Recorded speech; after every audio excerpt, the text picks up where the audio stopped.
I've seen a lot of dice trading. I'm sorry. I told you.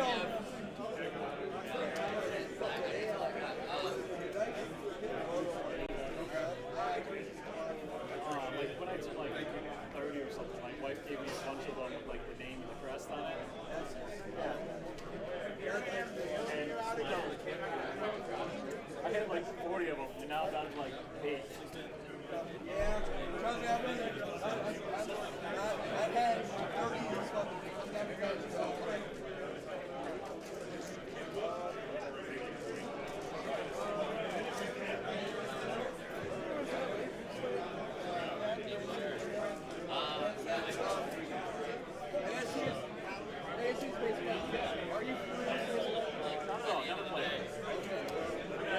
I've read your rules.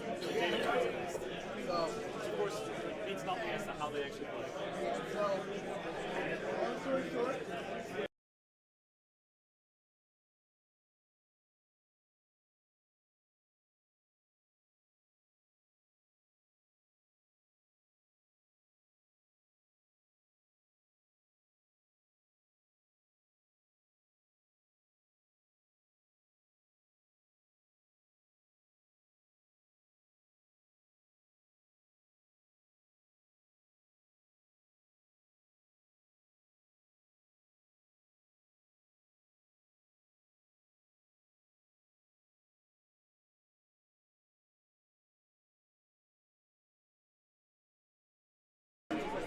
Good morning and welcome back to DaBoyz Rochester GT 2024.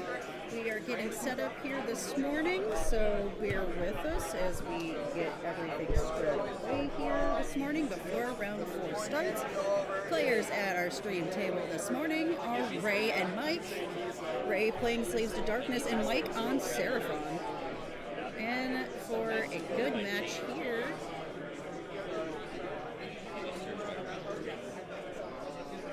Ray, a long-time participant in our streams here at DaBoyz every year.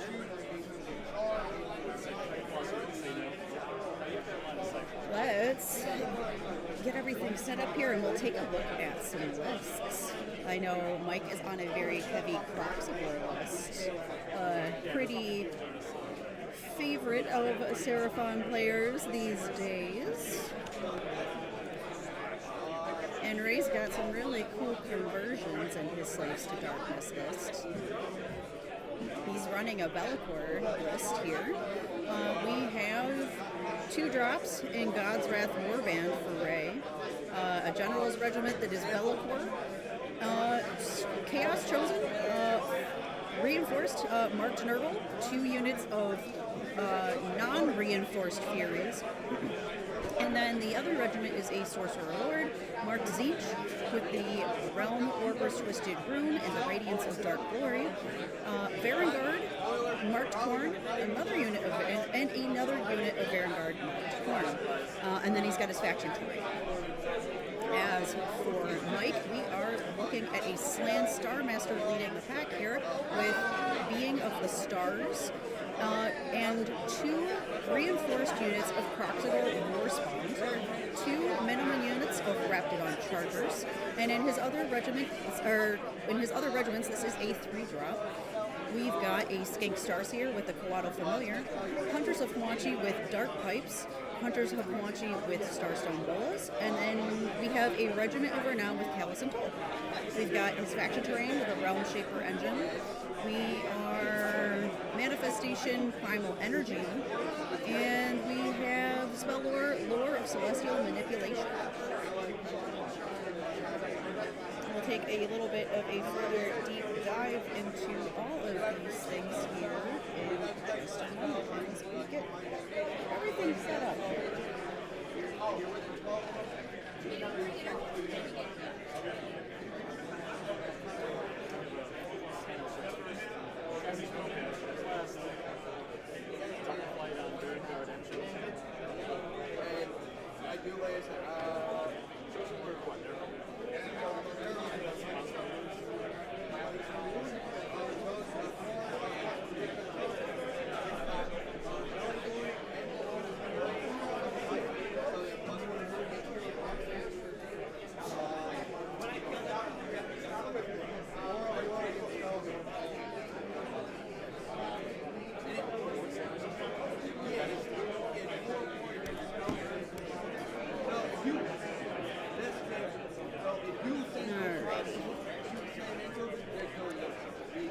getting all my apps set up here so I can get you guys all of the details on these two armies.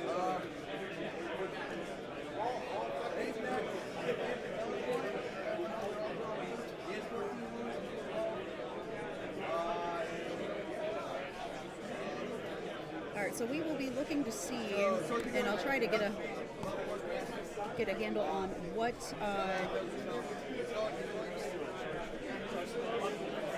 which one of the asterisms that Mike will be taking here at the beginning of the game.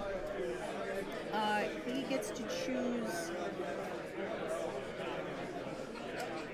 at the beginning of the game. He gets to pick a asterism ability, and then at the start of round 3, if he meets a certain condition, he can pick another one. And at the beginning, he can take either Itzel the Tamer, companion weapons used by friendly Seraphon have crit 2 hits. Quetzal the Preserver, subtract 1 from rend characteristic from melee weapons that target friendly Seraphon wholly within your territory.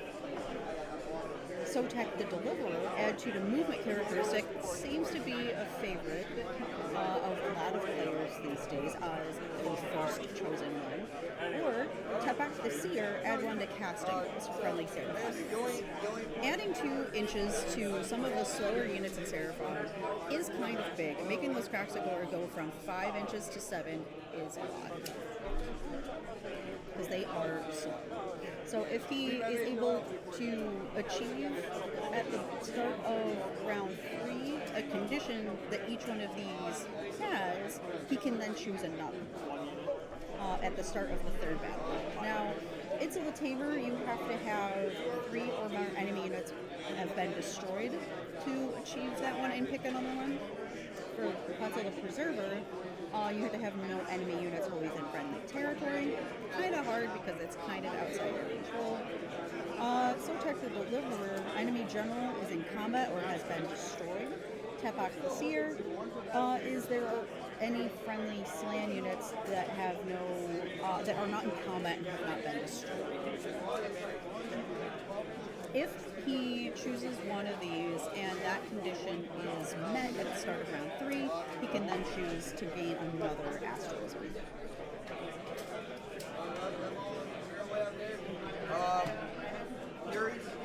The players are just going over the various units in their lists, just cross table talk here. Making sure everybody knows what everything does before we start our game. Let's take a look at some of Mike's artifacts and heroic traits here while we are on his list. He is using, the Slan has the Being of the Stars, which is a passive heroic trait that makes him ethereal. So he's going to ignore positive and negative save modifiers on that Slan.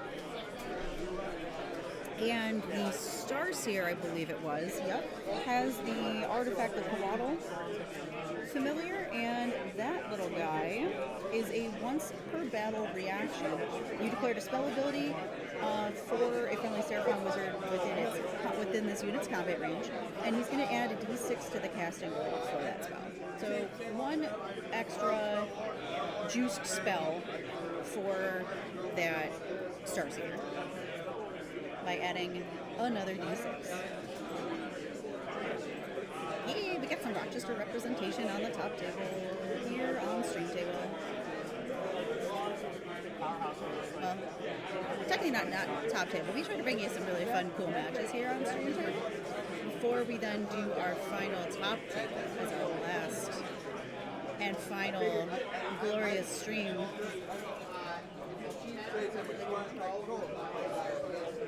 We've got a fun one here for you guys. We've got some hitty stuff versus some very hitty stuff as well.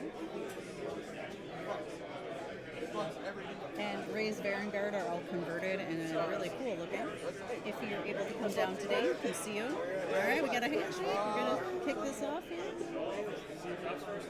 We've got Ray's only teardrops and Mike is 3, so let's see who wins the... Oh, okay, so Ray won the roll-off and is letting Mike drop first. We're going to see our faction terrain down here.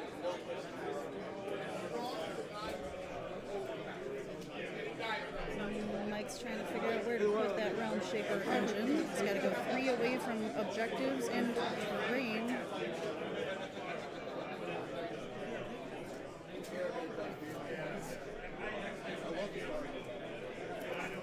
The Realm Shaper has changed a bit here in 4th edition. It now will add +1 to hit rolls for combat attacks from friendly source and Praxidors that target enemy that's wholly within 9 of it. So kind of danger noodle close. And it has power unleashed in your hero phase. When a friendly Seraphon wizard is within 3 of this terrain, pick another feature within 24 inches of it, and then pick up to 3 enemy units within 3 inches of that terrain feature to be the targets. Roll a d3 for each target on a 2-up, inflict amount of mortal damage equal to the roll. If that terrain feature has a health characteristic, also inflict d3 on it. So, Mike is going to be able to reach out and have that terrain feature essentially throw a rock, as we like to call it. Alright, we've got a skink down and the 2 units of hunters deployed off table, coming in later. We've got Ray's terrain feature coming down here. And as a reminder, since we did see this one yesterday, it's going to build up points, and he's going to be able to use those points to do a few different things. One, to add to casting rolls, and the other one to corrupt the realms, that you have to have the 9 points to use it, and then roll a d3 for each target within 20. You have to pick something within 24, an objective or terrain feature. Within 24 inches, and then pick 3 enemy units to be the targets. It's much like the Realm Shaper engine, though he has to build up to these 9 power points to be able to make that terrain feature, then throw the rock. Where Mike's only has to only have a wizard near his.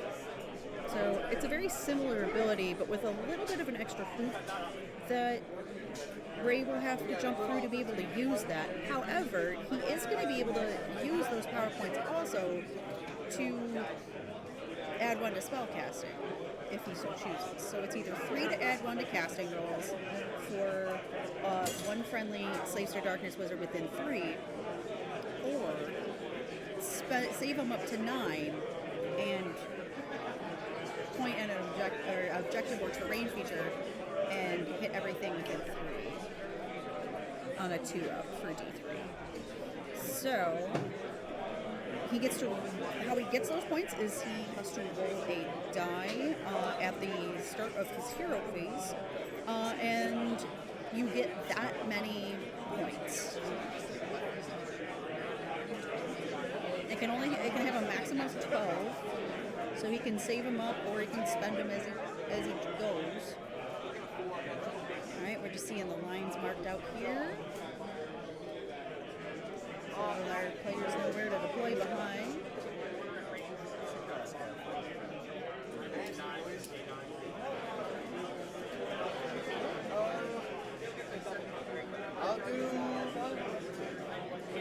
Alright, we're going to see Bellacord himself coming on down. Ray's Bellacord has some really nice dangly chains that he has put on him.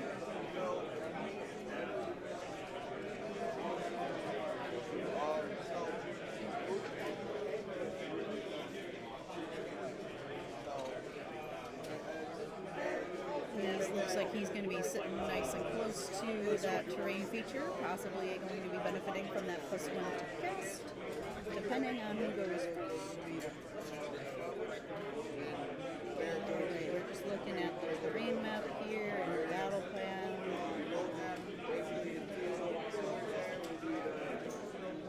Let's take a look at our battle plan this morning. We are on Scorched Earth.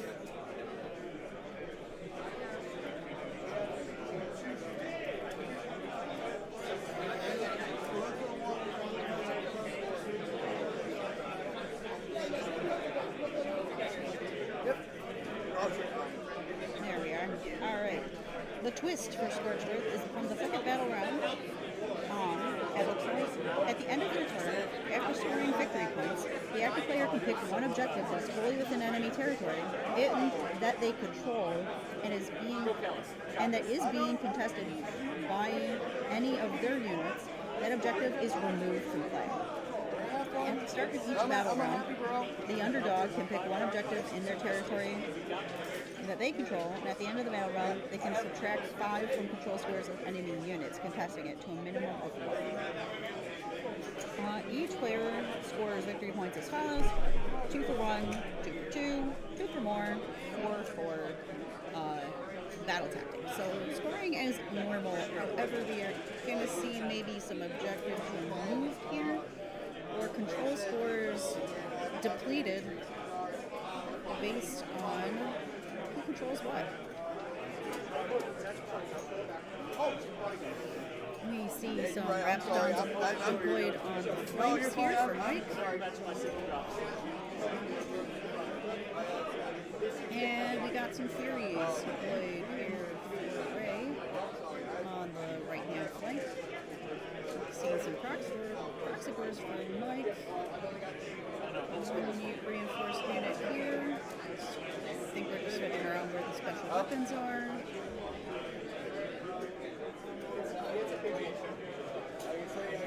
Yeah, there we go. Alright, we got one unit Prox down. So we have both units of Furies coming in on each flank. Yeah, we got both players putting their fast units on the sides.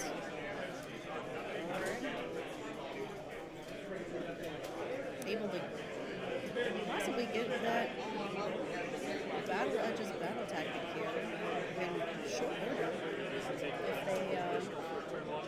if they don't just go at each other real fast. Both the Raptidons and Furies move very quickly. And if Mike chooses that asterism that gives +2 movement, they move very fast.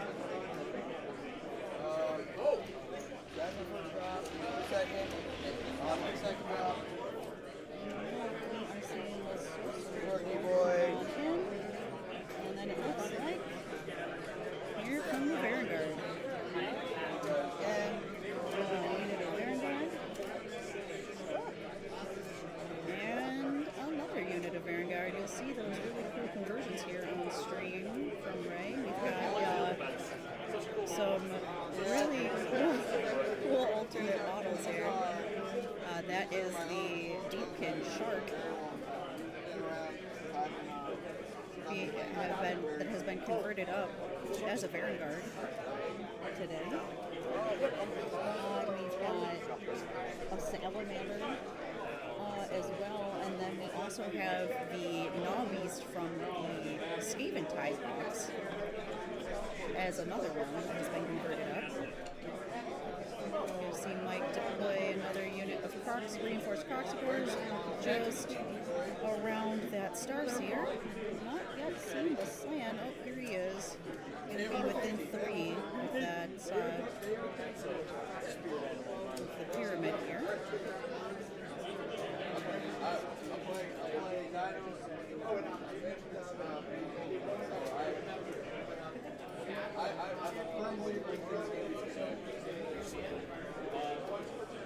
I think we all deployed here. Mike has his couple of units of hunters off the board. Ray doesn't have anything off the board. I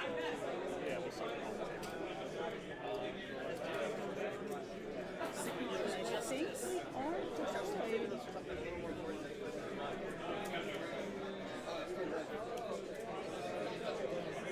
It's hard not to say it. Let's give the Bellacore. Something about 4 damage hits. Yeah. Alright. The handshake and the game will start. I'll see if I can't hear or get a hold of what asterism that Mike has chosen.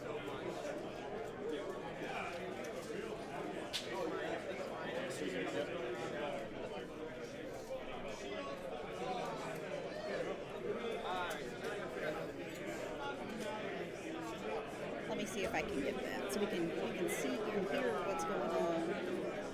Mike, what asterism did you pick? Defender. Okay. All right. So we have fun. Okay.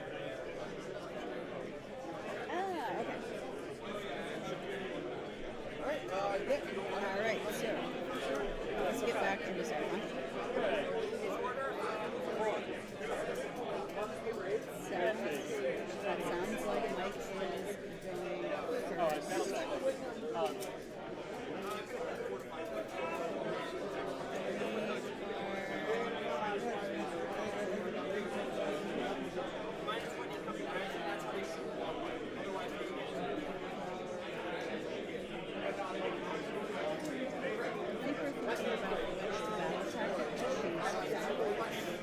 Maybe measuring out our options.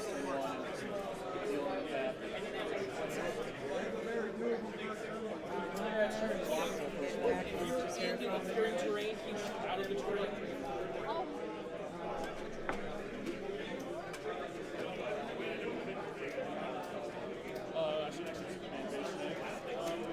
Sounds like he went for the one that gives him the -1 rent. Subtract 1 from rent. And his deployment, no. Deployments are half board here, so that is quite the range.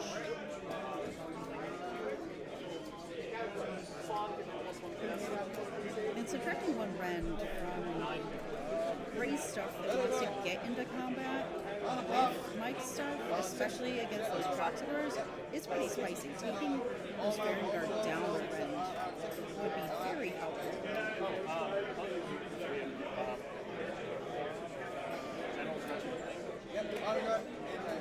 We're just going back over the German tournament stuff.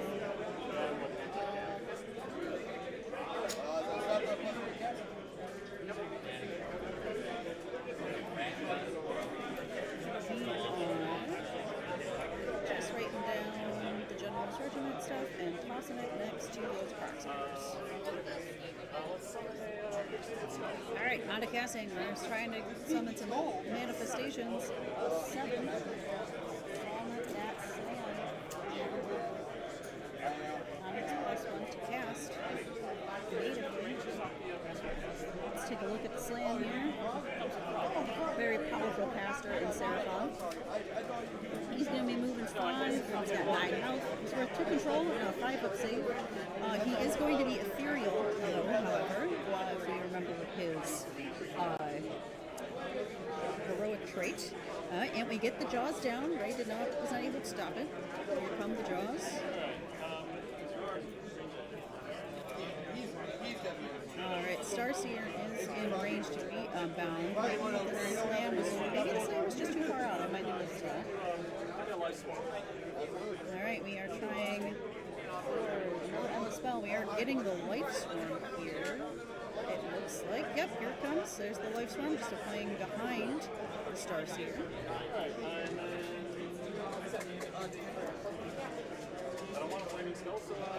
He's not going to go for Flaming Skull, so I think we're done. Alright, we are looking for seeing what he wants to hit with the Realm Shaper here, and it looks like we're going after that tree in the top right as the target. Everything within 3, so it'll be the Furies. Take 3. Ray's got some Oracles, and removes 3 Furies right off the bat. Realm Shaper engine. Just able to reach out and slap some stuff.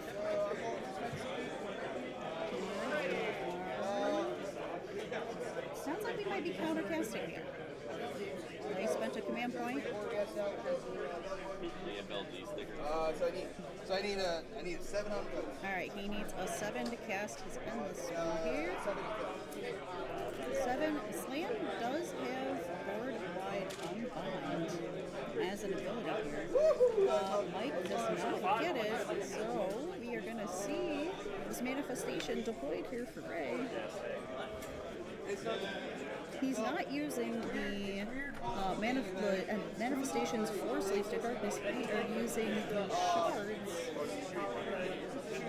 I'm not expecting it for their goal is And the app is not letting me get to these very easily. Apologies while I pull these guys up.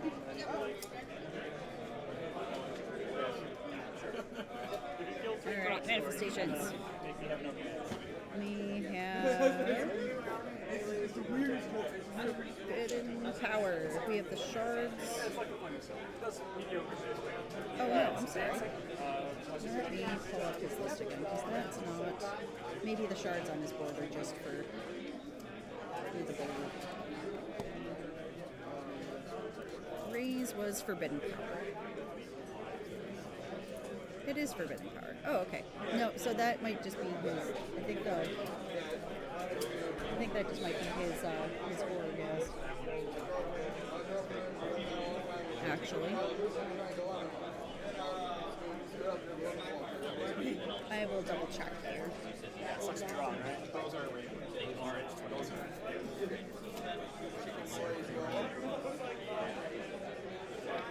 Alright, we are getting these Raptidons up the board.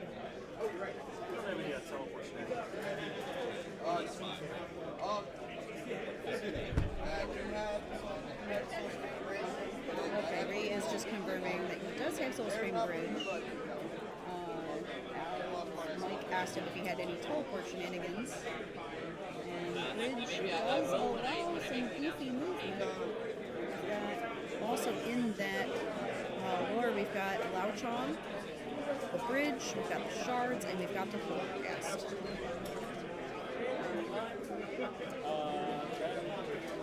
So we are seeing... Looks like we're just going to kind of check some ranges here for Vanguard. Vanguard are, as we've seen before, are quite spooky in combat. They hit like trucks. Chosen as well. And that reinforced scroll of 10 Chosen there is gonna pack a punch. Just gonna keep those Crocs moving a little bit up the board. Starseeker's gonna just nestle in that little alcove that they created, keep them nice and safe.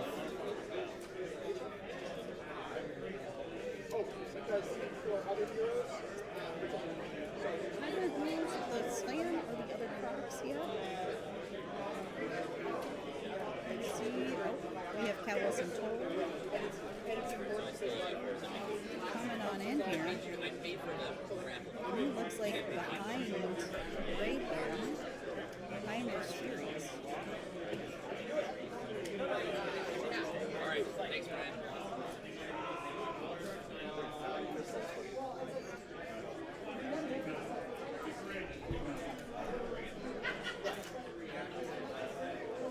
The series might not be long for this world. Mike already hit him with the Realm Shaper engine and killed 3.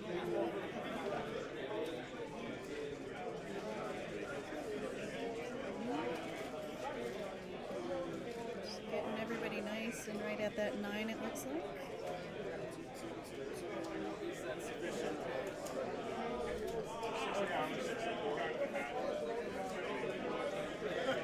Just have some... We'll talk about Callus and Toll here. Let's take a look at Callus and Toll again. It's the second time we've seen Callus and Toll on stream. Callus and Toll have flintlock pistols, 3 shots, 3s and 3s, run 1/1, anti-wizard, and can shoot in combat. Melee weapons, 4 attacks, 3s and 4s, run 1, anti-wizard again, for 2 damage. And we've got a couple of abilities here. We have a reaction that when you declare a fight ability, pick a friendly Callus and Toll companions unit that has not used a fight ability this turn and is within combat range of this to be the target. That can immediately fight after. And then we've got right tools for the job, double the damage characteristic of this weapon, of this unit's weapons for attacks that target wizards, priests, and manifestation. And then finally, passive that says if this unit has 2 models and would be automatically destroyed. It's not automatically destroyed. Instead, one model from this unit is slain.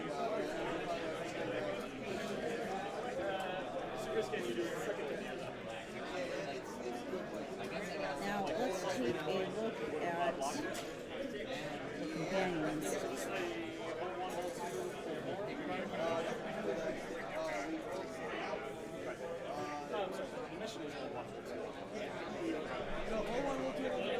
Companions are 4 attacks, 3s and 4s, rank 1/1, anti-wizard. They have emerged from the shadows. Pick this unit if it's in the shadows, set it up anywhere within 9, which we just saw Mike do, and then has the hidden agents where he was able to deploy them off the board. Looks like we got a redeploy from Ray on those Furies, keeping them out of range for those companions there. Remember the little student's name is God. He said, I mean, I gotta give them respect. They do like one or two moves out of Now, if Mike wanted to charge, it's either completely out now or at a 12-inch. these guys are It looks like I'd say it's already out now.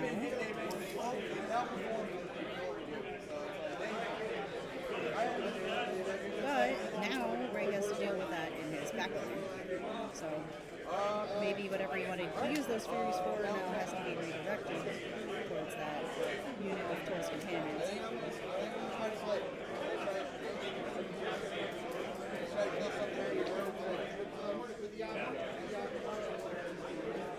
Let me reset scores here. Apologies. I will get scores here at the end of each battle round.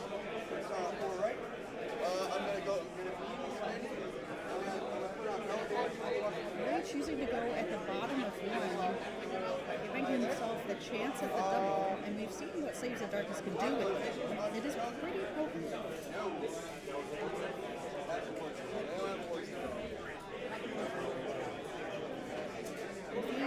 If he's able to get the double and get stuff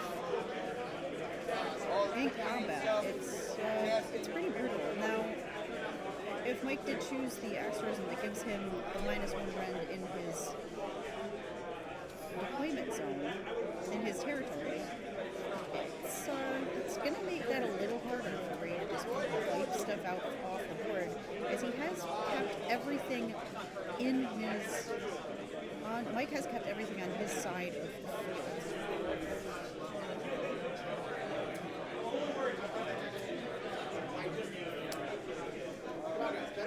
Better charge.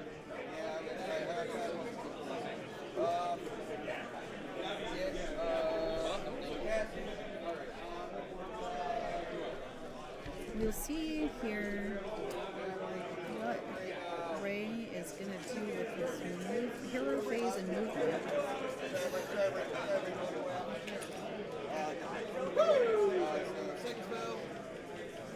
I think we failed our first spell, second spell.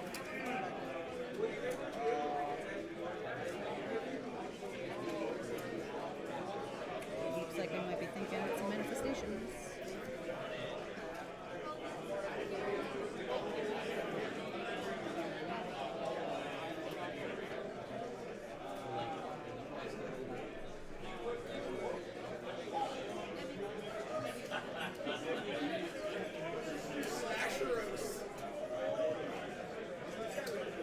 Let's take a look at Ray's thinking about what spell he wants to cast, at the condition of which Mike has to meet to add an additional asterism here.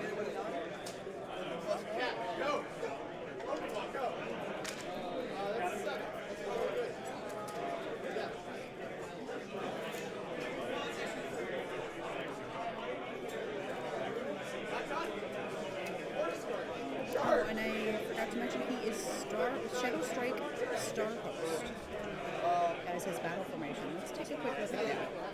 He's going to be nimble and quick in his shooting phase. Once per turn, he can pick up to 3 friendly skink infantry or cavalry units that are not in combat, and each can make a move of d6. So he'll be able to move the Raptidons or the Hunters d6 in his shooting phase. Just for free, because they're nimble and quick. Alright, we see the Soul Screen Bridge cast for right here. It's going to allow him to scoot those Vanguard, looks like is where he wants to put it. Around the board. Soul Screen Bridge has to be set up wholly within 18 of the caster, and the 2 parts have to be set up within 9 of each other. And it's going to allow him to take a unit from one end of the bridge to the other.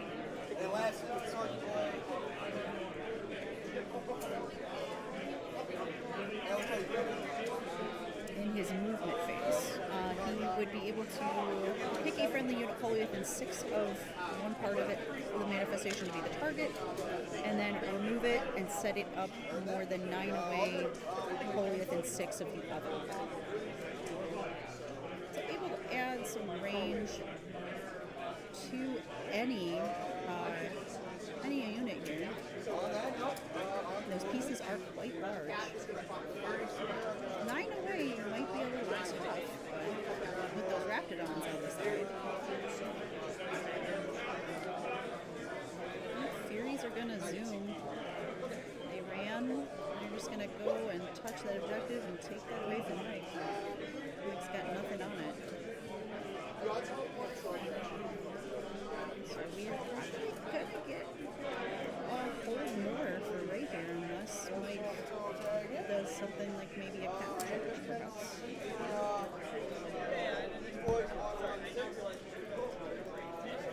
Let's see, these Furies have gone up. Up they go. They are taking this objective too. They are fast.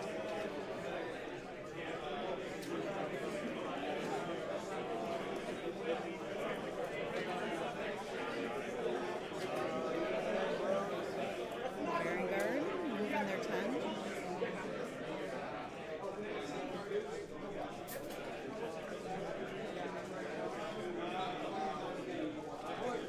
What's we looking at? Looking to get into combat range with the Raptidons.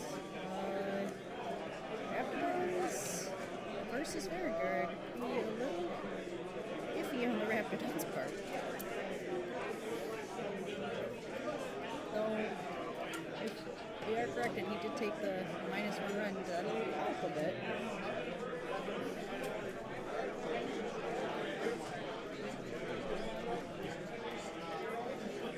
Slaves to Darkness here will be getting their new book in relatively short order. It was just all reviewed and revealed here over the last week or so. Some really interesting looking stuff in that.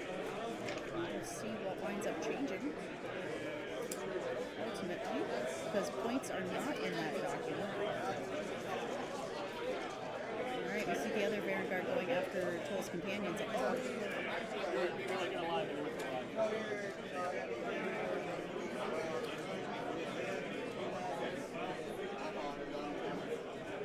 Those Toll's companions not going to benefit from any of the Seraphon named stuff that Mike has, that namely calls out the -1 to rend in his territory.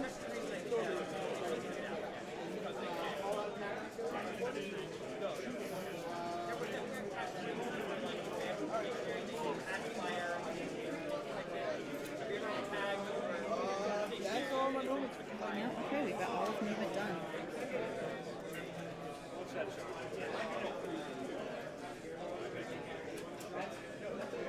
On Ray's side, maybe doing something here. I think Mike might be thinking about a record. Right now you're on like a 3.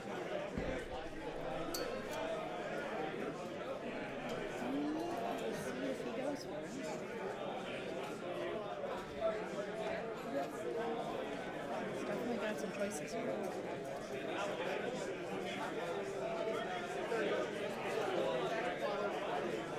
Looks like we are thinking about and it looks like it might be for Callus and Toral's companions.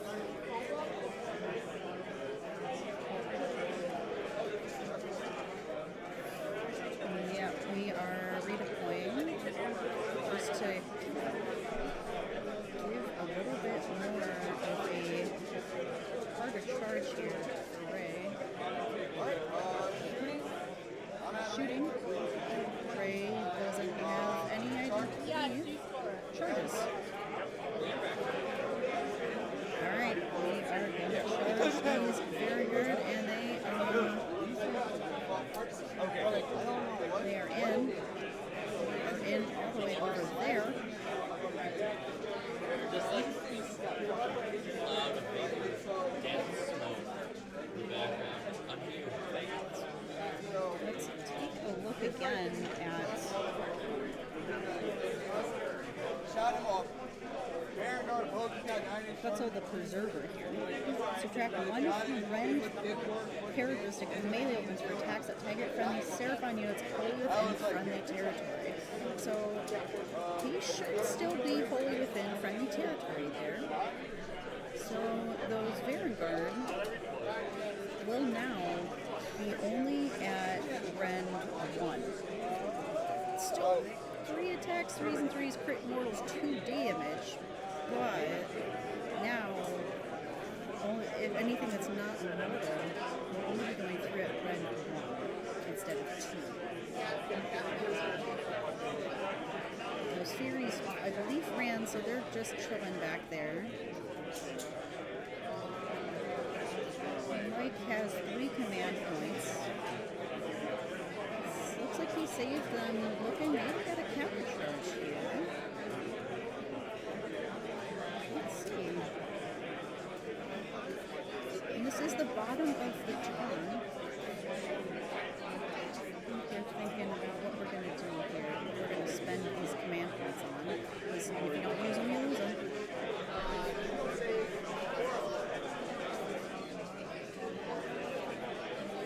We saved most of them here. On the round. We might be thinking of a counter charge.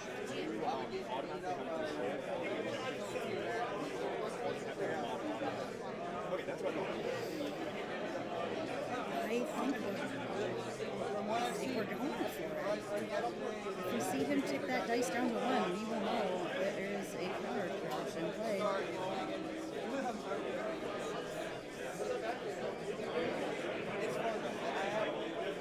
That's if you're like a counter charge and you just turn them off on my next turn and you say sit. So I go, fuck. Yeah. But I mean, you get next turn. Well, no options like that.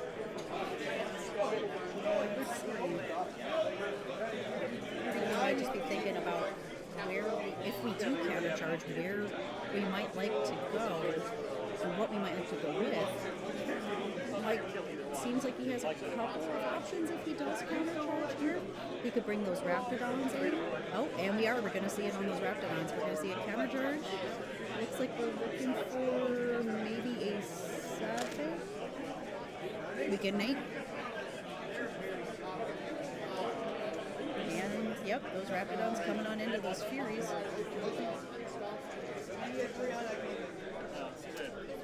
I'm not going to let Ray take this objective away from him.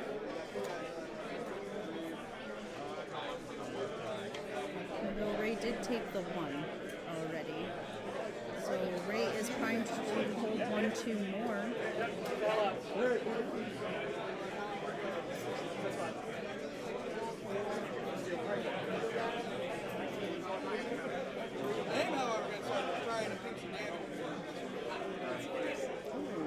Let's take a look at Furies real quick. We just had Ray move them much further away. Let's take a look at Chaos Furies. This is the first time we saw them on stream, so we have not really taken a look at them. they have a, if this unit is in combat ability, will die on a 3-up. It can immediately retreat as if it were its movement phase without any mortal damage being inflicted. So that is what we just saw here. Gray rolled 3-up and got those Furies out of dodge. He's now in range to fight the Pyramid. However, he is not going to lose those 3 Furies to those Raptidons. And Mike has used those 2 command points to countercharge. Now, he will be able to pile in 3, but I don't think that'll be enough to get him within 3 of those Furies to then fight anything.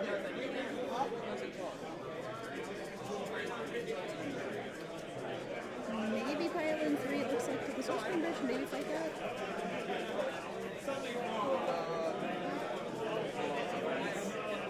We are all using that last command point for all-out defense on the Raptidons.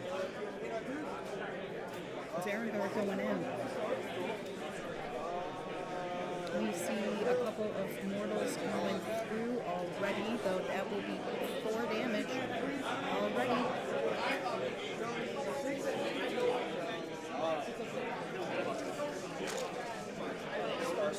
Alright, and now we are going to see some Raptidons picked up here. They are 3 wounds apiece.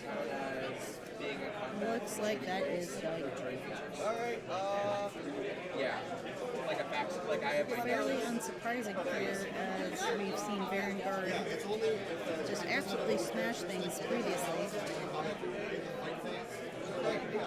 Well, Furies over there. They ain't scared. 4s are 4s.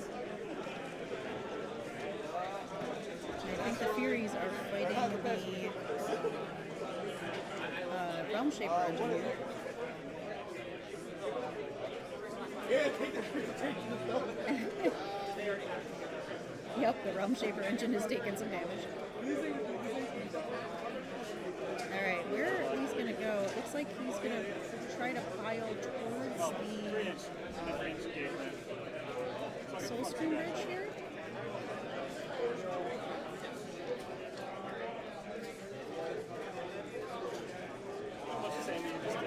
Yep, that is what looks like is happening here. Mike is going to pile towards the Soul Stream Bridge, just keeping one Rapidon on that objective. On that note, I'm going to hire the guys real quick.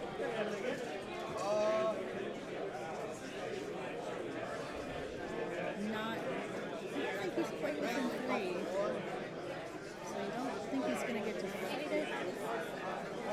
But it's going to deny anything coming through that Soul Stream Bridge effectively on that right-hand side. Or at least in his territory. Now, Gray could still go kind of sideways from it on either side, kind of underneath that dice tray or off to the left, but definitely not down towards the Raptidons because you do have to be 9 away. I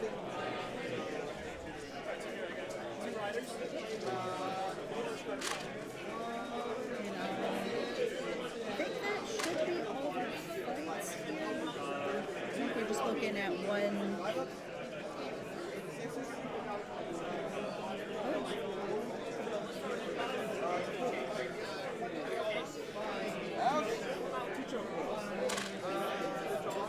Oh no, we do have some damage going down the Source Bridge.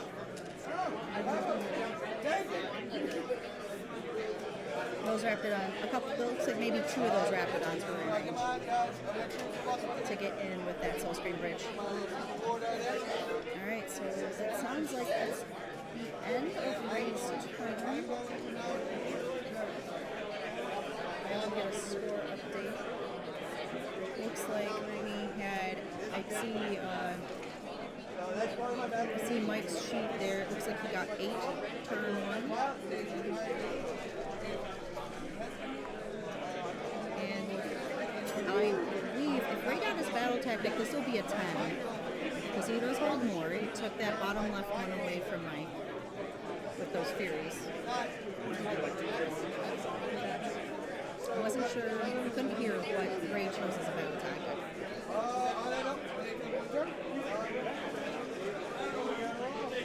And roll off. Ray rolls a 1.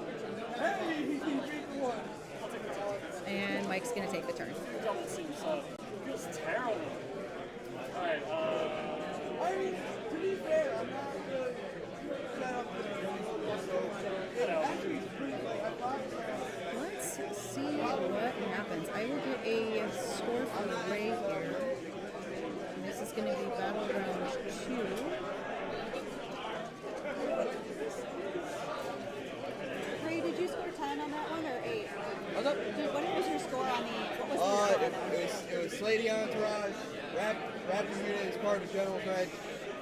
Vanguard killed him, they cheated the battle tank, did max 10? Okay, thanks. All right, yep, we got confirmation of 10 for Ray. So it's 10 to each. Top of battle round 2. And we will have Seraphon start round 2. Let's take a look again at what Mike has to do on start of round 3 to get his Asgars on here. He has to have no enemy units within friendly territory, which is completely not happening. He's got Furies, he's got Vanguard, all right up in his territory. But -1 range against his stuff right now is nice. We're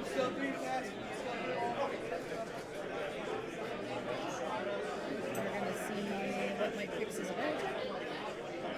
Ray took Slady Entourage and killed that unit of Raptidons as his battle tactic for turn 1. Got it. I thought you were gonna step on my slot. No. It's not that. It mellowed last victory, but now it's only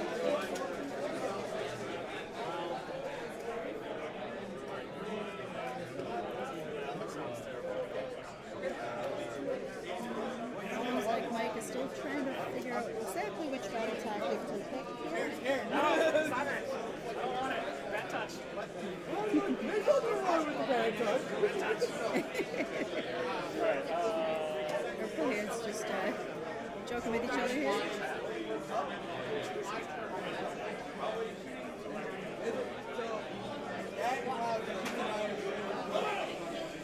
We like to have fun at the stream table. yes, it's funny. It's always a good time.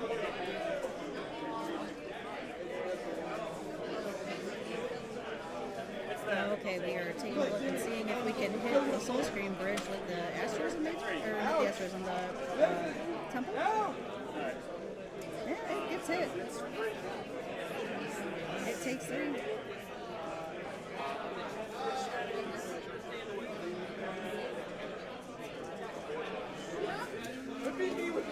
Measuring out to those chosen.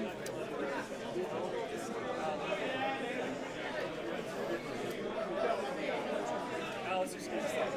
You. Thomas Call. Sounds like it might be Stride Stars with that. Oh, profit.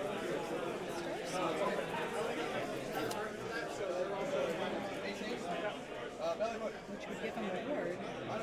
Oh no, you're focus casting. That's a bad touch. It's scary. The spell whistle before it does anything. Okay, we are going to try. We're going to forgo casting one spell to try to dispel the Horrorghast here. Well, that's enough. And it's enough.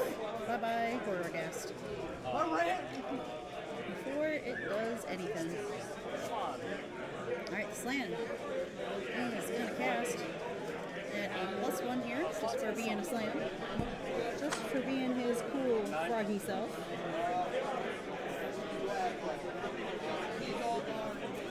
He's got 2 more casts.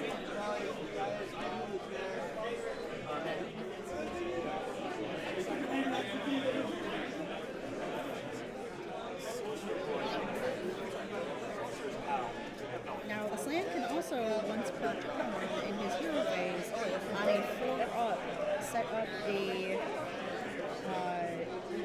replacement unit of something that has died that had 3 or more models, fully within 12 of his Slan, more than 9 away. And 4-up, he gets to do it. So we could see that Raptidon unit return at some point here.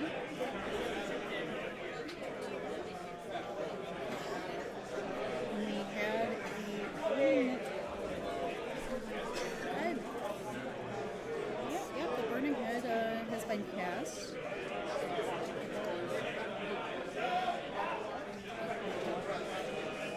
And set up just behind the jaws.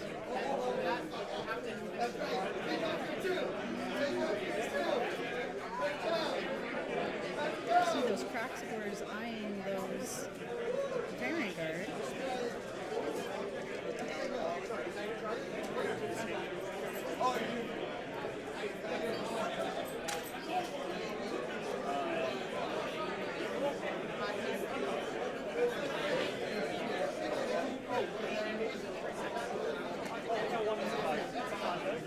Looks like he was trying to cast a spell. Looks like he might have failed. Alright, well, more skinks. No. Yeah, it looks like he tried to bring back the Raptors and no. That's my case. Alright, that was the command phrase. Let's see if Ray wants to interact here.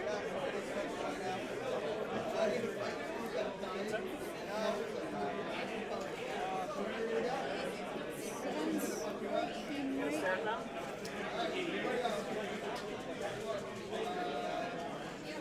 He's thinking about it. Thinking about whether he wants to countercast here. The only downside of being where I am relative to the stream table is it's a little hard to hear our players. Yeah, 'cause they're like in charge of this and bouncing it down.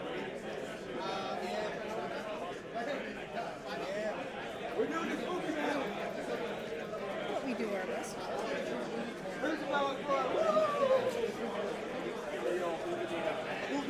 Alright. Good talk. Good talk.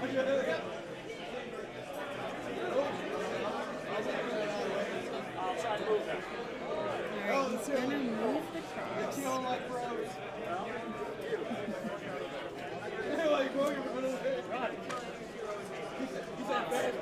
And you see the skink starseer move back. The endless lace move a little bit forward. It does move out, I believe. It can kind of zip around a bit.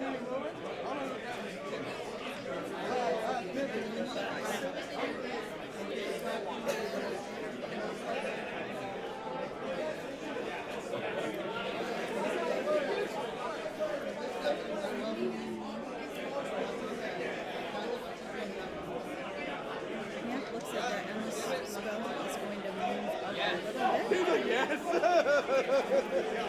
Maybe get a charge off on those spirits. Some total down to the point. Sure.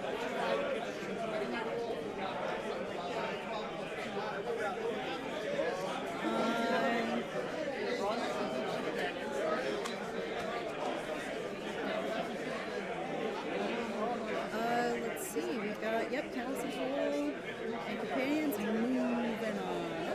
Taking that objective. Gonna tie up objective control here. Actually, 1, 2, 3, 4. Tie up the objective control. And the 4/4, so nobody will hold more just yet.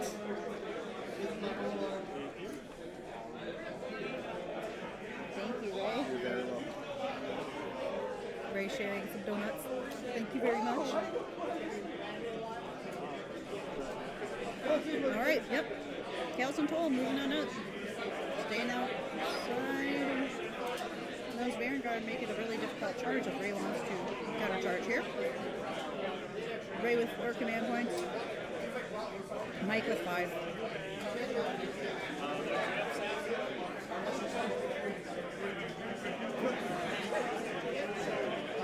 Oh, we got the Raptors. Oh, they are gonna get up close and personal, maybe. Yeah, here they come.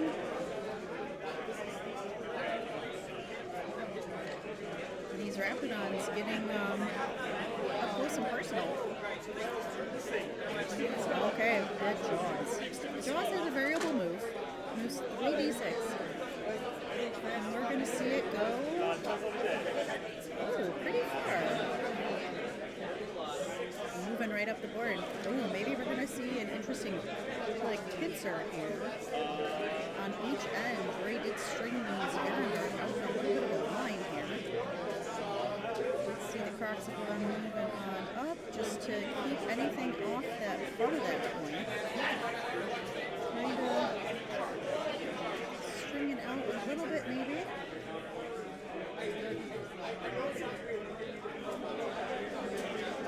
Let's see if that slant wants to move up too. Yeah, we've got these Croxivore just keeping anything off the front of this objective. Which will stop pretty much anything but the Furies. The Furies, since they fly, will stop them. Yep, that sand is scooting on up. Looks like those Croxivores might sit.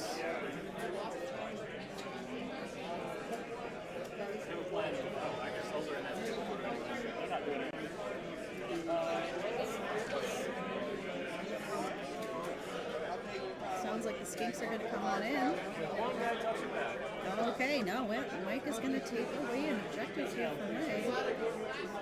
Now it'll be holding more. He's going for that 10-point turn. So jump ahead here. I'm not shooting darks at that. Seeing that these is the dark type unit.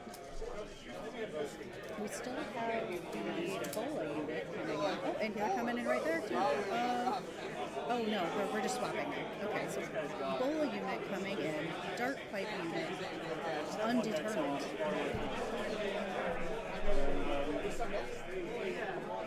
The Bolas have an interesting ability, and it's when they shoot a target.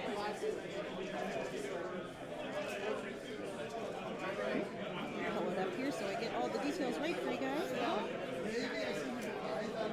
You get to pick an enemy that was targeted by this unit's stone bolas to be the target. Just target it. You don't have to hit or wound or even damage. Roll a die.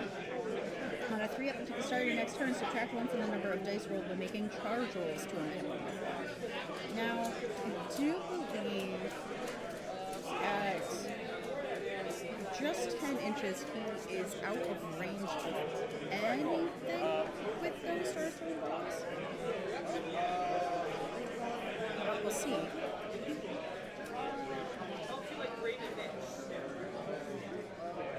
Alright, we do see Ray going down a command point for a redeploy, it looks like. Right on those Vanguard that are in a kind of precarious situation. I think he rolled. Oh my goodness, he rolled a 6. Wow, that's a big redeploy. That's it's gonna keep those Vanguard nice and safe from all of Mike's stuff. Away from the Jaws, away from the Raptorons, and away from Callus and Taurons.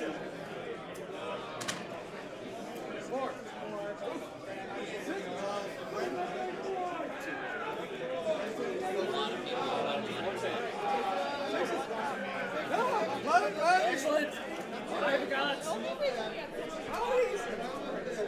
Alright, we did see the Furies like the dust here. They got shot by the burning head, I believe.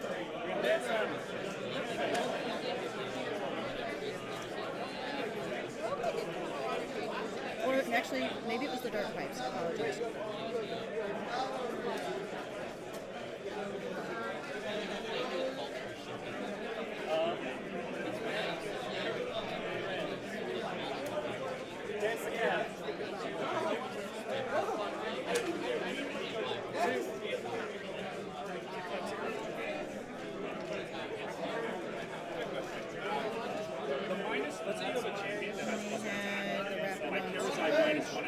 He goes down to 1, right? Yeah.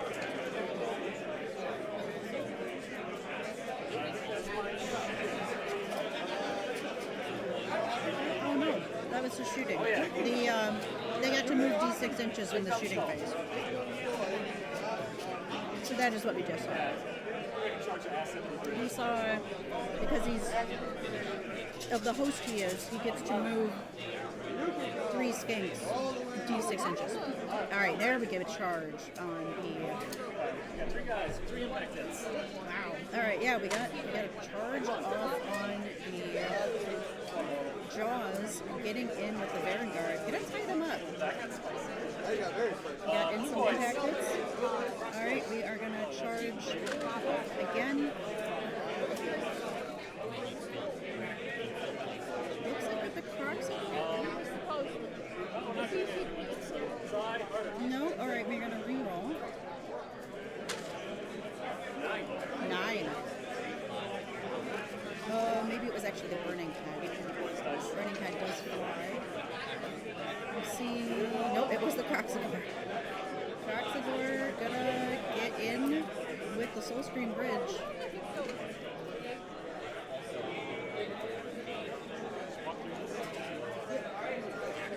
Alright, asking if we can walk through this terrain feature. And it sounds like the answer is yes.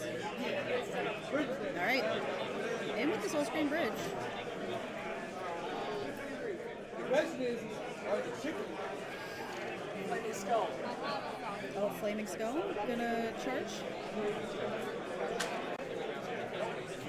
It sounds like a no. Skinks. Skinks gonna charge.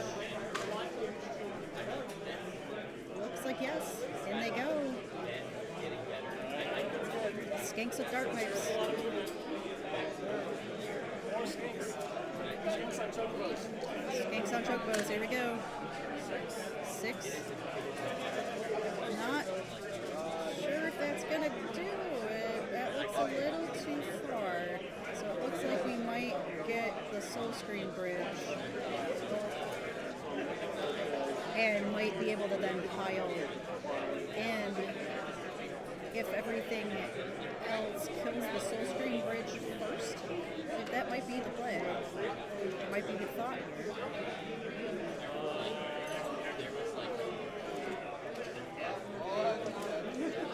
Any other charges, Mike? Let's find out. Is the Lifestorm going to charge? Or is it just blocking? You only need a Croxador that has just been chilling.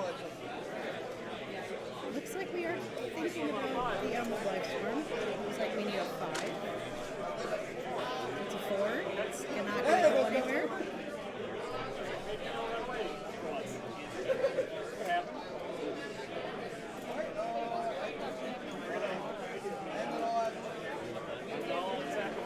Alright, we are all out attacking with the Raptidons. It looks like we're gonna try to get in with the Vanguard here with the pilot. Yep, alright, there we go. And still being in combat with the Soul Screen Bridge, and not leaving combat with that.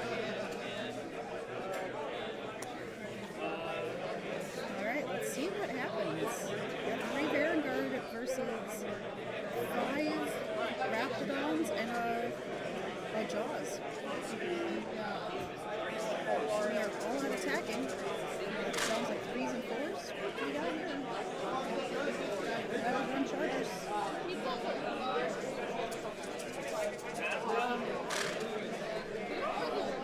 Yep, we are hitting with the lances. They get +1 damage on the charge. 6 at round 1.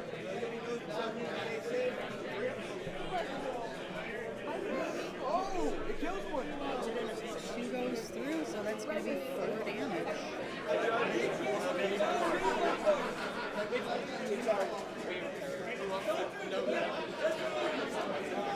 And then we've got the serrated fangs are going to be 3s and 3s because of the all-out attack. Oh, yeah. Rounding down 1 damage. Alright, so that'll be 1 Vanguard down. Oh, no, 2, because the one already got damage. Vanguard.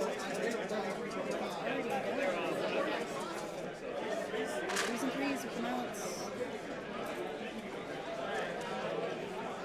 That was more than just those 4 that I thought I heard that went through. I heard of 5 wounds apiece, so.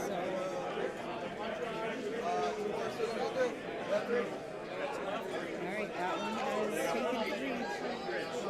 2 rounds remaining.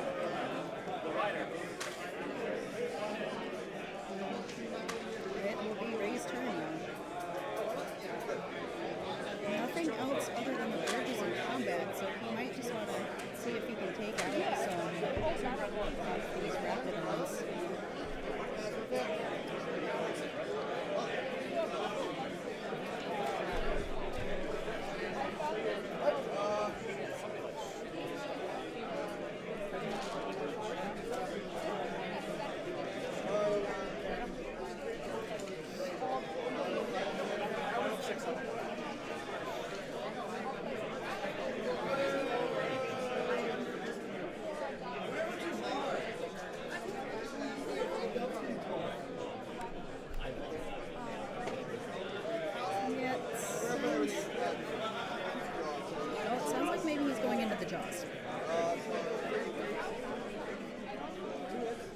2 hits. 2 wounds at -2. I think just goes on to the ward save.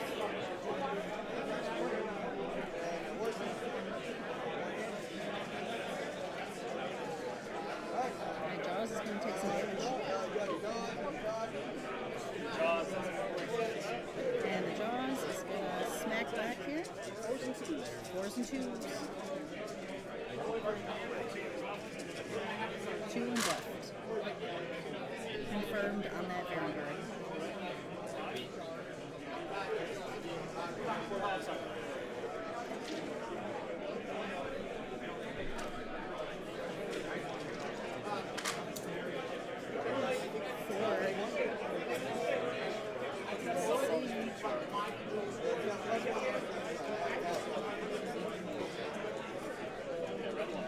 Round 1. Alright, 3 ups. And that was the last Vanguard. 1 unit of Vanguard down and 1 unit of Rapidons down. 1 unit of cavalry for each player has gone back to the display boards.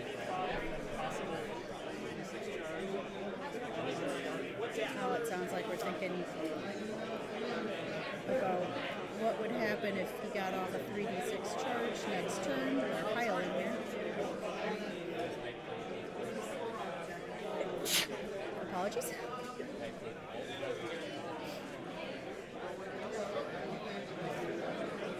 Looks like we're going to try to make that 3d6 charge as hard as possible.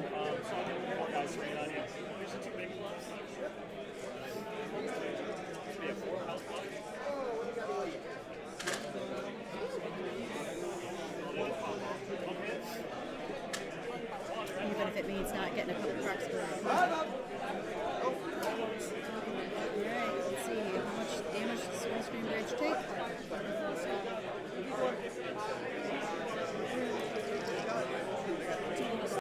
It takes the rest.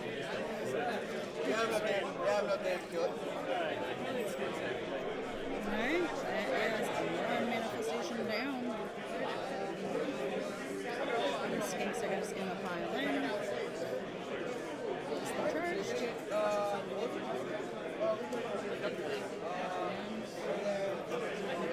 Sounds like that will be 1, 2 more for 10 for Mike.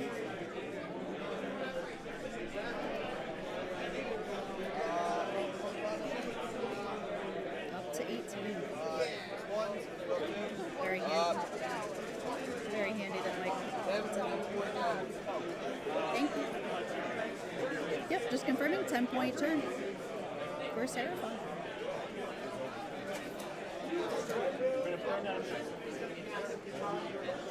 All right, yep, that objective is being burned.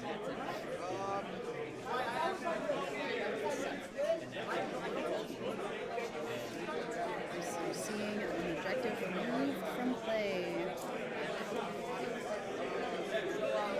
Mike trying to make Ray come to him. We have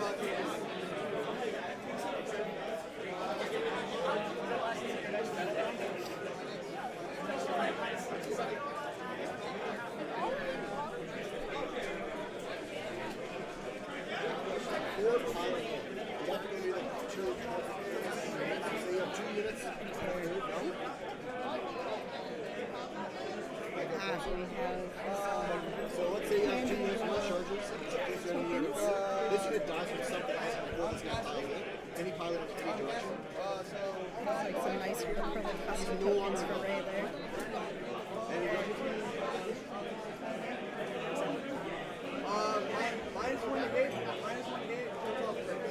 Looks like he's trying to give the Croxifor a -1 to hit. Mike's going to try to dispel. Sounds like Mike says no. Doesn't go up.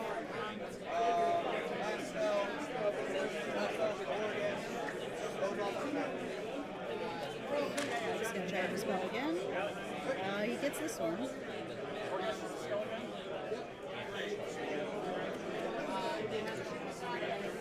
And we're going to see that Warcast come back.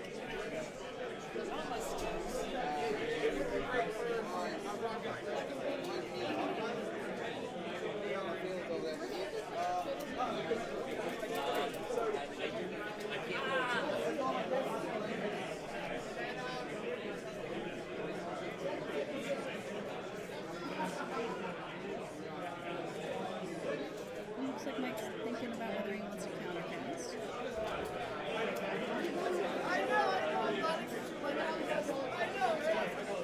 This will be at the bottom of turn 2. Looks like we're going to decline that countercast. We're already on movement. Looks like maybe these chosen are going to get right up and cozy with this Sparks, possibly this turn.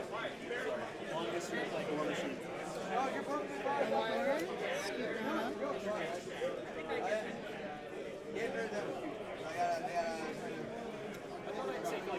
Sorcerer. Also just scooching up behind Bellacore.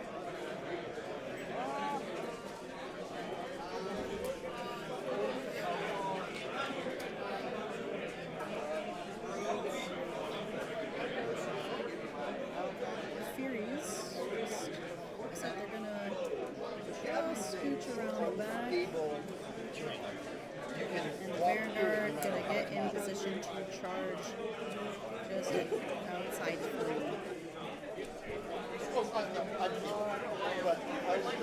I'm pretty sure it's not.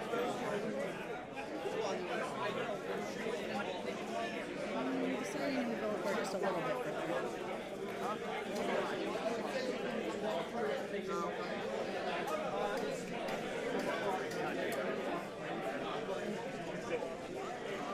Bellacore does move 14, so he has quite the movement range.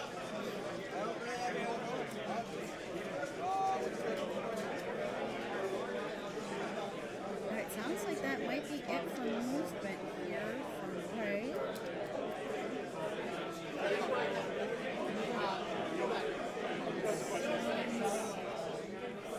Like we are moving out of the movement here. Maybe thinking about a redeploy. Looks like we might be redeploying some Sparks here.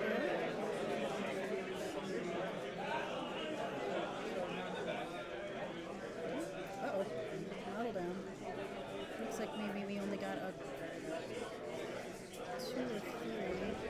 Maybe it was even a 1.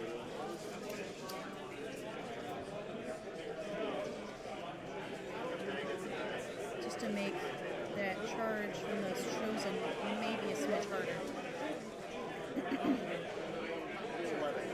Now it's an 11. Okay. Okay, so it was a 2-inch redeploy. So I just heard it was a 9-inch charge a second ago.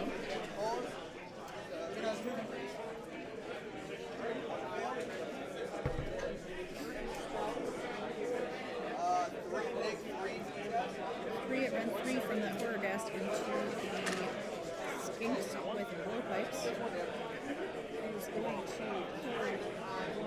I'm sorry, that's the Bulldogs unit. The blowpipes are on the right-hand side.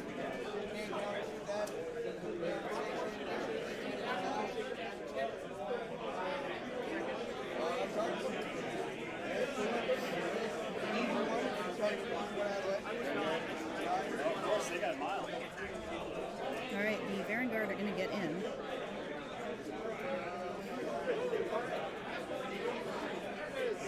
Let's see what happens with this chosen. We're going to have that 3d6 charge.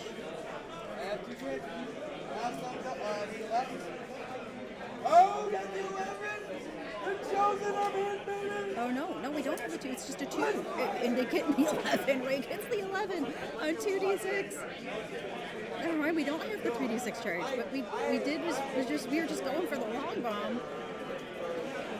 Mike attempted to make it harder, and Grace sticks it anyway.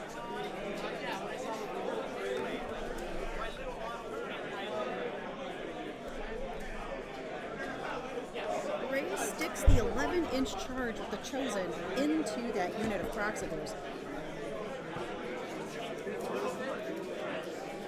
What a roll.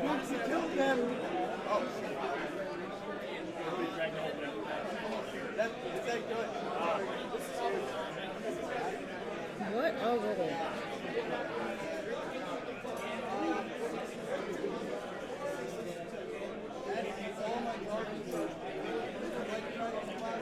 Let's see.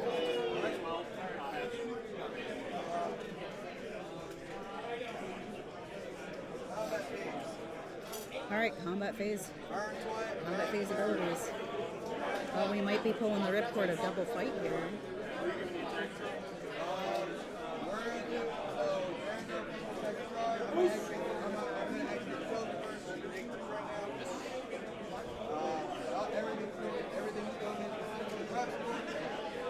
Alright, I think we're seeing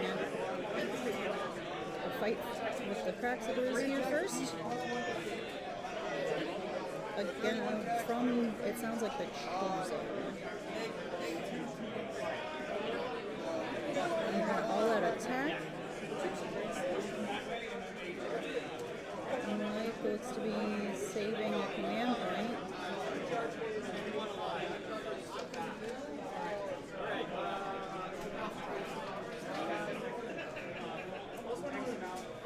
Proxibor are relatively tanky. Let's take a look again at Proxibors. These are the war spawns, so they are going to be anti-monster. Only thing of raise that counts is Bellacore, but they are just, they're more just kind of here for the fact that they are 6 health with a 4-up save. They have 2 control, and they get just a lot of like heavy damage attacks. So they get 4 attacks with the War Pick, 4s and 2s rend 1, 2 damage, and then they get 4 attacks with the the Drake Fang War Pick and the Starfang War Pick. Starfang War Pick is 4 attacks, 3s and 2s, rend 1, 3 damage. The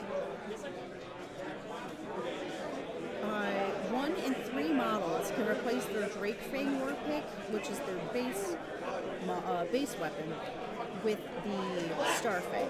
So it's a reinforced unit. He'll have 2 of those special weapons in there, so 2 of the 3 damage weapons, and only 2 of those out of the 6.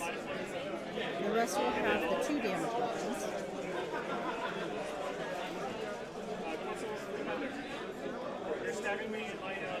Yeah, and we're just getting a confirmation that he is -1 rend in his territory. He's getting stabbed in his territory. He gets -1 incoming rend. So those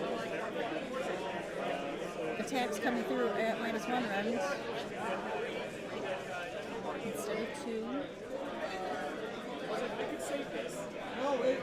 And let's see how much more damage. Oh, just more damage on 1 without removing another. These Croxicle are so tanky. 6 wounds apiece. Oh, no, never mind. No, we're seeing a whole lot go away. They can do it again, but they have strike less. Alright, so yup, they can go again, but they have strike less. So Ray did confirm that they did indeed, those Chosen did indeed hold the ripcord of fight twice. Alright, so we did see those Chosen take out 6, 12, 18, 24 wounds of Croxigors.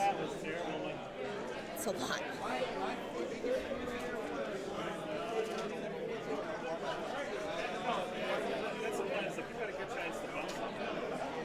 Alright, looks like we are gonna get into. We might be going into the back. I think he saved the Drake Fang Warpins here. Or the Starfang Warpins, sorry. The 3 damage weapon.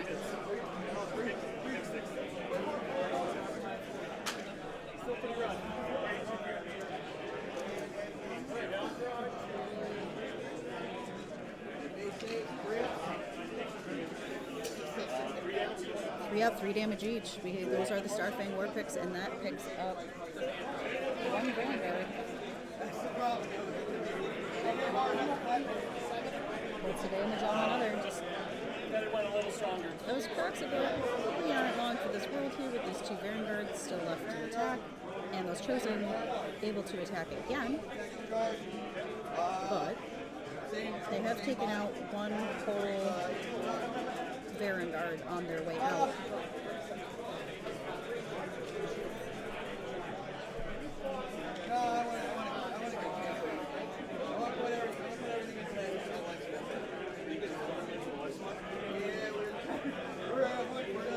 This is going to be a very close game.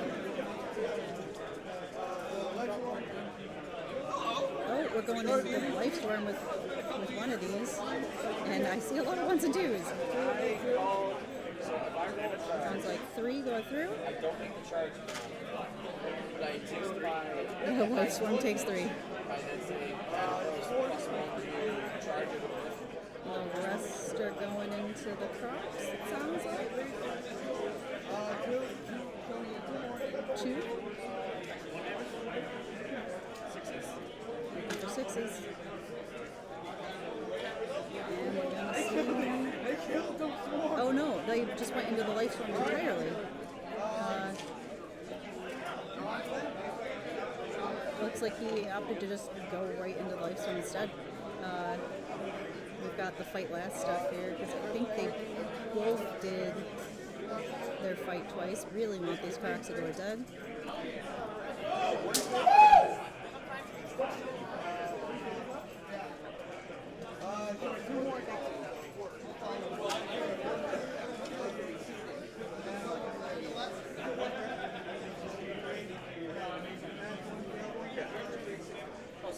Okay, yep.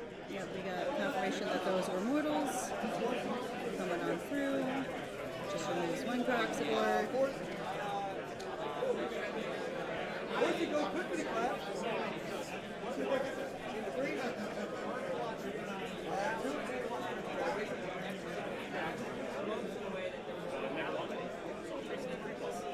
Alright, let's see. Was that enough to remove the last Crocs? Nope, it was not. Alright, yeah, he's just... Mike is just gonna let Ray do the pile-in and we'll remove that last Croxagore. What a turn, man. Those 10 Chosen are just gonna mop up that unit of Crocs. Yeah, actually, I would have just bounced these guys.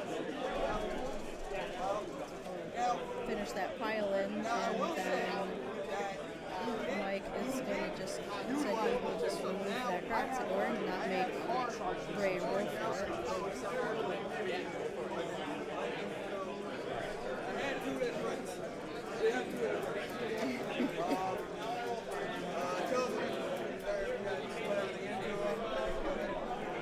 Alright, yep, Croxagore removed. Alright, the guys. Alright, Chosen. They're gonna roll for guys got. Reroll there. Let's take a look at what Ray's battle formation gives him.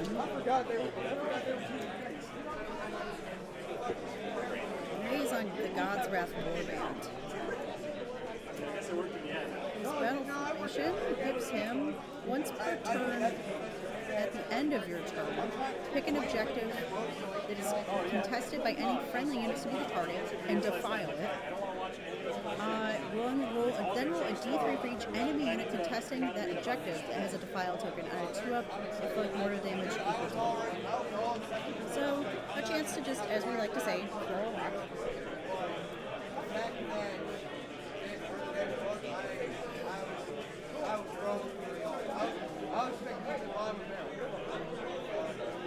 Alright, and then...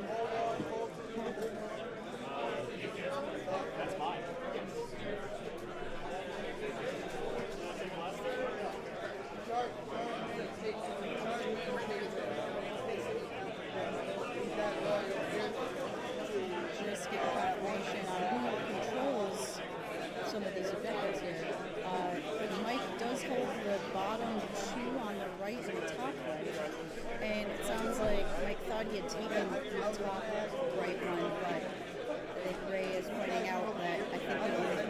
that was the end of the spell, and that Guard, guard. I cannot hold it. So I think Ray will get 1, 2 more. Yep, looks like Ray is going to defile that objective.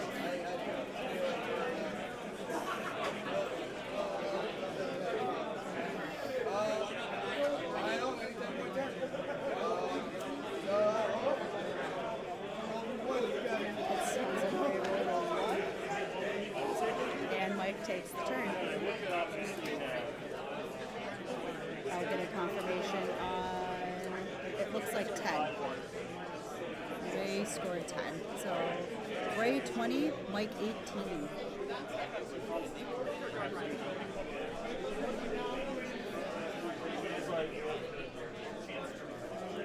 It's very, very close game here. Very, very, very close. The jaws are flying out. That's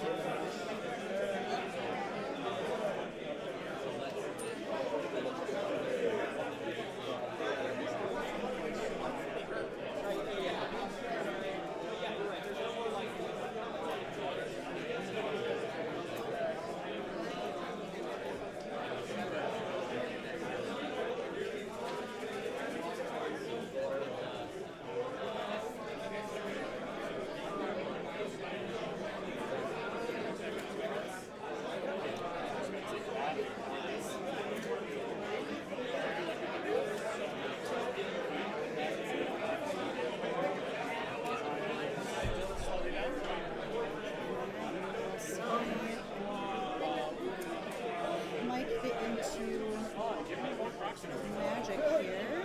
We're going to try to bring back a unit of Crocs on a 4. We do. We do bring back a unit of Crocs. 3 Crocs are going to be returning.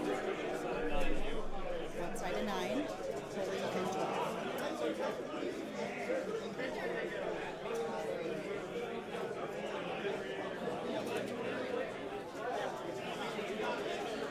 Let's see, let's see.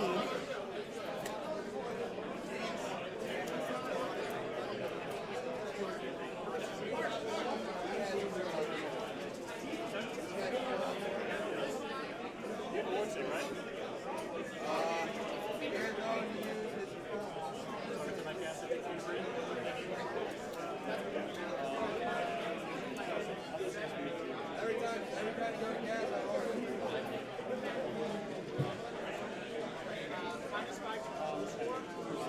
We're still deciding on spells and abilities in. Okay, now we're still deciding where to exactly bring these Crocs up.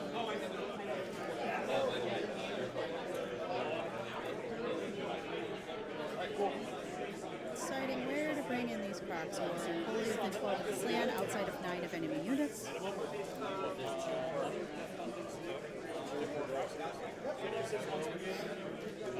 The Starseer is going to pull the ripcord on the ward saves. He gets to roll dice if he goes that round on a 2-up. Everything get ward. Alright, 3 units. Getting ward saves. Croxagorn. Oh, it is turn 3. Croxagorn.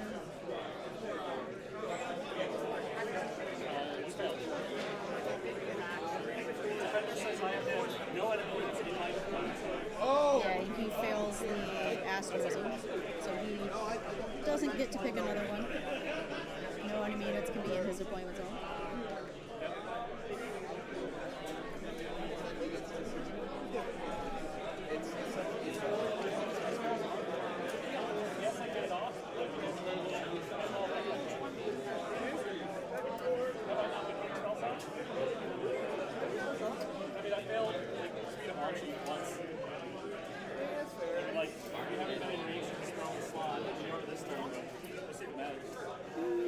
Sounds like we're deciding what to do.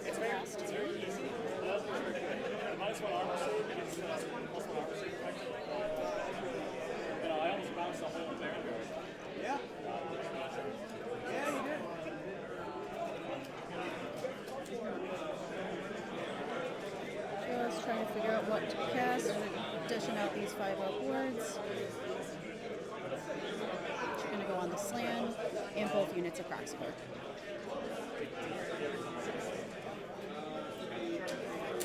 We're going to look and see what's going to get targeted by the pyramid. It looks like it's going to be that piece right to the left and hit both the Baron and the Chosen.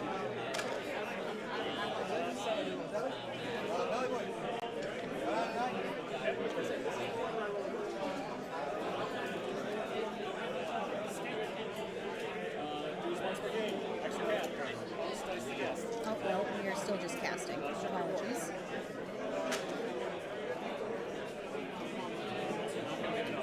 He did not get his spell off.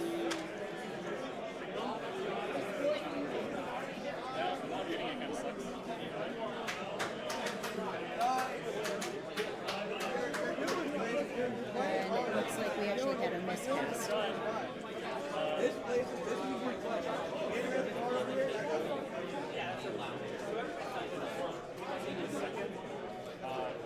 That Starseeker will take some damage. And now I think we're rolling for damage.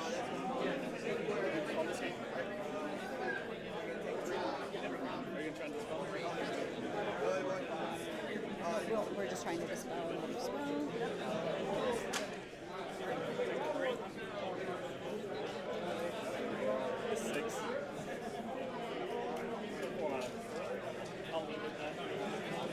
Maybe that was not his cast.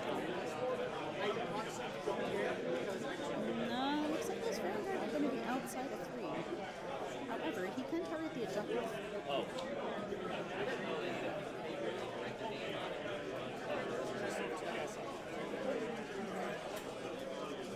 Okay, now we're getting confirmation there's still 2 casts on the Starseeker.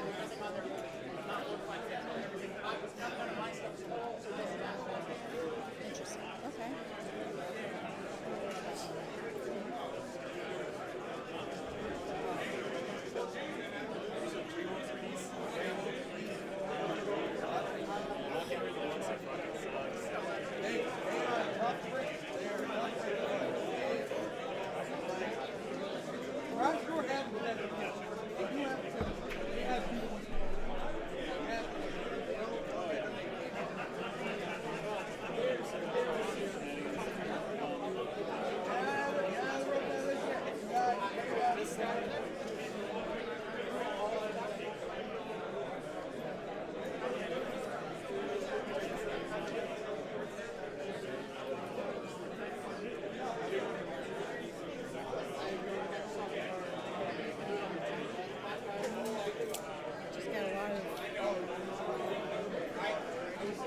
Our players are deep in thought here at the stream table. This is a very, very close game. Okay, now we got the pyramid going off. Attempting to do 3. We do 2.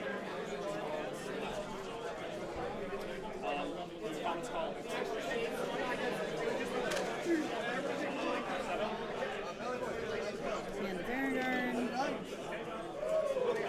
You're out of the spells?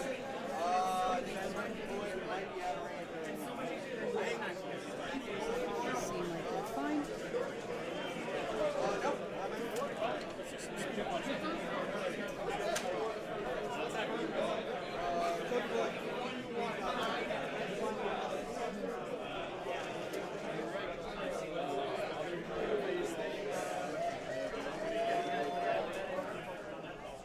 I think we're moving out of here.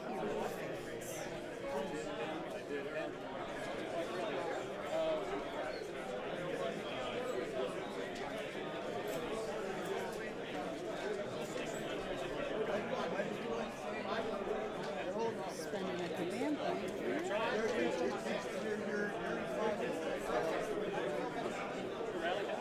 Oh, we're gonna rally.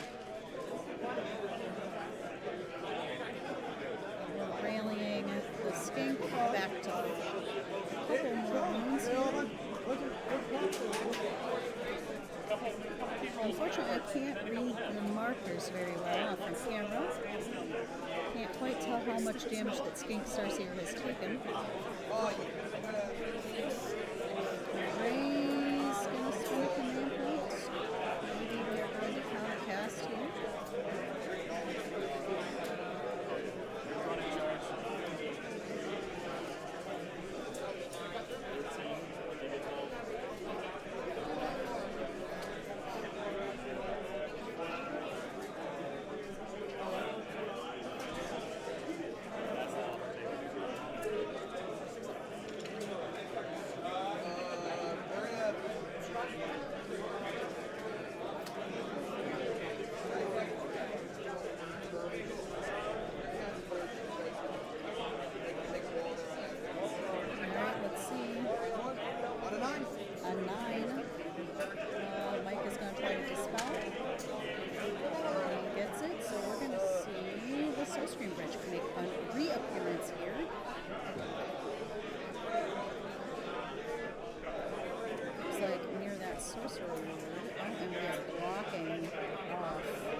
Difficult for Mike to get that objective and burn it.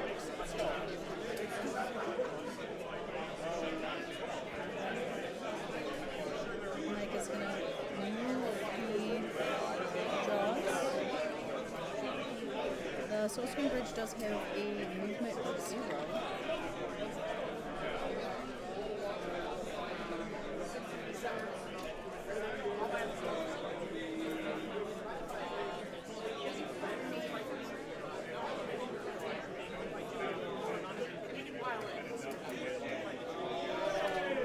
Just get right into it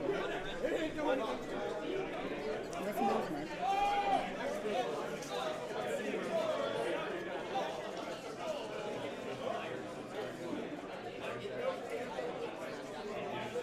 See the Raptidons moving on up.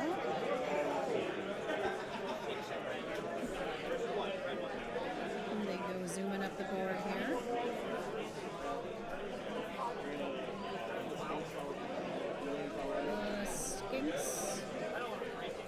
We're going to run. Should be 9 inches. Who gets them on that objective? Who would take that objective?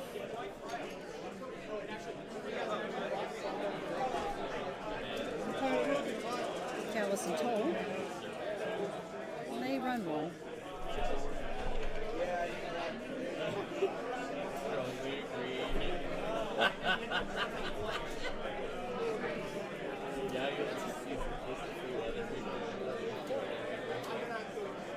Get around there. Oh, okay, so the companions ran 1 and Callus and Toll ran 4. There we go.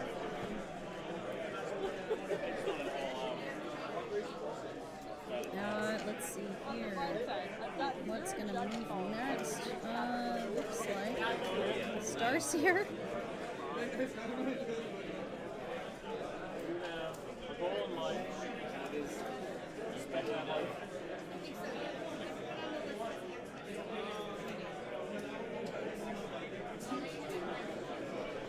Starseer getting just outside of 3 of everything.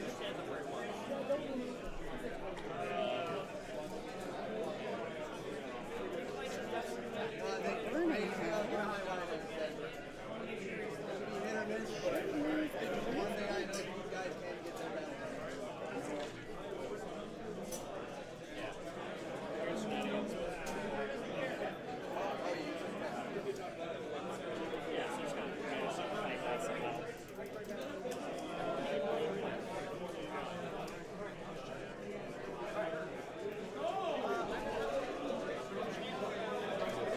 Does indeed move 8.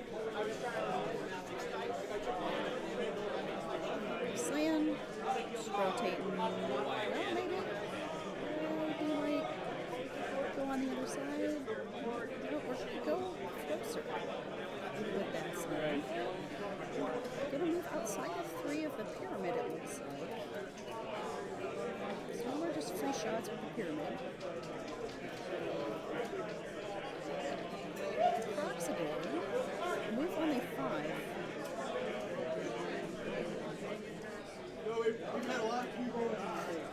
Spend the 1 to auto advance.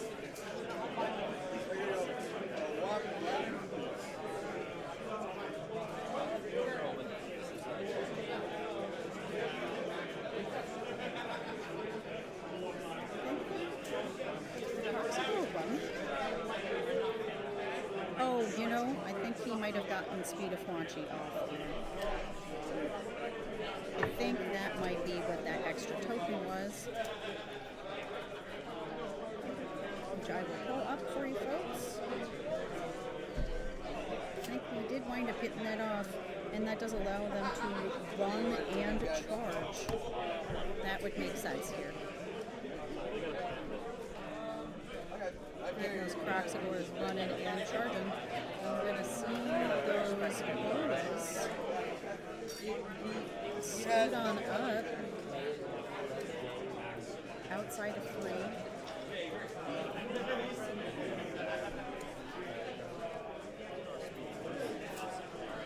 We move 8. And we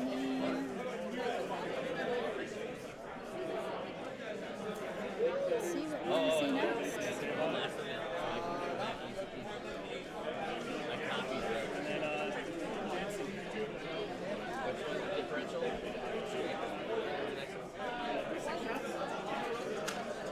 It sounds like we are shooting.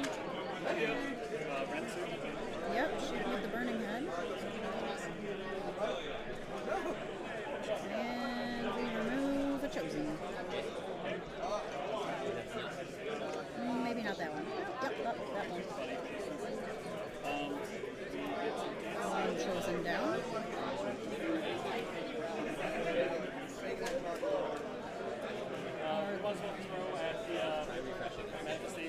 Alright, yep, the bolas are going to shoot at the manifestation. We hit once, wound once. 1 damage. Spear, 1 damage. It takes 2.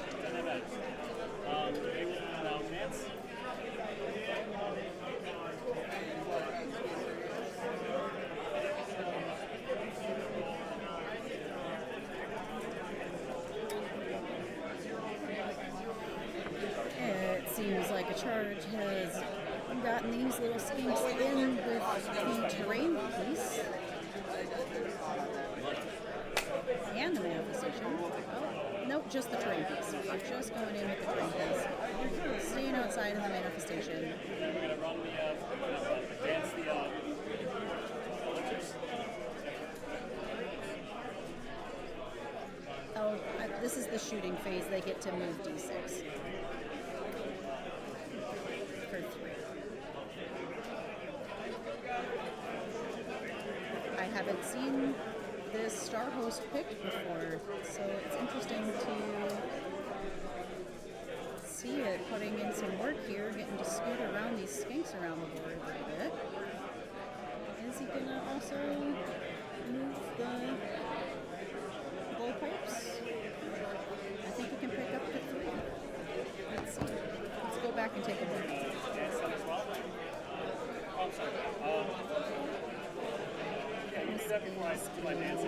Battle formation. Pick up to 3. He only has those 3, so let's see if he chooses those as well. To make a D6 move. A redeploy from the sorcerer rule.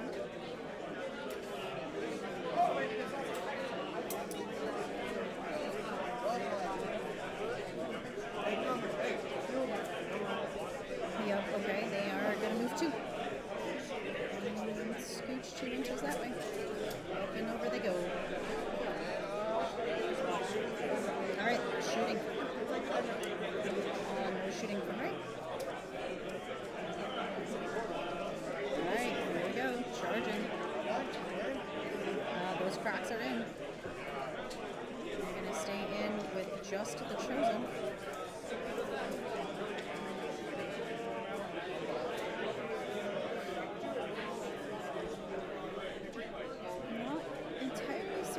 like it's measuring board there.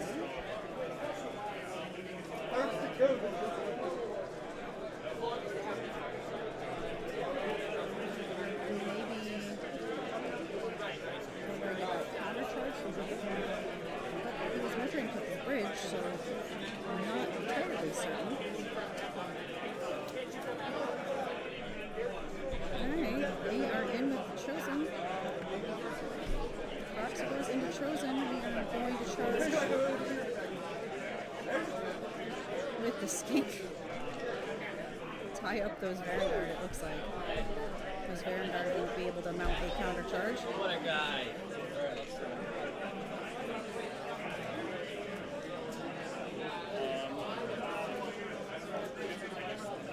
Sounds like now with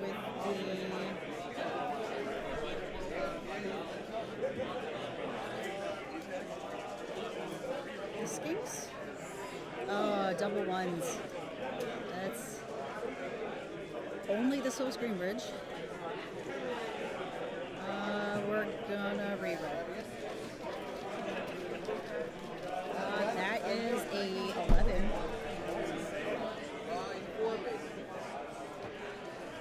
It looks like. He can move through the manifestation.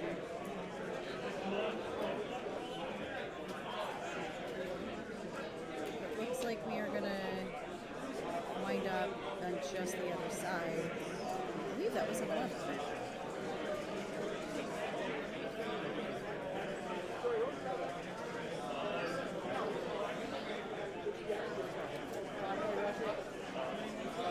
Alright, skinks.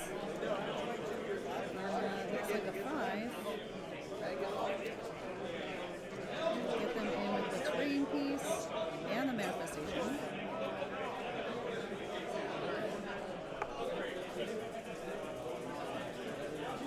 Jaws have not charged yet.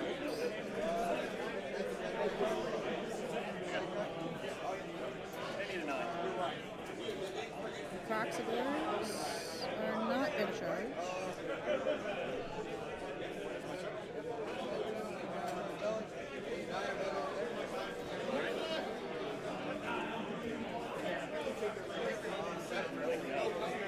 Ray attempted a counter charge and did not charge. So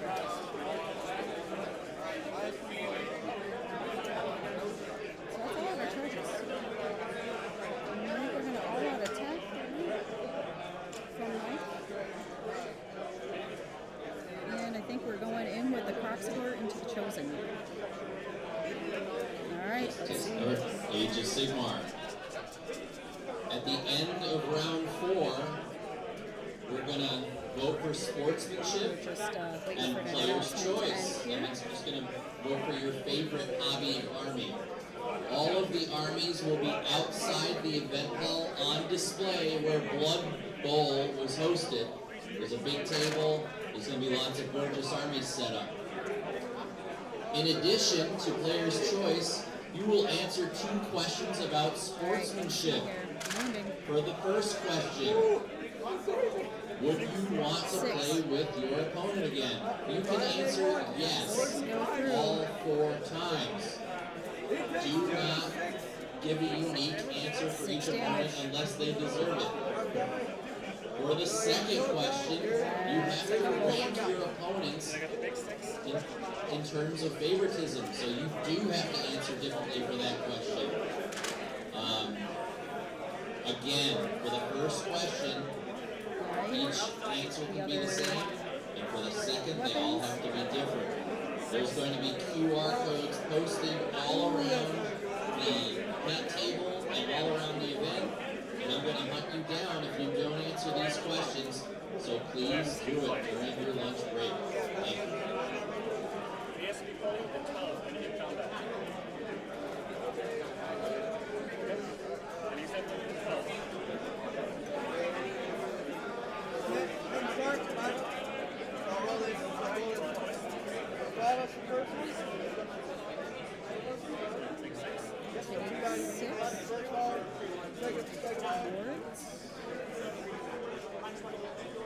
Thank you.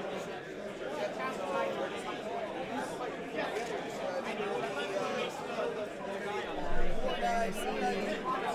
So Red Chosen picked up here. 2, 4. Yeah, 4. 4 more Chosen.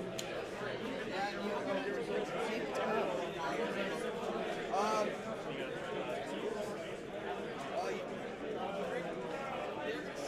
They survived. Alright, there are only, I believe, 4 Chosen left there. And they take 2 more wounds. Alright, we're gonna have the Vanguard pile in. You can only make a combat with that stake. Mike has pinned them in combat with his little wizard. 2 crits, so it's going to be 4 more wounds.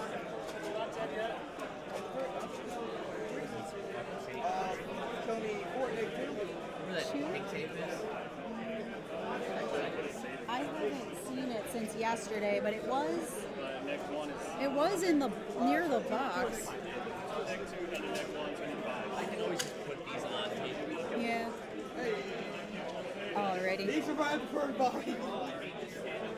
And the skink goes down.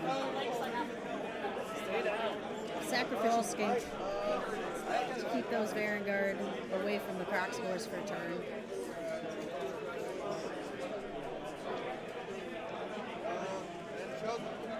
Oh, over here. Alright, we've got some more combats here.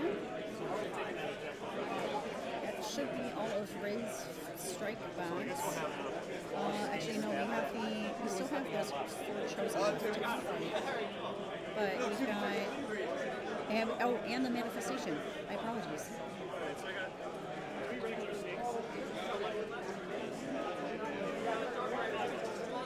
I think this is the Jaws into the bridge.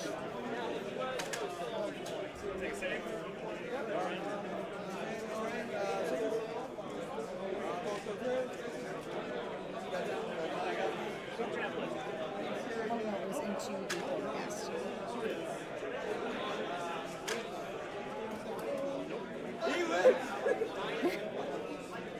The forecast lives. I guess it gets to fight back. Does get to fight back. However, the Chosen are going to pile in and fight next.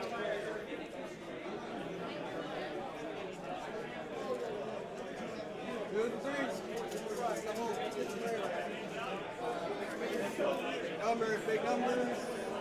That's enough to kill one. I heard 3s and 3s. Look for 3s again here. Show me 5? 6 at negative. Nope, 6 at night. 4 up safe.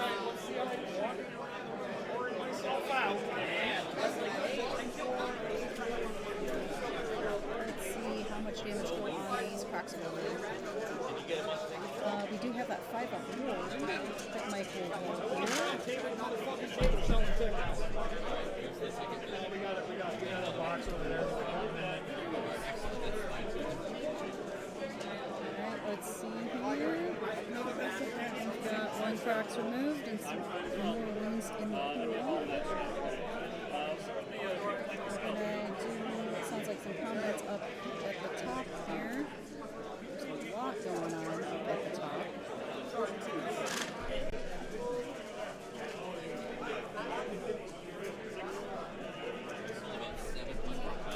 Six hits. 5 at round 1.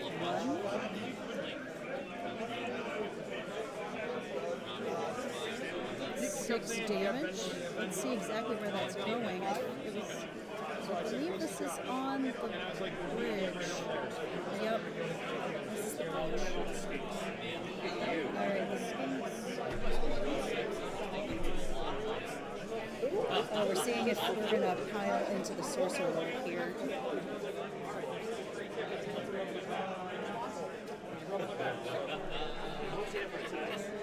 Great tag, sports, great thing. I'm thinking about it. No, I don't have one.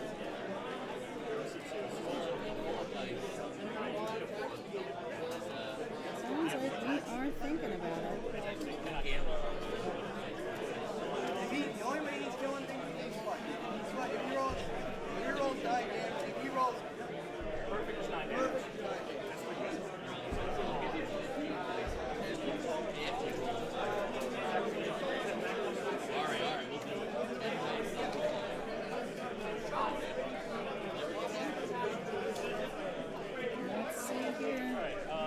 Yep, we tiled it to that sorcerer lord.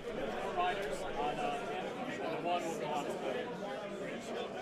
One's going to go into the bridge, the 4 into the sorcerer lord. Here are the riders.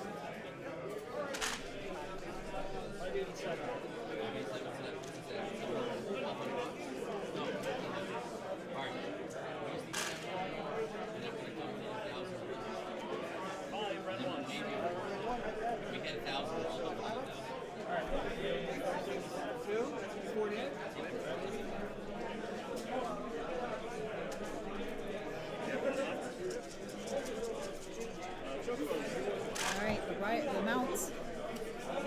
Sorcerer Lord has taken 4 damage. They are +1 damage on the charge, remember? Like the lances. The mounts are not.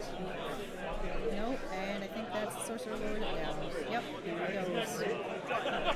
Sorcerer Lord is down. And that will also remove the bridge. Horror gas.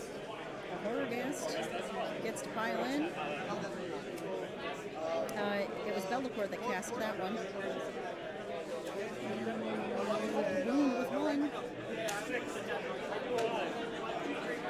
5 will pick up, is a fail, and we will pick up a escape. Oh my goodness, what a turn! What a turn!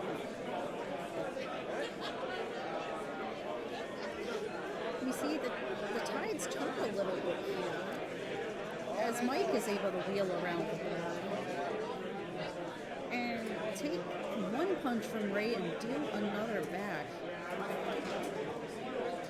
1 unit of Proxibor down,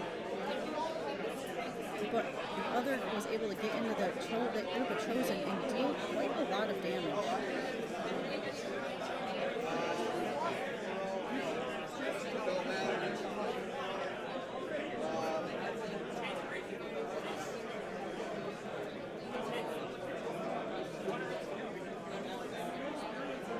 Still have 2 Vanguard down there, though. 2 Vanguard, a whole group of Furies, and 4 Chosen. Plus Bellacore. They still got a sizable amount of his army left, and he's going at the bottom of this turn. He has yet to take his full turn.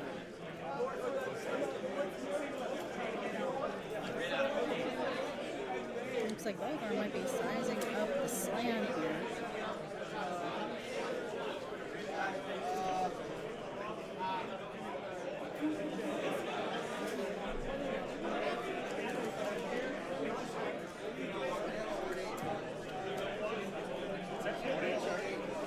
I will see if I can get an updated score as soon as I can and see where Mike landed.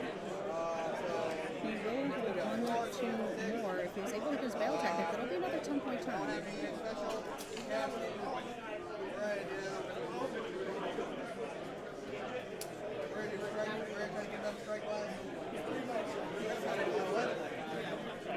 We're gonna try to make the box strike last, I think. And indeed we do. We got an 11 and Mike was unable to stop it.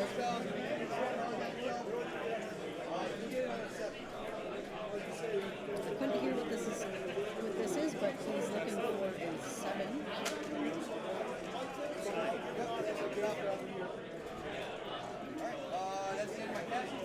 End of casting. Mike is not going to countercast. Bellacore is going to be 14. Make sure you stay outside of those cards. Vanguard now free. We're going to be able to move up and stay outside of 3 of those cards.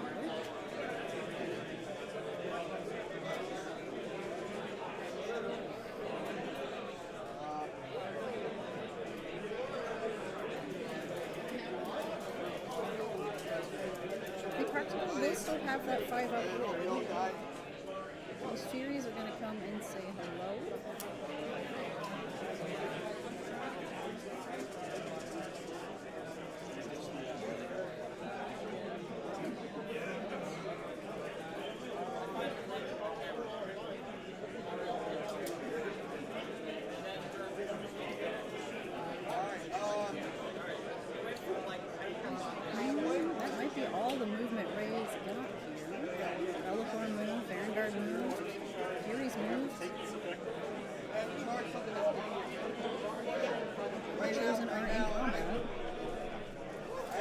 three things one has to be on the test of the year.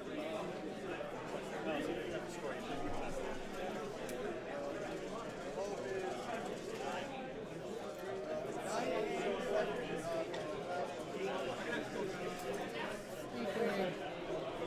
Trying to think about what Ray needs for charges here. It sounded like a 9. To begin with that burning head.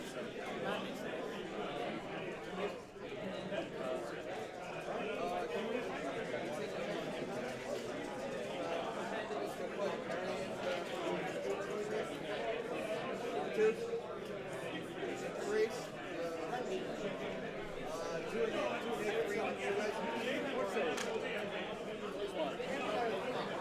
One more ink down. I think we are on charges.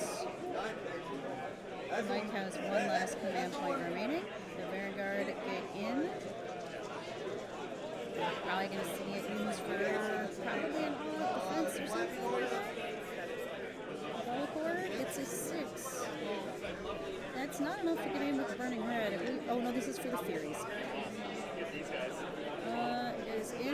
Is enough to get in with the Crocs. So the Furies are going to charge in to the back line here. Get in with those Crocs aboard. Now I think we got the big one.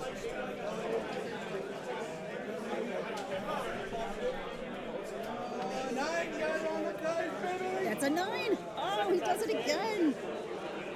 Ray with the longbone charges.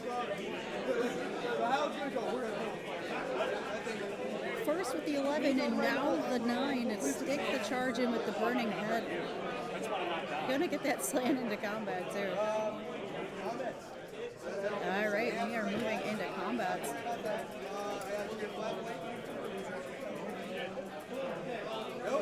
Ray will only hold 3 to Mike's 4 though still. Mike still holds the top 3 and that bottom right. We're going to pile in with Bellacore first, it looks like. We're going to try to, it looks like, get that slam in.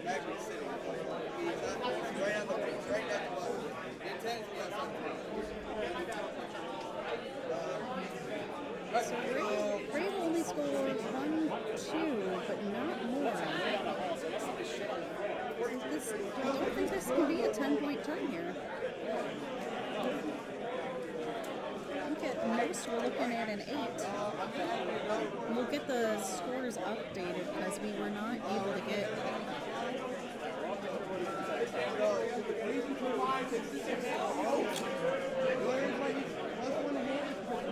We're not able to get the score at the end of Moonlight. Well, actually, no, I think we did get this one next time. I'm going to go take a peek at the scores and see what I can glean. I'll be right back.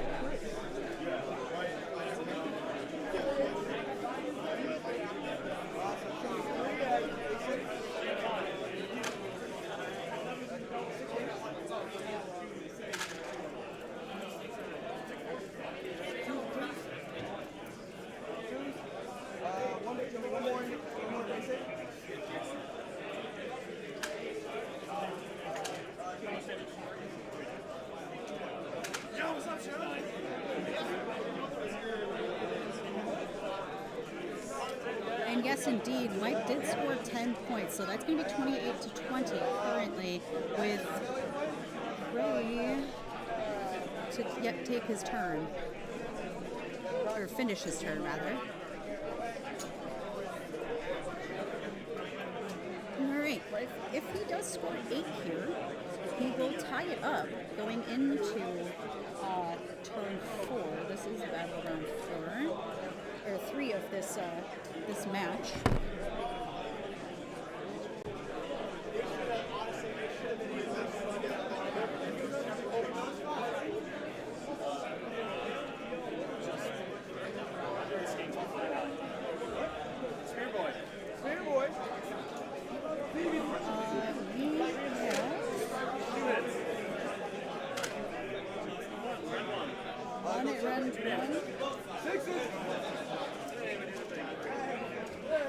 taking away that Wargast. That will pester those skinks no more.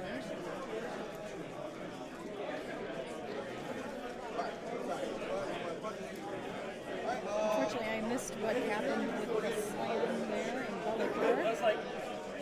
Those Croxicle are going to strike last, so that's kind of a moot point there until Ray wants to fight. The rest of the fights have gone. Well, with a 504, it's different. The Furies are going to fight into the Croxicle.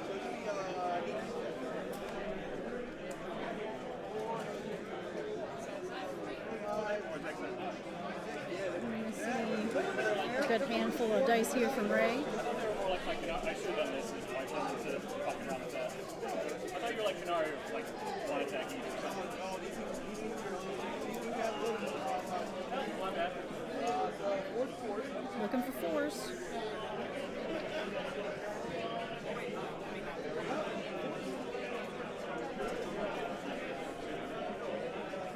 Show me 4 next. 2. Looking for fours. It sounds like the Furies were able to get some damage through. The Croxicle will strike back. Normally I say no, but Ray is out of command points this turn.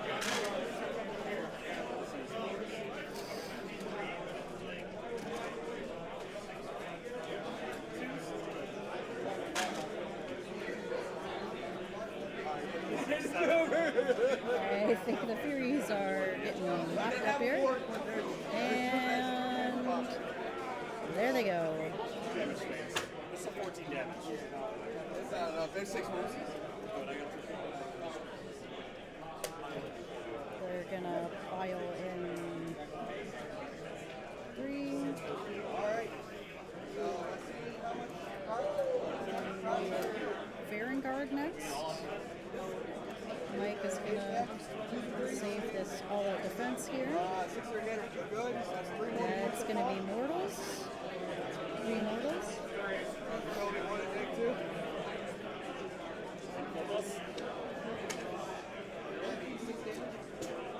And 5 upward. Takes 4.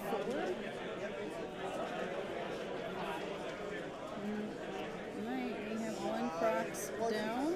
4. 3s.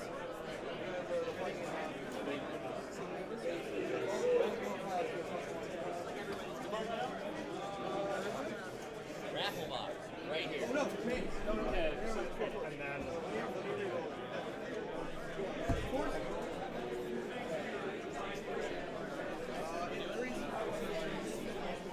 Two and everything.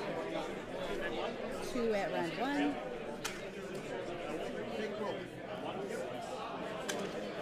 5 upward. That's more damage on the Croxblers. The Chosen are going to get to pile in and fight.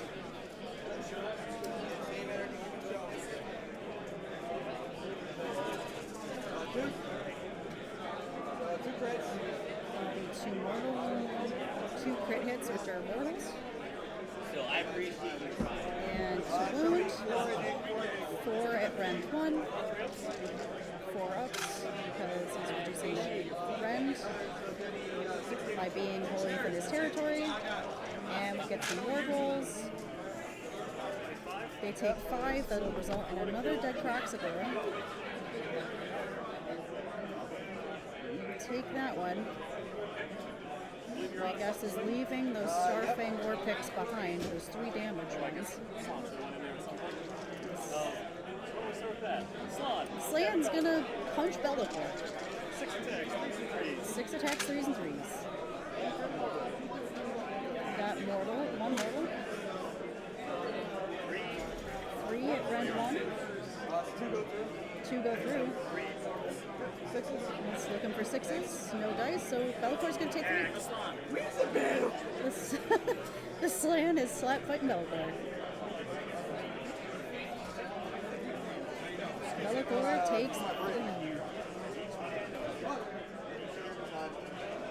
From the big floaty frog, the Burning Skull.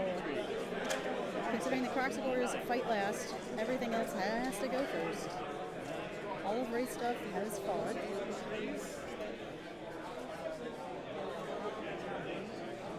And we'll see whether or not Mike wants to try to take out more Chosen with the Blood Raining Croxagore or the Varangard.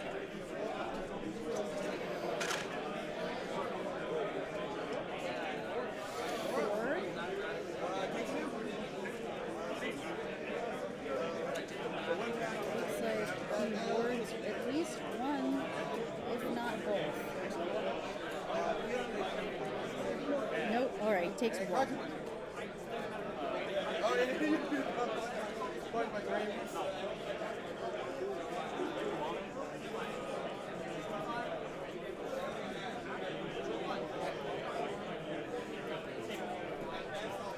to pile into Ray's terrain feature here. As we are within combat range with these skinks, I'm gonna try to chomp on the Nexus Chaotica, which has a 4-up save, 12 wounds. They didn't charge, so they're not getting +1 damage. 4 and 1. And then we'll roll the mounts. 3 go through, 1 damage piece. So the Nexus Chaotica's taken 3 damage of its 12 down to 9.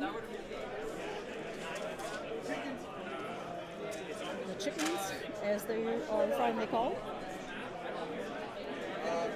strike in. 2 go through. 2. So it's down to 7. I believe everything of Ray's has fought and has used its double fight once a game ago.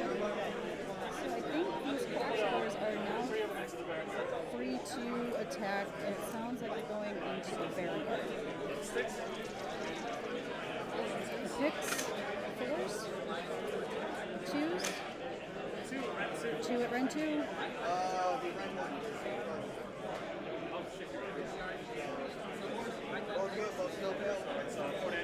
That'll be 3 damage, which will pick up a Varangard.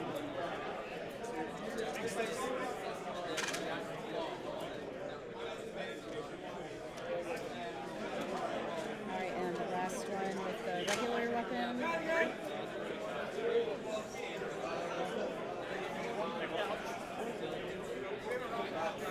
Oh boy. Oh, that picks up the other Varangard. Wow, what a scrappy game.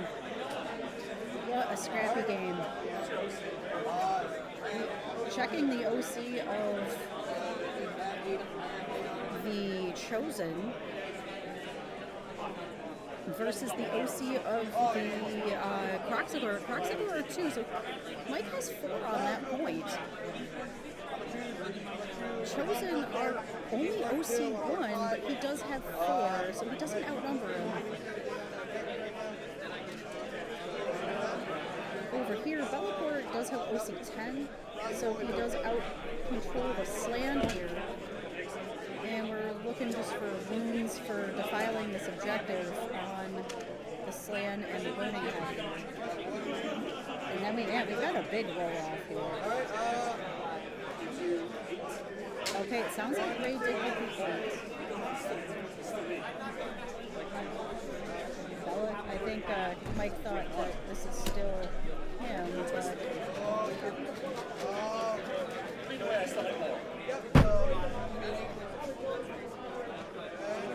There'll be 1 chew, not more. So 8.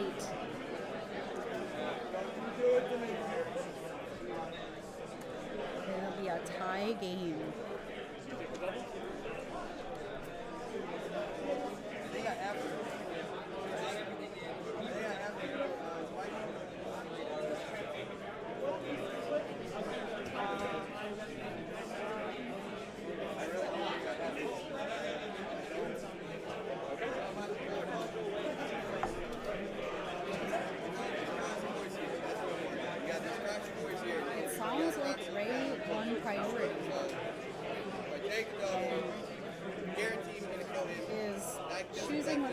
the double. He's in a tough spot to take the double. If he does, he probably picks up that unit of Crocs, maybe kills the Slam, but he's left with a lot of Mike's units still in his backline. He doesn't have anything left to take more objectives because everything else is tied up in combat.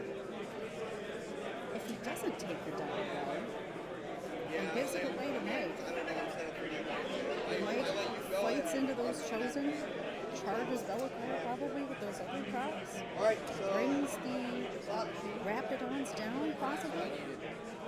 It's a tough spot. Sounds like he's taking it. He's going to take the double.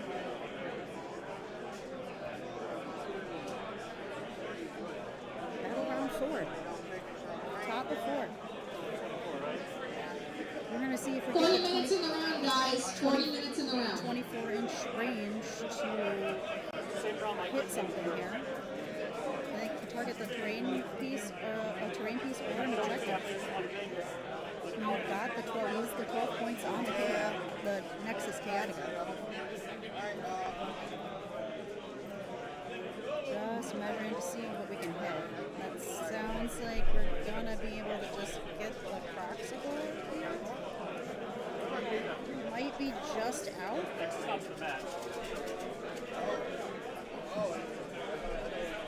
A little tough. Oh, the objective is actually a vertical base, not the 7-inch from the mat.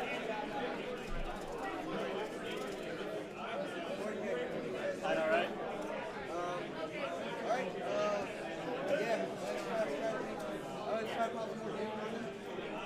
Yeah, it sounds like we're trying for more balloons. On Crocs, the 5-0 board is now gone. Oh wait, no. Mike has not had a hero phase yet. So he does still have his war goal. Because Ray doubled. So Mike keeping this 5-0 board on these Crocs for the longest time. That's a little bit of a surprise twist here. It will go away on top of Mike's turn. But, as I believe Mike just pointed out, that he has not had a hero phase yet since he used that Starseer ability. Alright, sounds like he takes those 3. And the Slan and the Burning Head are removed from play.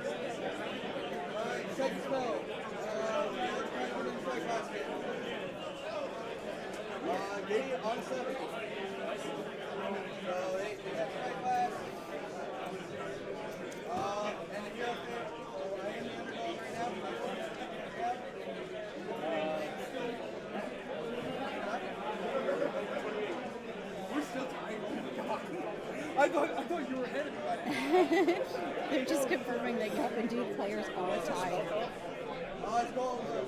They've bounced back between 8-10 and 10-8. Every turn here.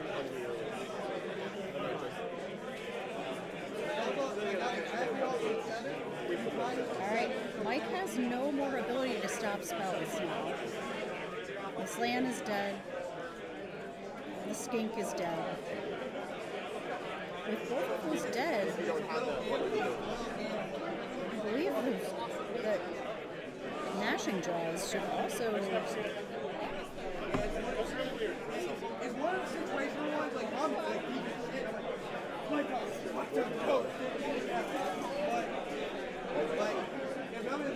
unless it has another ability, it should be removed from play.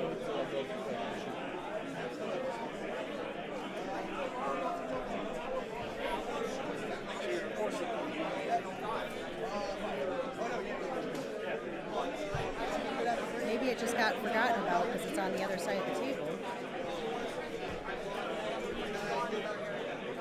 Yeah, manifestation, it should be removed from play.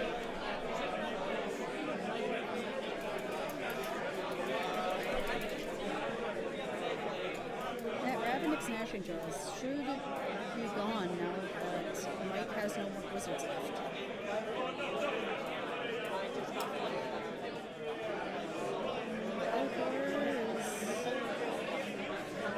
Maybe just gonna stay right on that point. I was thinking about it.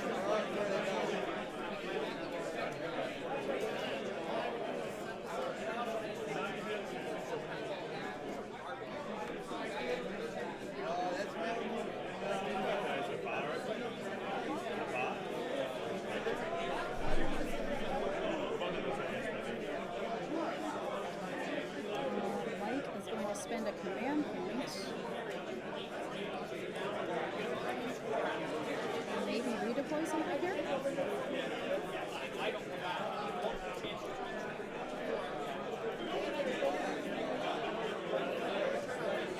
I'm thinking about it.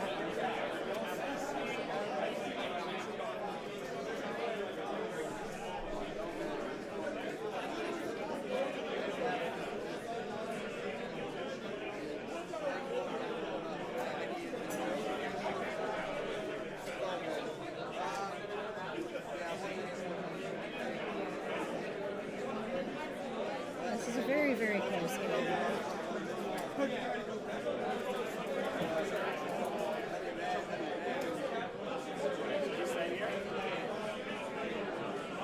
Sounds like Ray is deciding whether or not to move Bellacore. He needs to keep continuing to score at least 8 here, I think, to stay ahead of pressure that Mike can put on him with the rest of these units he still has. Is Ray? Yeah, okay, yep, we did see the Jaws was still on the table and have removed it, as all the wizards are dead.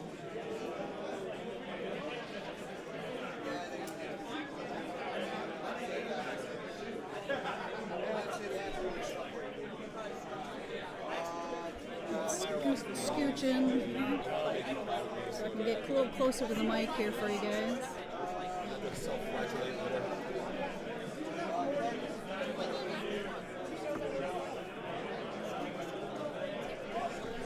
Looks like we were just checking to see whether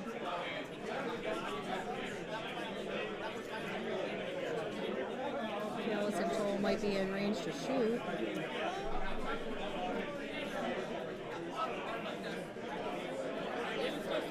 And I put 44.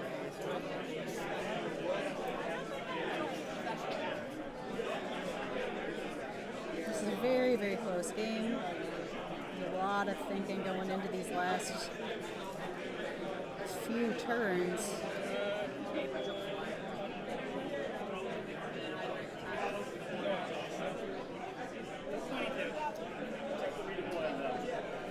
Mike is going to redeploy this Sphinx for 2.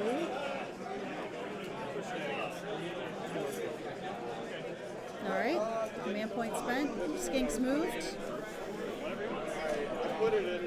Sounds like Bellacore charged and he goes wherever he pleases. I didn't know how much. Looks like that is at 11. Let's see where he's gonna go. I wonder if those Croxagore are wholly within 9 of the pyramid. If they are, they're gonna get a bit of a bonus.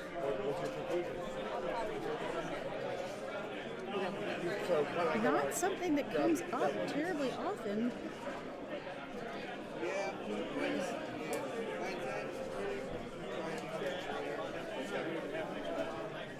They're gonna get +1 to hit if they're wholly within 9. And that pyramid base is quite large.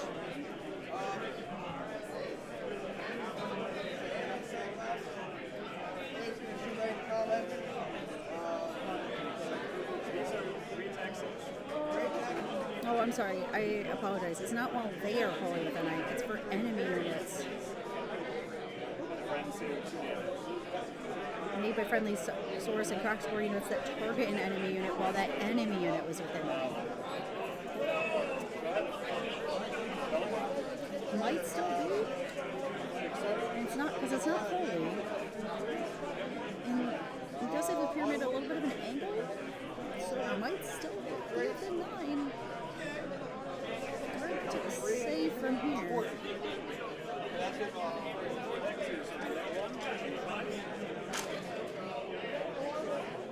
These Proximor do have a 5-up board.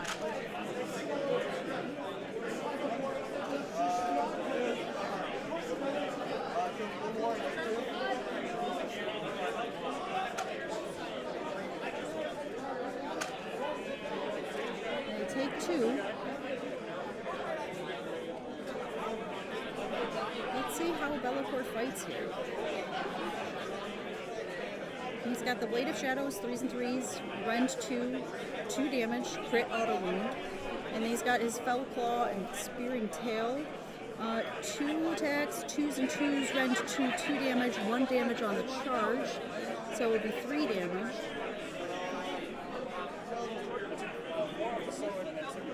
Alright, we did see 1 Proximor removed. After all of Bellacore's attacks, the Proximor, I believe, in combat with the Chosen still have Strike of Glass.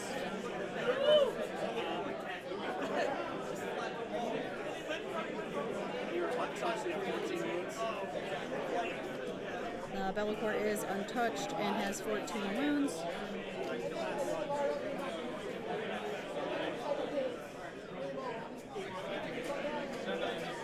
We're going to all-out attack.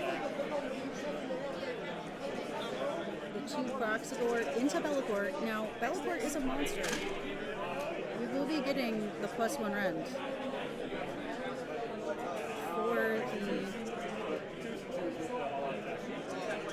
for the fact that they are the war spawn and they're anti-monster.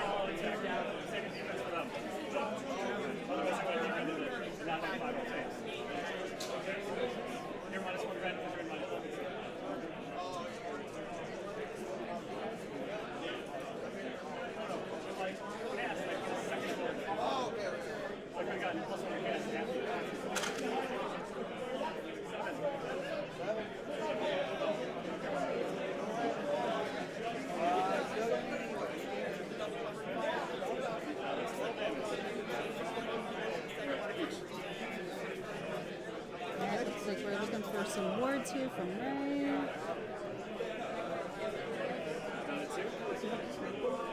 That could have gotten better.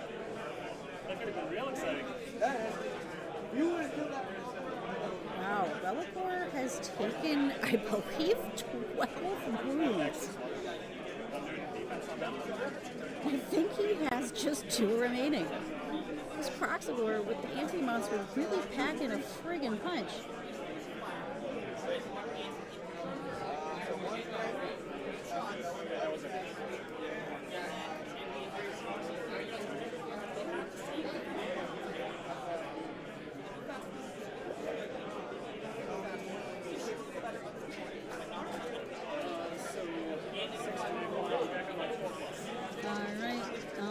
Like Mike is on 4s here.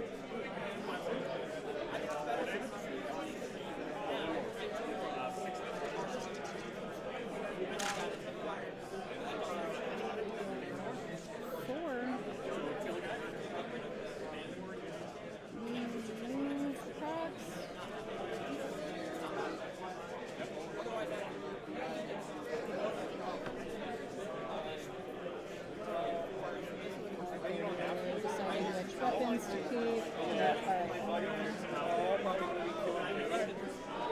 We're going to keep the Starfang picks.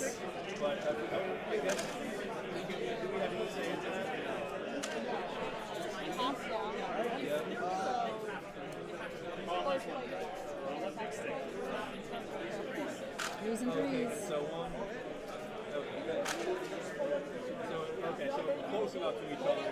That's how it is. Oh my goodness. I'm going to see the rest of those chosen get picked up off the board. It's just Bellacore left.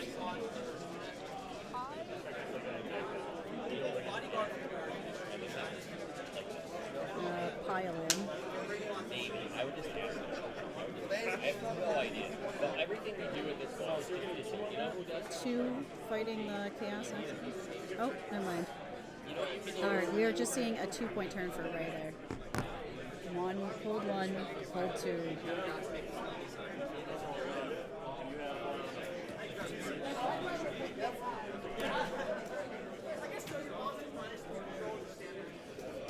He is not able to take out this Croxidor with those Trozen. Bellafor has suffered heavy damage.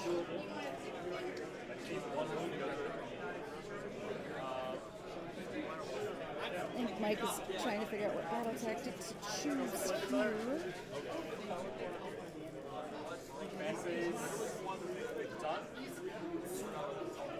I think he needs to just kill Bellafor.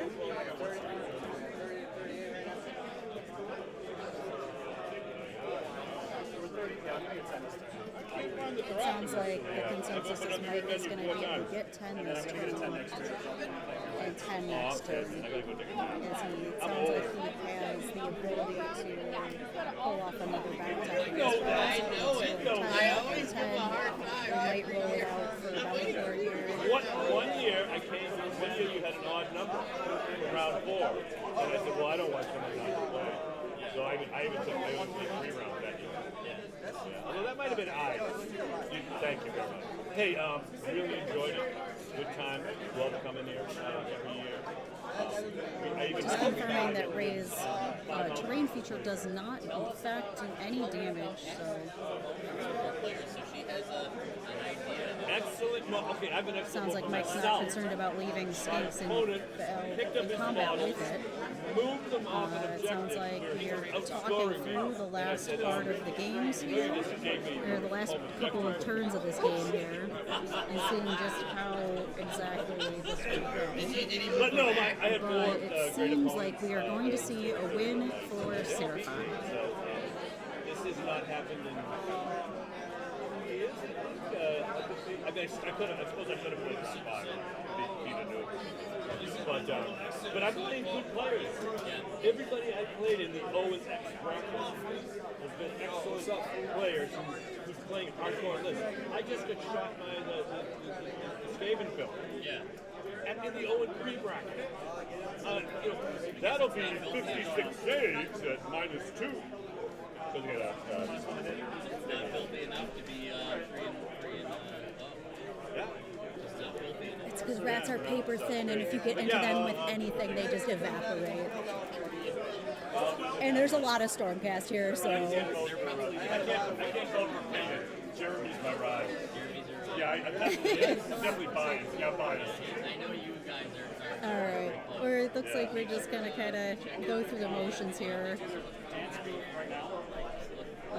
No, I love it.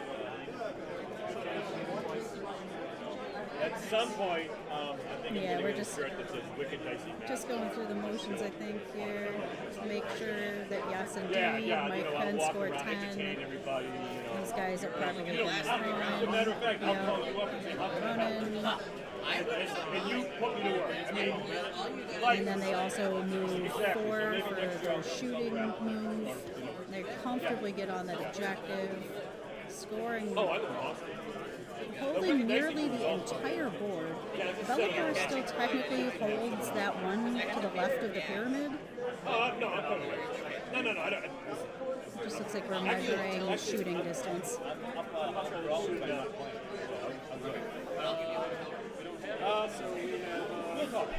We'll talk because I want to be the guy. So, but a hotel room. That's a 12 to get the Croxidor in combat with Bellator. They have strike last. Yeah, no, that'd be good. Bellator might be able to take out Croxidor here. Local. But the long ride, 5 runs, the long ride back, the plane ride. Bellator is heavily wounded, so he is going to be on 6 attacks with the Blade of Shadows instead of 8 as his battle damage I gotta do everyone. effect kicks in here. And we actually have a GT and a home store. He's ethereal, so it's just going to be a a base save of 4. The rend actually from anti-monster means nothing here. I had forgotten about the fact that Be'lakor is what we like to call ethereal, meaning he ignores save rolls, both positive and negative, save roll modifiers, both positive and negative. So Ray is always just on 4s, no matter what. Even though Proxigor or anti-monster doesn't really mean much. But no, it's I'm not the most physically capable guy. The age doesn't help. Travel doesn't help. But no, I love the game. The game's great. And I kind of work in our local store as sort of like the ambassador. So when the new guy comes into the store, let's see what can Be'lakor do here to stop these Proxigors from just punching him in the nose. Store discord. And he pops in. And then I say, oh, we don't do anything in the store discord. Here's the wicked dicer discord. It sounds like 7 at rend 2 here. You have an army, okay, I'll bring 2 of my armies, and then so I sort of do that. And I was running. All right, yep, we did see that hit of that unit. Since it is Mike's turn,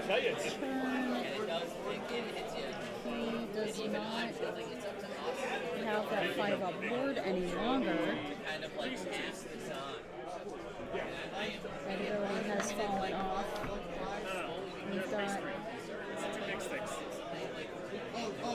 We've got the 2 special weapons here.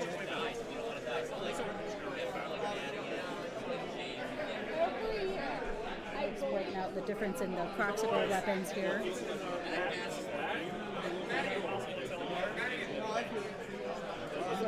So he used the 2 different weapon looks to be able to distinguish here which Proxigor are which. 8 hits. Oh my goodness. 8 saves. 8 saves, holy cow. That will most certainly take down Be'lakor. Holy cow. He hit all 8. No, you played phenomenal. The same rolls over here. He was just telling me he's not doing it. No, you played phenomenal. That is definitely going to seal the game here. And that'll be a win for Seraphon. Final score will be Mike at least 10 points up here, and he still has pointed out he has not yet taken their land.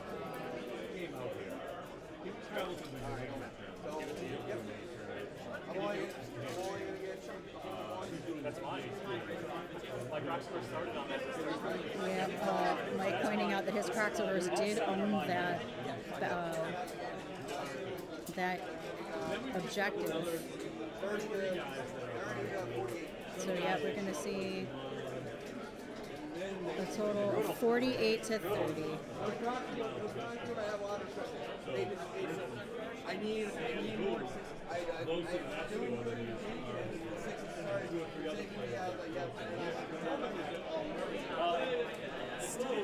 That is our final score. All right, well, that wraps up our stream table game for round 4. We are going to break here for lunch in a little bit, and then we will return with our very top table for the very last round of DaBoyz GT 2024 here in Rochester. We will be stepping away here for a little bit, but if you rejoin us at 1:15, we will have that final match for you guys. Thank you so much for joining us for round 4, and we'll see you soon. Come back and join us again at 1:15 for round 5. And then if you're in the area, stop on down. Stop on down to see the festivities. We've got Player's Choice voting for armies going on. You can come see some really cool boards and some really sweet armies. And yeah, we'll see you next round. 1:15.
folks, we are going to get started here in just a little bit. We are getting players for our stream table here. I will get their names up. And we'll take a look at lists here shortly. They're moving all their stuff on over.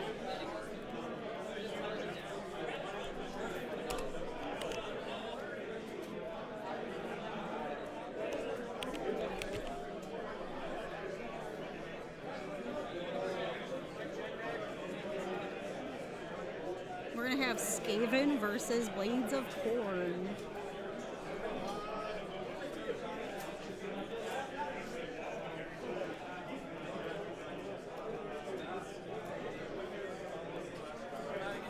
Thank you very much for joining us for our last round here.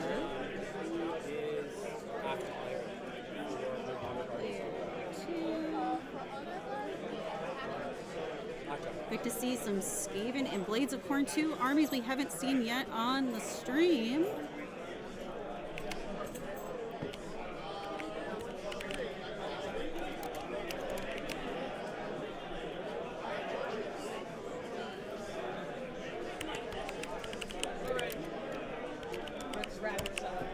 All right, they're going to set up terrain. So 22 to the middle, right? And then There we go.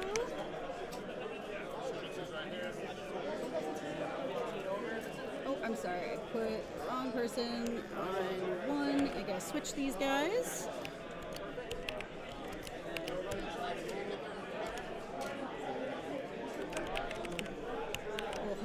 We'll just flip these guys. There we go. There we go. This is, we'll reset scores. And the round. Oops. Come on. There it goes. Battle round will be 1. Oop, come on.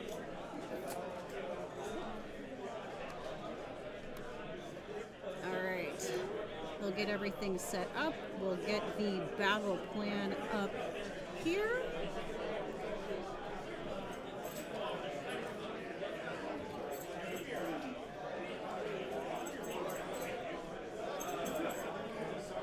The battle plan is shifting objectives.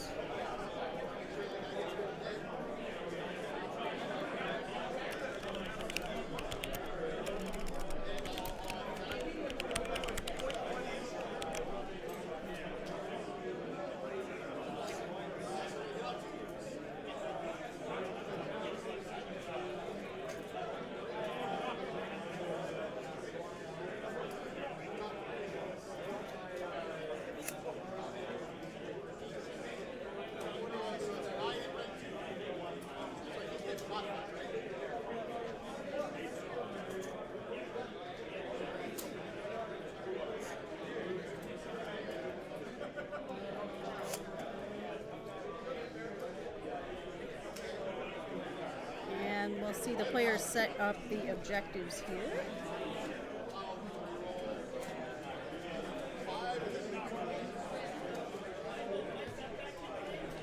We've got some really cool converted Skaven models.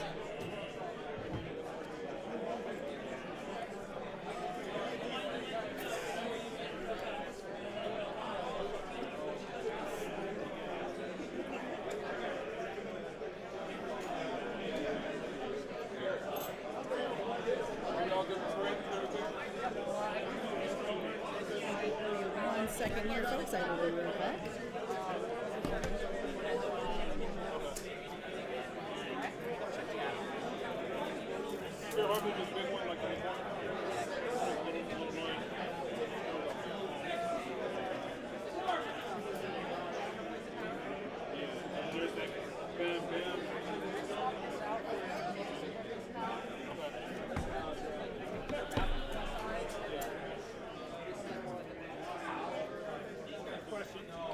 If you're outside of terrain, are you also within time?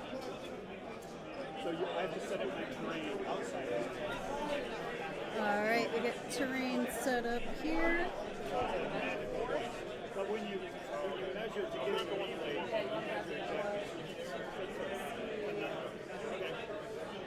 Some terrain features from both players here as well.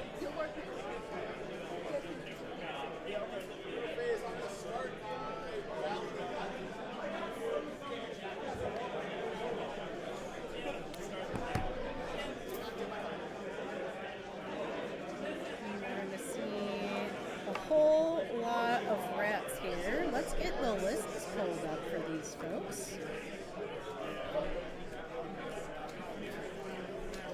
Click to the right button. There we go. All right, we have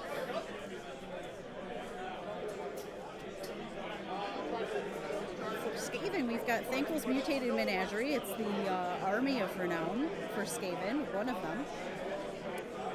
With its own unique spell lore, and it has the Prawn Spine as a manifestation.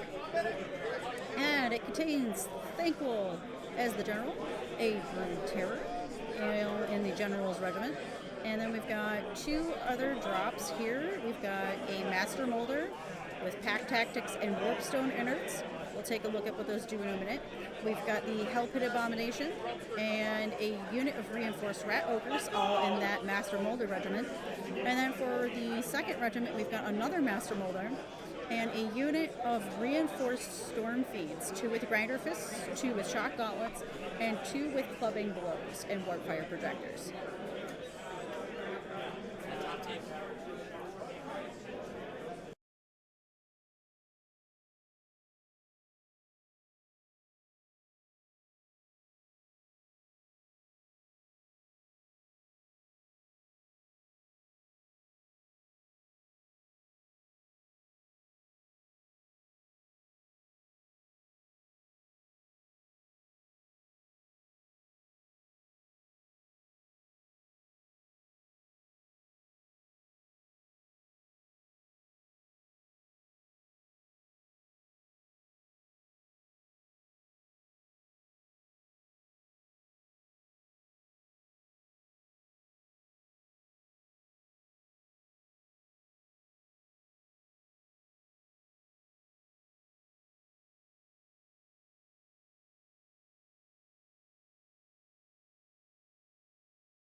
Apologies, folks. It's been so busy I didn't get a chance to get lunch, so.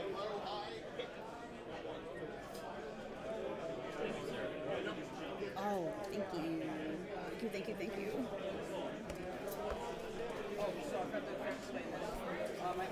All right, so back to the action. We have the last 2 Storm Fiends are 2 Clubbing Blows and Whitefire Projectors.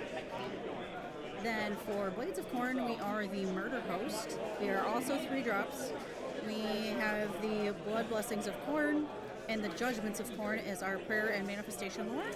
We have only one thing in the General's Regiment, and that is the Slaughter Priest. Then we have 2 other regiments here, a Bloodthirster of Insensate Rage with Favorite of Corn and Argath, King of the Blades, or King of Blades. We have a unit of Blood Crushers and a reinforced unit of Bloodletters. In the second regiment, we have a Bloodmaster, Herald of Corn, a reinforced unit of Bloodletters, and 2 units of Fleshhounds, and then the Skull Altar as his terrain piece. You're seeing the Fleshhounds deployed there on the right. Then I am assuming that's the unit of 40 of reinforced Bloodletters there in the center, and then the Bloodmaster, Herald of Corn. And he fights. We can immediately tag a unit to fight after him. And when he does that, they subtract 1 from wound rolls. and then the Fleshhounds are just cheap screens. Yeah, the Skaven minis are awesome.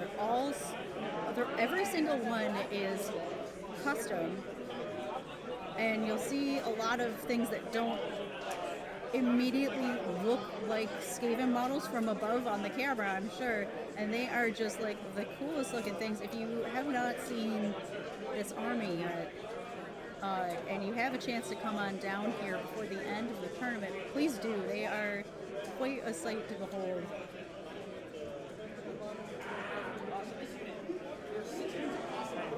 It's all custom kit bashed using Imperial Guard models and Skaven models.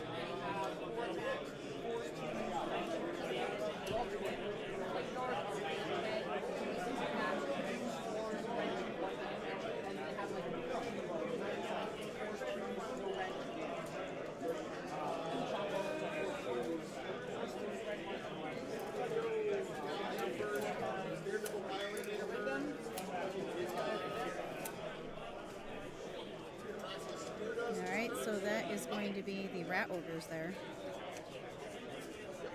And then let's see, we've got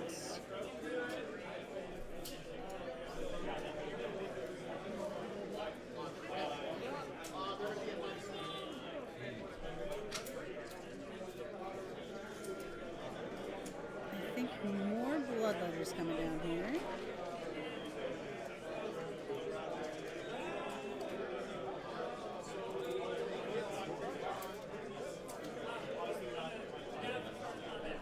Flesh hounds on both ends.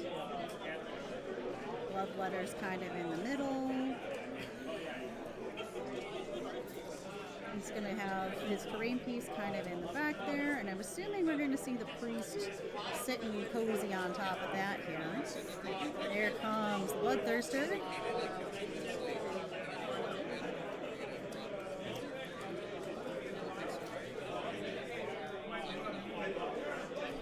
Let me get my iPad open here and let's take a look at both the armies. Having played Skaven myself, I am quite familiar with a good chunk of what they do. However, I have not played with or against the Thankful's Mutated Menagerie army of renown. So we'll take a look at what benefits that will give Liam here. And also potential drawbacks, if I remember right. It is a very interesting, very, very interesting army of renown. We'll get pulled up here, and the other pulled up on my phone.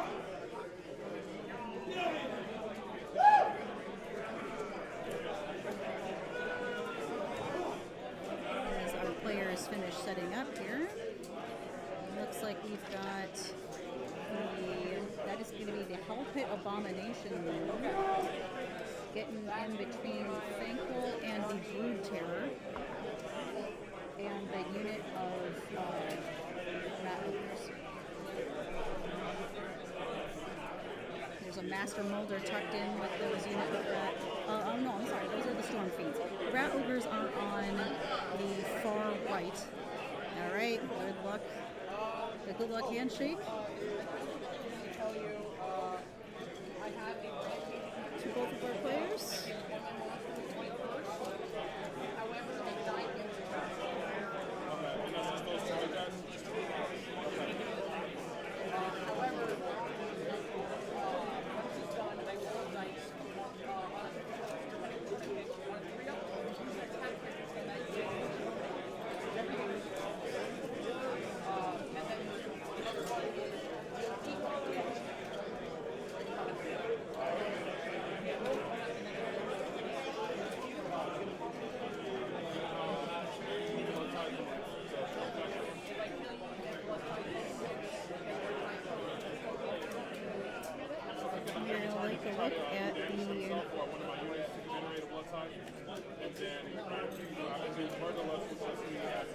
Army of renown here.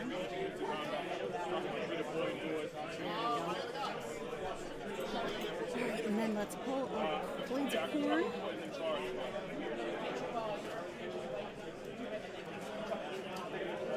Exactly. So if I'm within 3 inches of it, I just step in.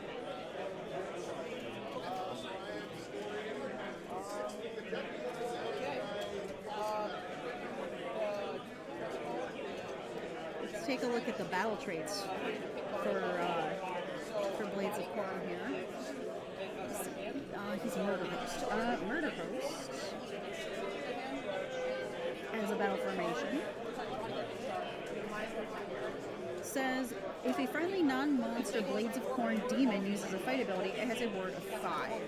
So that is going to be the Bloodhounds and the Bloodletters. We've got a lot of demons here in this list. I don't think there's any mortals except for the Slaughter Priest. I mean, the Bloodmaster. Bloodletters are all demons. Bloodhounds.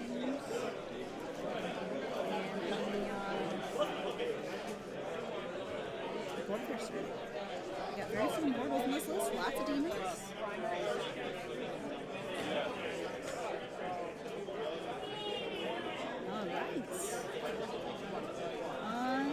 Let's see if I can see if that the priest has popped onto the terrain piece. No, doesn't look like quite yet.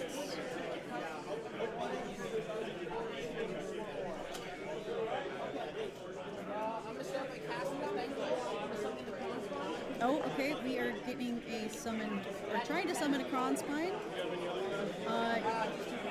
Sounds like that's a 10. We're going to see about an Unbind? Oh, no luck on the Unbind.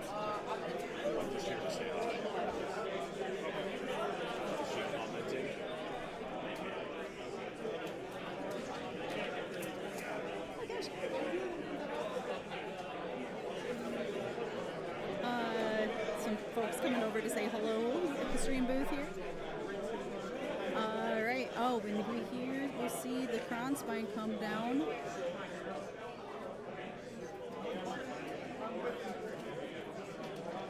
We've got some well wishes in chat for both our players.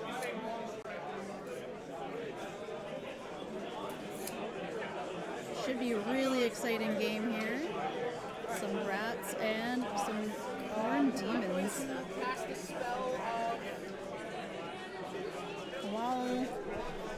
While we're casting some spells here, let's take a look at the rest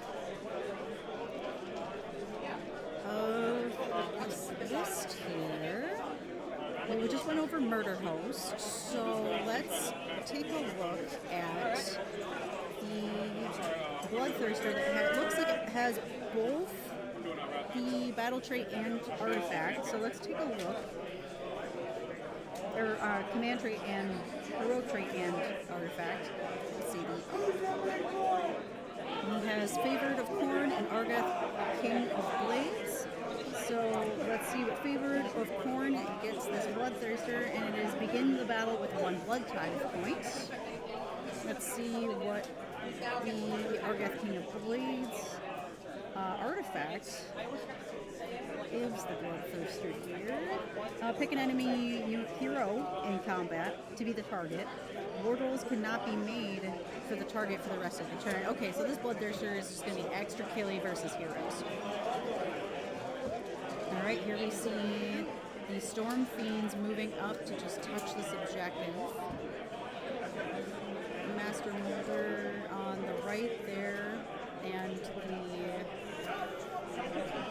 Hell Pit. Hell Pit is running. Hell Pit moves 11.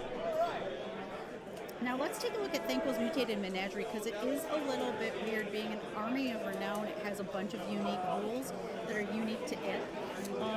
So let's take a look at that. The big one is going to be Thanquil's Mutated Menagerie, which allows you to have only a limited number of roster options, as all armies of renown do. You can have Master Molders, Thankful Bone Ripper, Rat Ogres, Hell Pit Abominations, Brood Terrors, Storm Fiends, and you cannot include Regiments of Renown or Faction terrain in this. So we're not going to see any null holes here or anything, any other units from other factions. The battle traits are kind of interesting. Again, unique to this army of renown. we have the passive Monstrous Entourage. The champion weapon ability has no effect on mutated menagerie units. While a friendly Thankful is in combat range of another friendly mutated menagerie unit, Thankful has a ward of 4. Each time you make a successful ward roll for Thankful, allocate a damage point to a nearby friendly mutated menagerie unit within combat range after the damage sequence has concluded. He's also, so that's just a passive that he gets for being in this Army of Renown. Let's take a look at what else we get here. We get a once per turn army your hero phase ability called More Mutation that for the rest of the battle you have to, it has an effect for the rest of the battle. You have to pick a friendly non-hero mutated menagerie unit to be the target, and you cannot pick the same target you cannot pick the same unit to be the target of this ability more than once a battle. For the rest of the battle, you get +2 to the health characteristic, +2 to move, +1 to attacks characteristic to the melee weapons of the target, a 5-out ward, but there's a little bit of a drawback here. At the end of the turn, you allocate D3 +2 damage points to the target. So whatever he winds up picking here, every turn will get a boatload of buffs, but at the end of the turn, he has to allocate D3 +2 damage to it. And then we've got a couple of combat abilities, a couple of rampages. We have Rampage and Demise. Pick a friendly non-hero mutated menagerie monster unit that has not used any rampage abilities this turn to use this. This unit has strike first for the rest of the turn, but at the end of the turn, it is destroyed. When this unit would be destroyed, before removing it from play, roll a d3 for each enemy unit within 6. On a 2-up, inflict the amount of mortal damage equal to the roll. So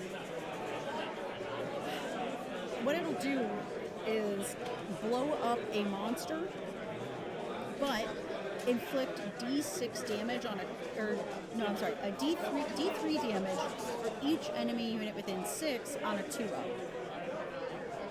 And after this ability is resolved, this unit cannot use any other rampage abilities.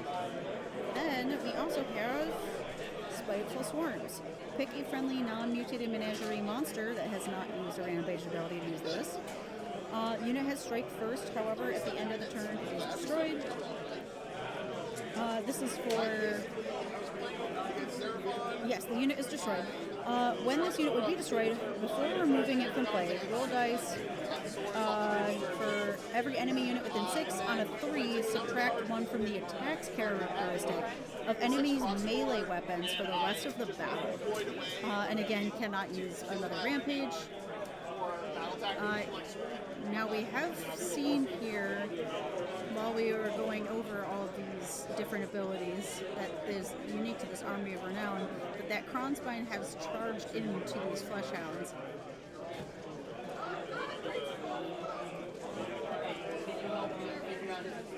So that is the Army of Renown rules. The Warpstone innards he gave to this hero are add 1 to the attacks characteristic of the target's melee weapons for the rest of the battle. You have to pick a non-hero mutated managing monster wholly within 13 to be the target. But at the end of each turn, allocate D3 damage points to the target. So he makes things a little bit more aggressive, but has to take a bunch of damage potentially at the end. Let's take a look at the heroic traits. The heroic trait is pick 2 friendly non-mutated menagerie hero or non-hero mutated menagerie monster units wholly within 13 to be the targets. The targets can use all-out attack or all-out defense this phase, even if it has been used by another friendly unit this phase.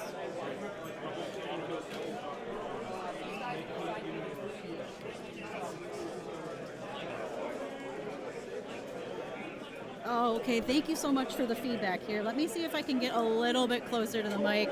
It is a little bit loud. Let me see if I can scooch this a little bit closer.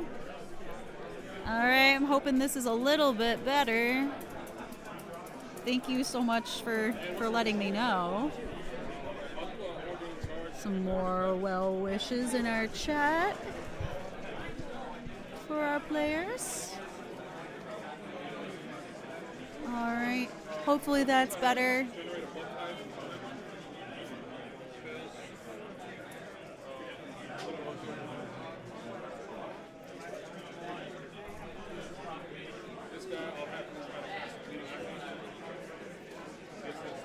Alright, so we did see the priest hopping on the terrain feature here. Let's give that terrain feature a look and see what it does. Corn gets the skull altar. In your hero phase, if this terrain feature does not have an invoker, pick a friendly Braids of Corn infantry priest within 3 and not in combat to be the target, and place him on it. Okay, perfect. Thank you so much. I'm glad you can hear me better. Alright, and let's see. It has a couple other abilities. Descend to the altar in your movement phase if this terrain feature has an invoker and was not placed there this turn.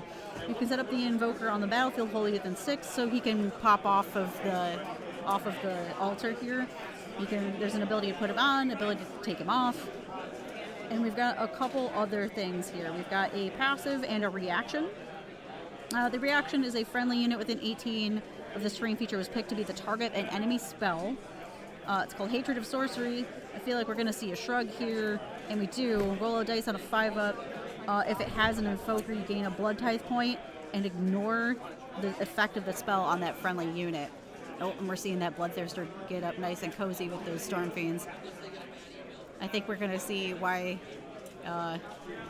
Bloodthirsters are kind of spooky here, and they sure are. They hit real hard. Okay, Bloodletter's moving on up too. Looks like we're going to try to get in maybe with that Hell Pit Abomination.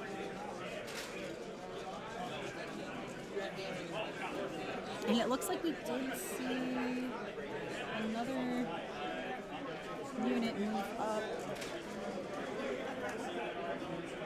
It's a little hard to see from the stream table exactly what the unit is. I think it's one of the manifestations. Yes, it is.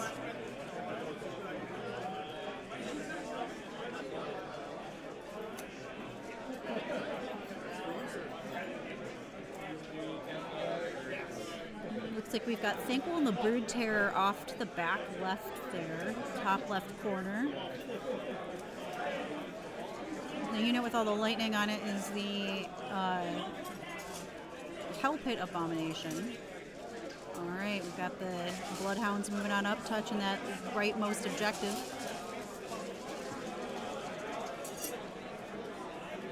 Making way for this unit of Bloodletters, perhaps?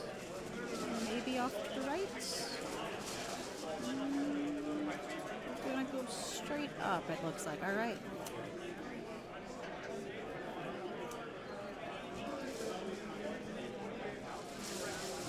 Straight up the board for these Bloodletters.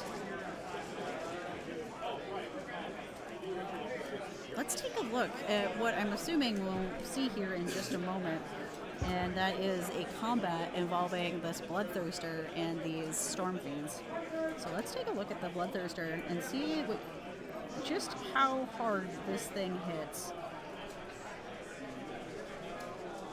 Because I have a feeling it's going to get pretty gnarly here in the center of the board. Alright, the Bloodthirster has 16 health, moves 12 inches, has 5 control on a 4-up save. He has the Great Axe of Corn. It's anti-infantry, so it's going to get +1 rend against pretty much all of the Skaven units except for the big monsters. So except for the Hell Pit Abomination, Thankful, and the Brood Terror. But these Rat Ogres, the Storm Fiends, And the Master Molders are all infantry.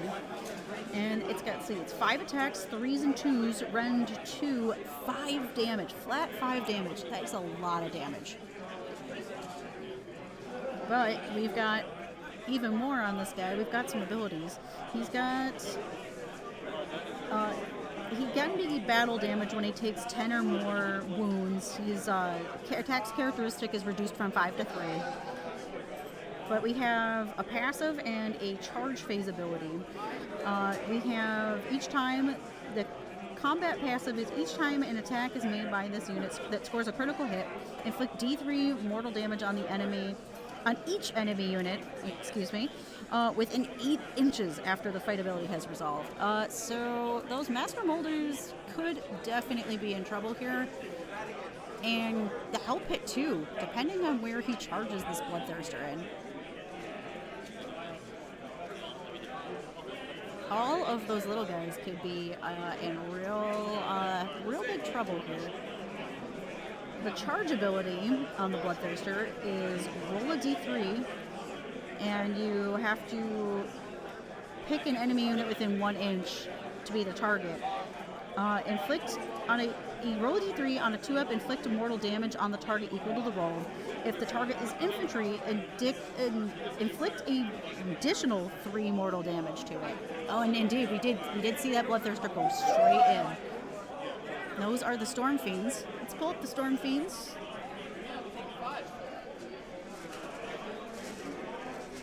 I'm going to roll for these guys right here.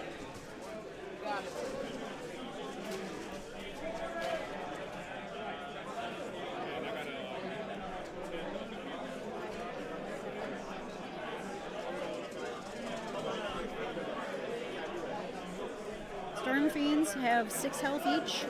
They have 2 control and a 4-up save.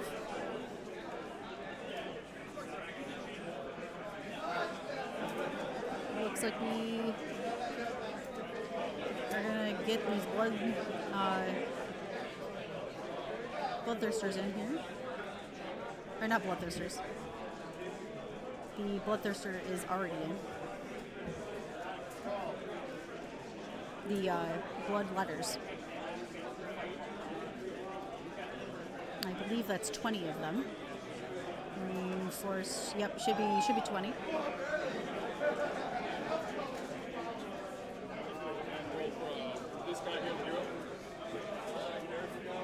Okay, looks like we're still making some charges. 6 inches. Not sure if that's going to be enough to get there. Bloodletters are going to charge. 7. 7 might be enough to get there. Oh, that looks so close. That looks so close. Is it enough? It's hard to see under the Bloodthirster's wing is blocking it a little. It has to end within half an inch. I think that looks like it's gonna be able to get there. We'll find out here very shortly.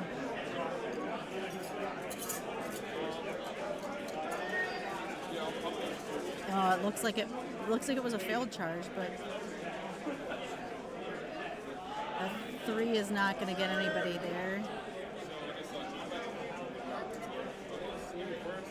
All right, yeah, okay, that looks like it's all the charges.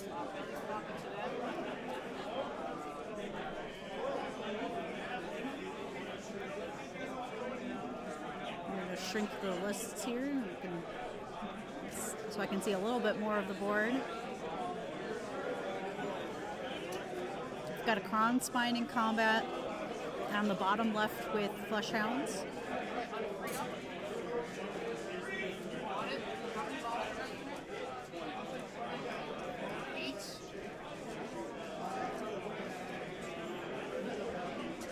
You'll have to excuse me, I'm just going to turn off my camera for a minute while I eat some lunch. I'll still be here commentating for y'all though.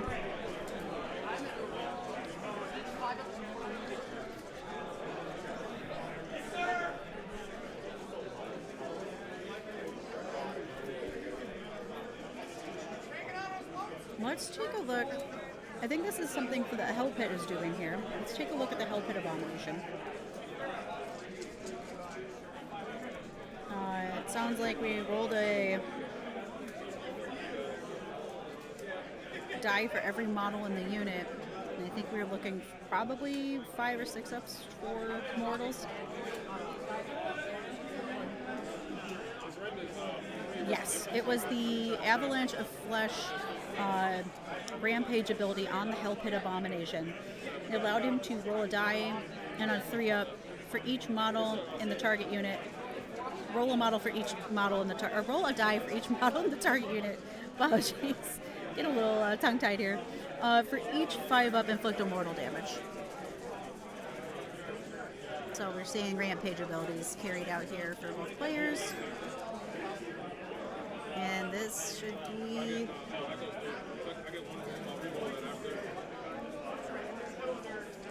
I think this is the attacks from the... Yep, these are the attacks from the Bloodthirster into the Storm Fiends.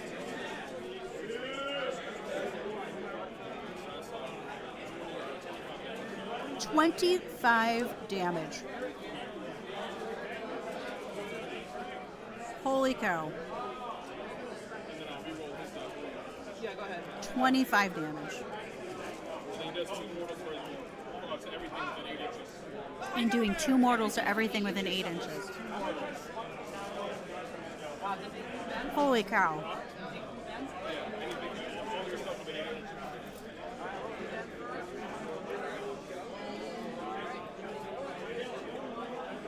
I think we are just about to see these Storm Fiends just get picked up. 25 damage.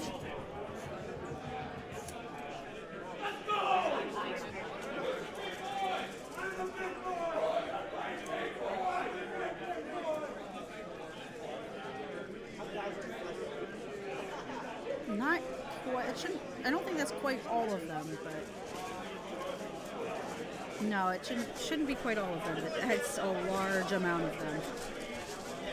They are 6 wounds apiece.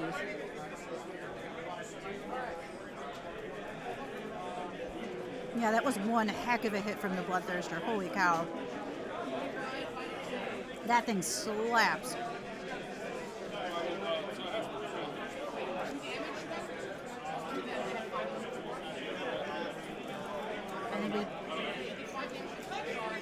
I think we're still figuring out saves here. Okay. Yeah, we're figuring out mortals versus saves, I believe.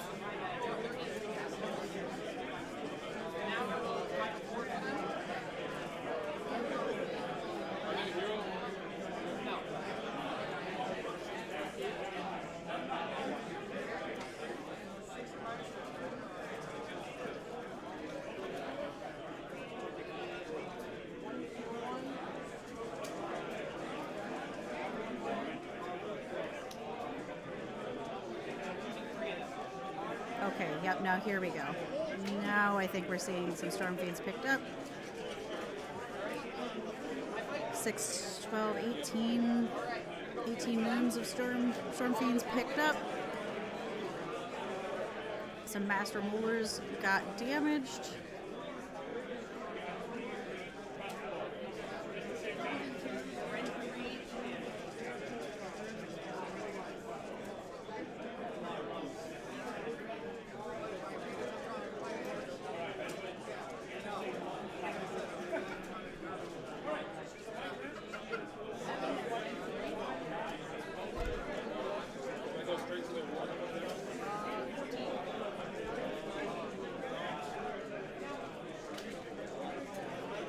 Unfortunately, the tough thing with Storm Fiends is that each 2 of each in every 2 in the unit has a different loadout.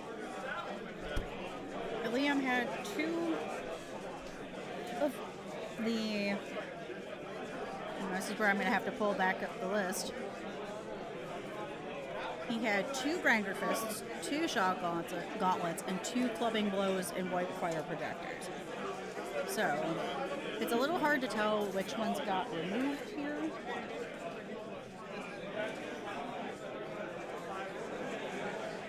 But let's take a look at the profile for these here. Grinder Fists are 4s and 2s. 4 attacks on 4s and 2s, rend 2 damage. The Shock Gauntlets are 4 attacks, 4s and 2s, rend 2 damage. And then the Clubbing Blows are 3 attacks, 4s and 2s, no rend 2, with the Warp Fire Projectors that are a melee profile, or a ranged profile, apologies. It's a 10-inch range shoot in combat, 2d6 attacks, 2s and 4s, rend 2/1.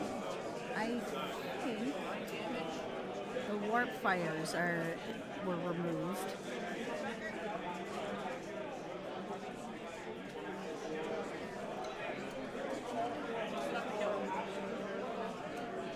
Cond Spine down. Alrighty.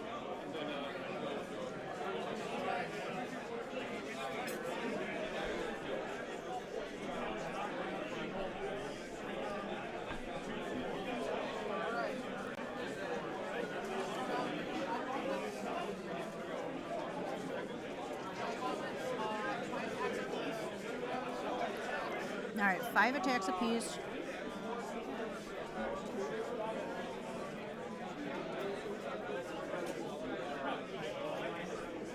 Trying to hear what I can from our stream table here. 3 at rend 1.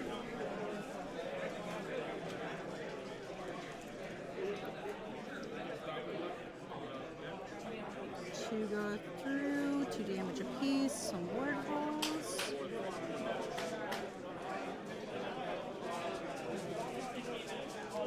And that is, oh, okay, that was on the Bloodthirster. Bloodthirster takes 1 wound.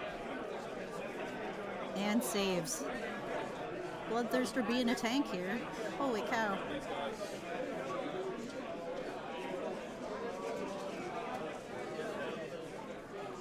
Alright, we're going to see it pile in here from these Bloodletters.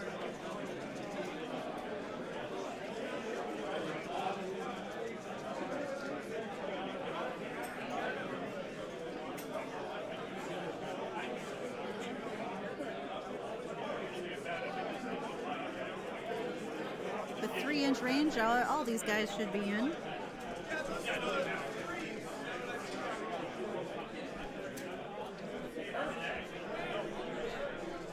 Let's take a look and see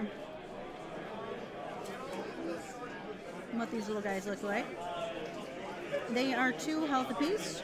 There are 2 attacks, 3s and 3s, rend 1/1, but they have crit mortals, so every 6 here. Oh, they've got +1 rend.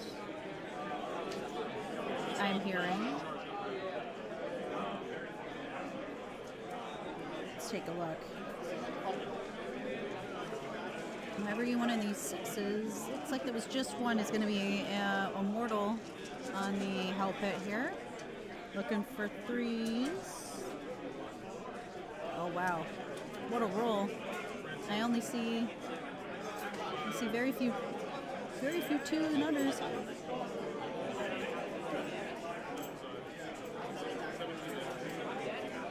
I think I just heard 17 saves. And then the hell pit goes down.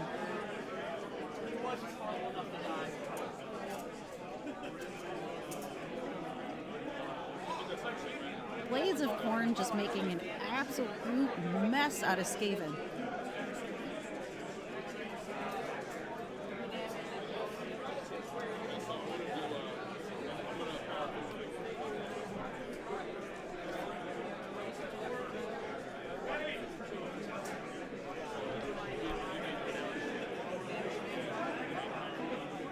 And this is the bottom one. I will get updated scores at the top of every battle round.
let's take a look at our battle plan here.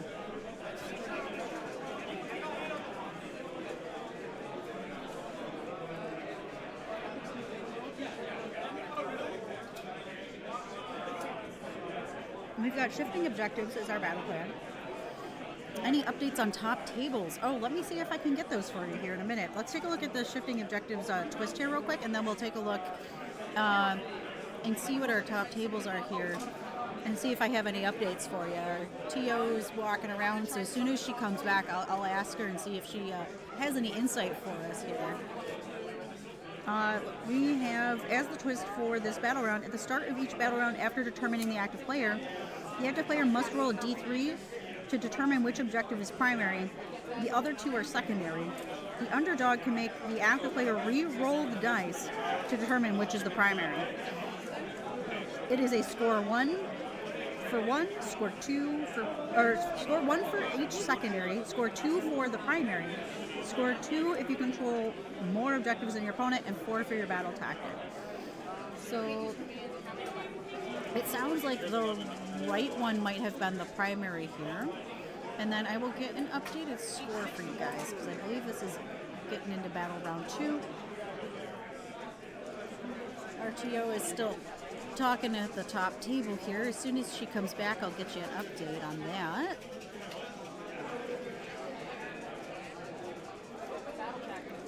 We've got a couple of top tables here. We've got OBR versus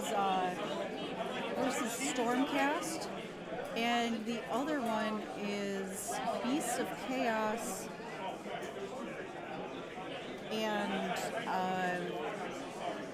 trying to remember. They're a little bit further away from me, so it's hard to see from here. Yes, I will be updating the score here in just a second. I just have to get up and ask our players what it is because I cannot hear them from the stream table.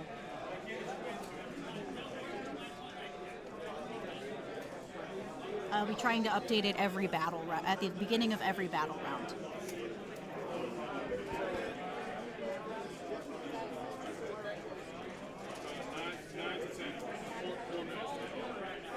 Okay, perfect. All right, so a very close match. We have 9 to 10, 10 going to Corn.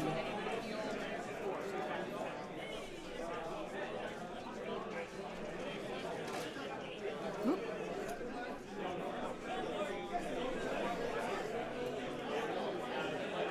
And 10, there we go. All right, very close match here. 9 to 10.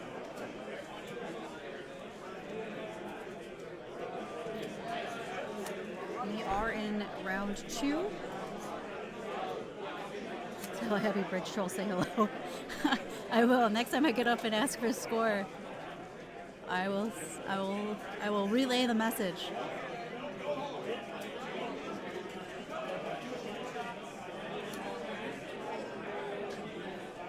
We're going to see the Brood Terror and Think will move on up. Think will stay in nice and close to that Brood Terror, looks like.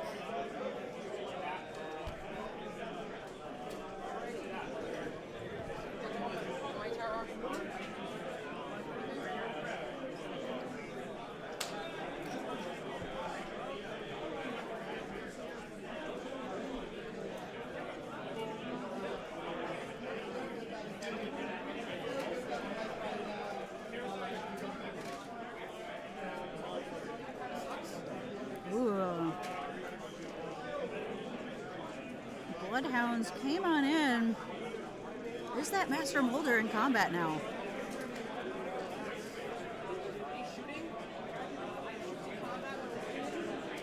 Alright, shooting in combat. The Rat Ogre.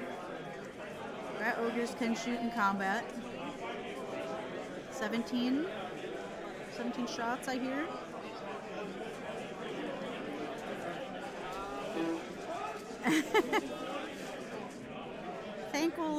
Thankful's off in the corner right now. Alright, let's see 4s. Looking for 4s here. We do see the lovely Skaven dice of old on the table here today. Those black and green ones.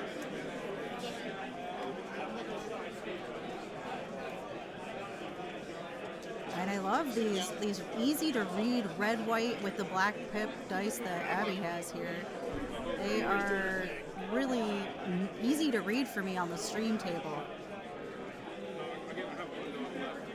I appreciate that.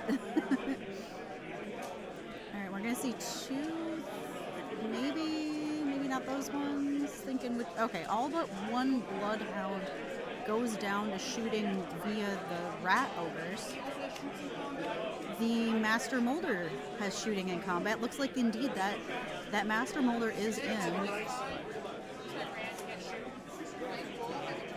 Thankful has a 10-inch range, is going to shoot at the Bloodletters here.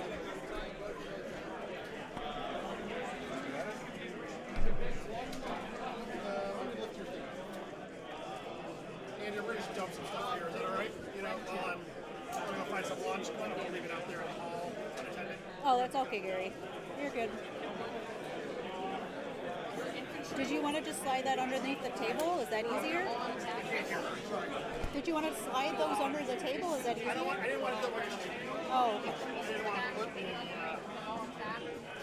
cosmetics in there. I'm good. I'll figure it out. Okay. But you're not streaming. You're streaming now, right? Yeah. All right. Let's get back to this match here. Let's take a look and see. Caitlin, yeah. Liam is on stream here.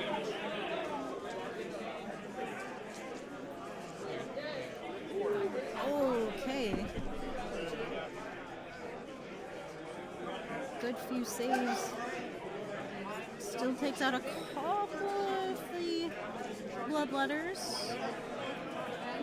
Alright, we're going to charge. And in we go with that Bloodhound. Rat Ogres also piling in onto that objective. Ooh, are we going to see a charge from Thankful this turn? It's a little far away. It looks like...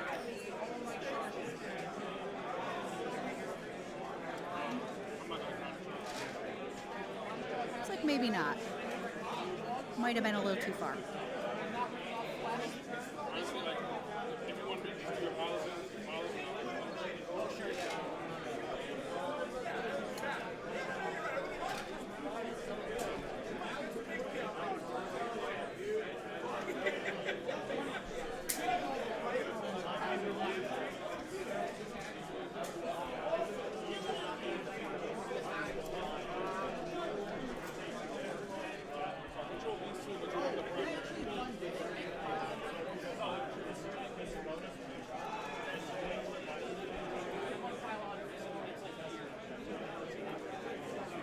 Looks like we're just going to scooch the Storm Fiends.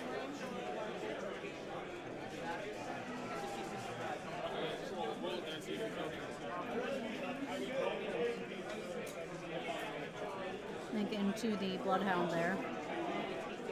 The one lone Bloodhound. And that picks him up.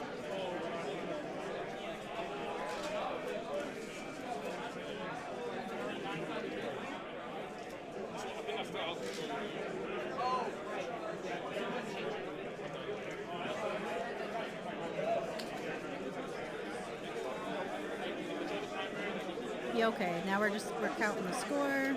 That's the primary, the one on the right.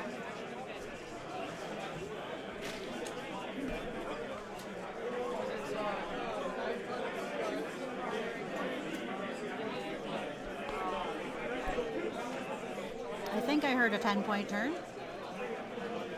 I'll get that confirmed for you guys here. Okay, yeah, they're still counting up the score here because of the kind of goofy rules for this mission. The players will score 1 victory point for each secondary objective they control, 2 for the primary, 2 if you control more than your opponent, and 4 for your battle tactic. So it's a little bit different than normal, where it's 2, 2, 2, 4. all those secondary objectives are only worth 1 point. Looks like we're rolling for damage on our mutated units here.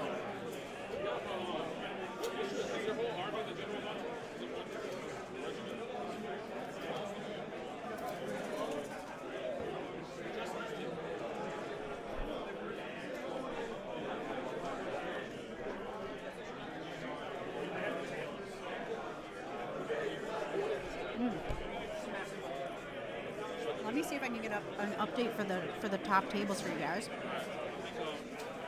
Maddie, how are our top tables looking?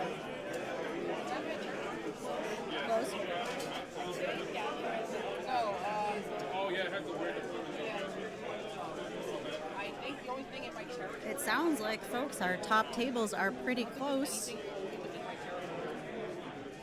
Or is it?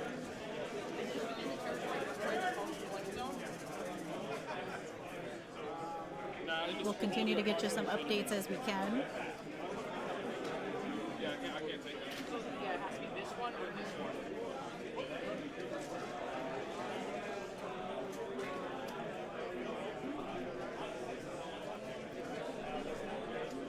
This guy probably takes damage. He's gonna take 1 and 100. Sounds like maybe Beasts of Chaos might have a slight edge, but we'll have to find out.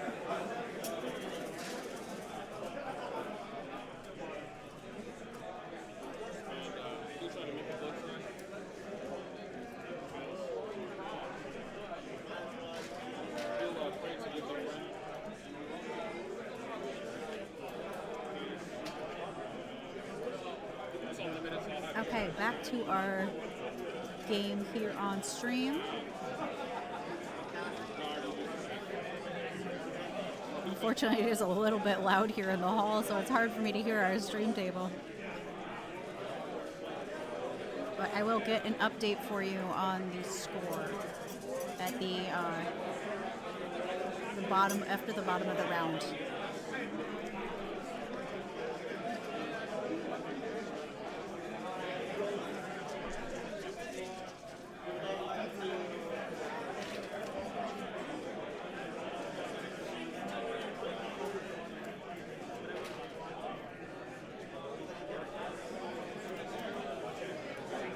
Alright, I think we saw some bloodletters returned. Bloodletters can bring back guys at the end of the turn.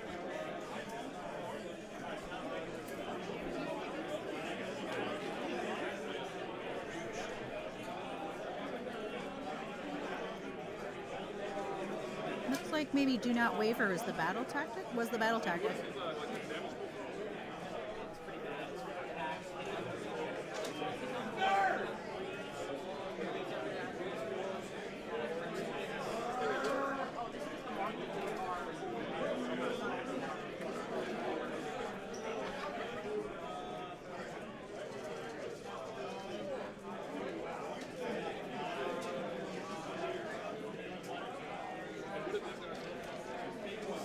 I think we might see this Bloodthirster go back into these Storm Fiends again and just finish them off. And that looks to be what might happen here.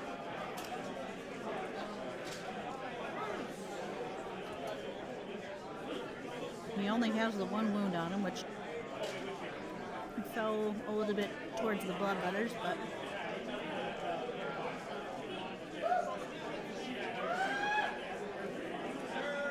right, we're going to see the bloodletters move up. Nope.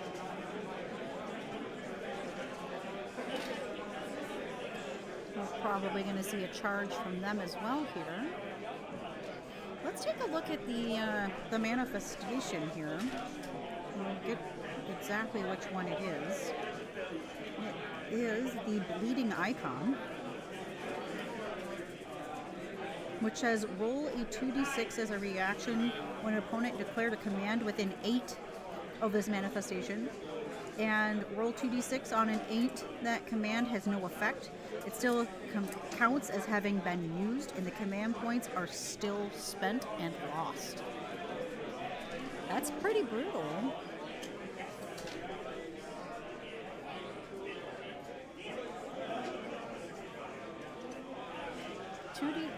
on 2d6 is just above average, so all of a sudden, just having your command points spent and not getting your effect is rough, especially when it's right in the center of all of the combat here.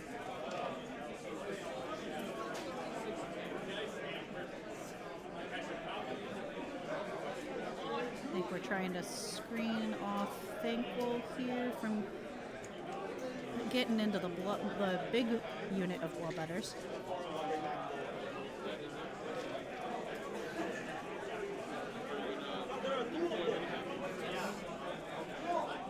Looks like we're seeing a command point spent for maybe a redeploy here. It looks like it's going to be this Master Molder. Ooh, it was a big redeploy. He's got 2 damage on him. Okay. Alright, so the Master Molders are able to heal back Molder units. Let's pull up the roll scroll here.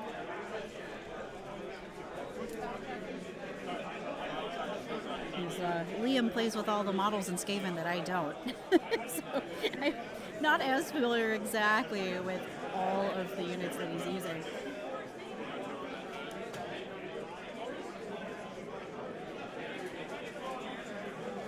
Let's take a look.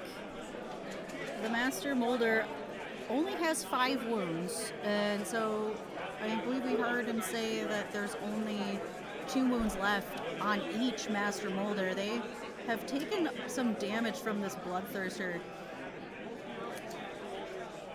Those mortal wounds off the, or those crit hits on those attacks from the Bloodthirster doing mortals to everything within a certain range is really rough on those little tiny fragile Master Molders.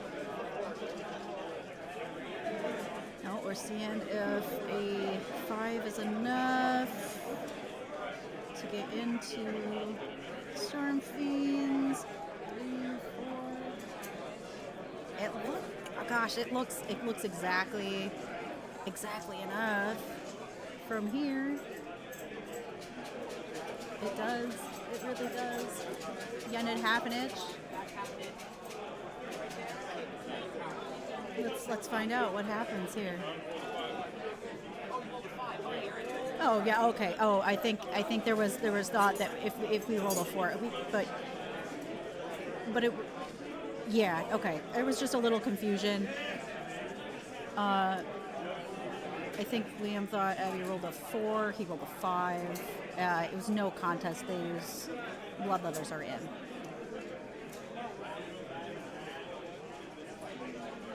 They are in with a 5-inch charge. This guy is going, and a 6, I'm sure should be in.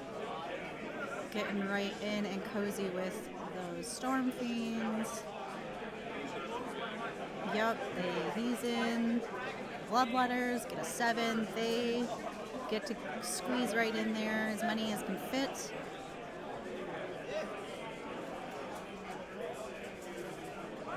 See how many of these bloodletters are able to get in here. Now that one poor one with the banner is having some balance issues, but that's okay. He is totally fine where he is. Oh, I know those banners get kind of awkward and tall on a lot of the models that have them. And they can make for some goofy, wobbly model syndrome.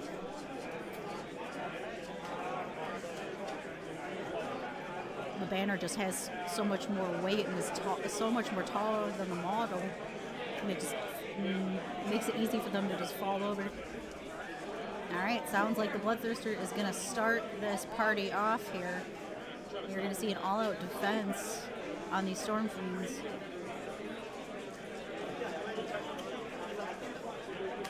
Oh my goodness. Look at those 6s.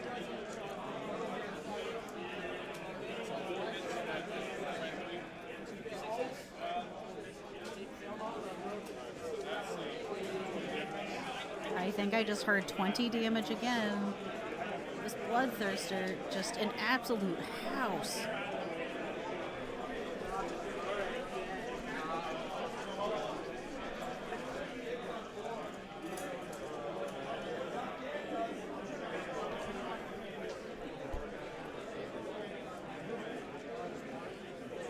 That's one dead.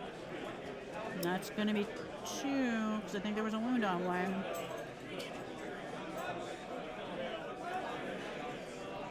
Oh, two and a wound. Yeah, because that was 7 more.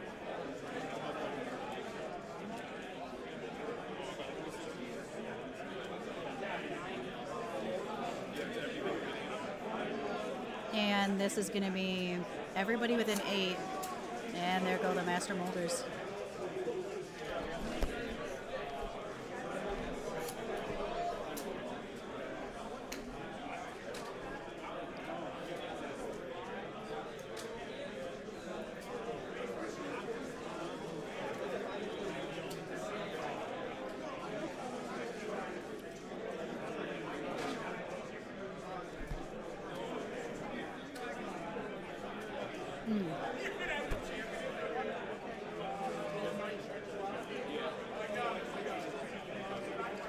Yeah, okay, that was the rest of the Storm Fiends there too.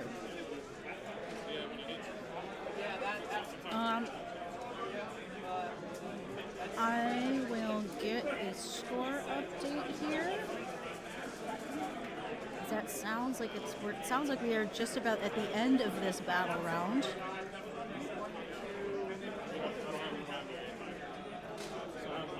Okay, he doesn't hold the primary, but has 1, 2 more. So both secondaries more, and let's see if he got his battle tactic. Do not waver, I believe, was the choice. I think I heard an 8, and this is the roll-off. Skaven wins the roll-off. I will get you guys an update on that score.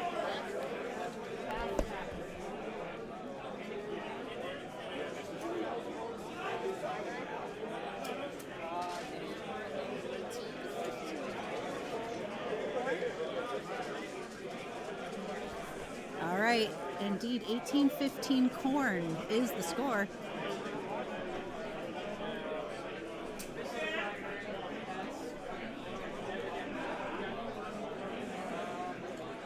One more, there we go, 18-15.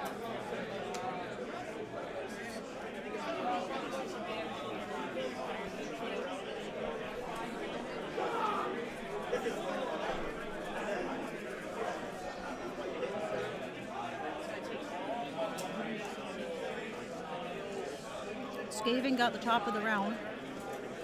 Looks like Take Their Land is the battle tactic here. Appears we are trying to cast Crownspine. That is an 11. I don't think that's going to be very contested. All right, Crownspine coming down right there. Gonna just have to make sure it's 9 away from the dogs.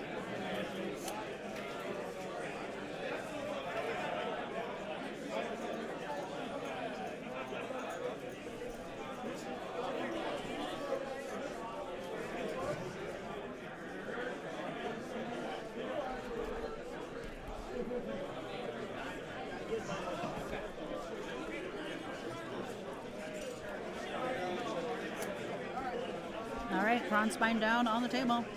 Take Their Land is the battle tactic for this turn. Looks like that bottom right terrain feature is the target. All right, casting, Thankful.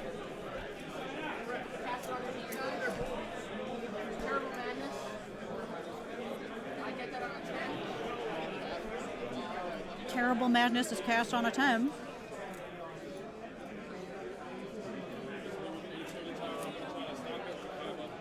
Gonna try, oh, on a 5-up. It is ignored. Wow.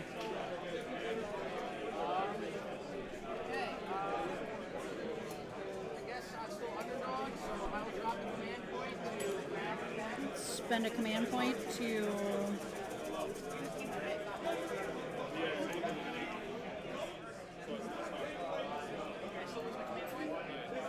Okay.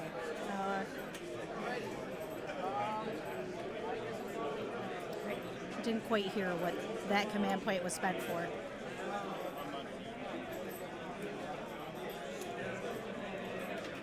Alright, looks like the rat ogres are gonna go get that battle tactic. And Thankful is gonna come on in. Oop, catching the terrain a little bit. Brood Terror following up close behind.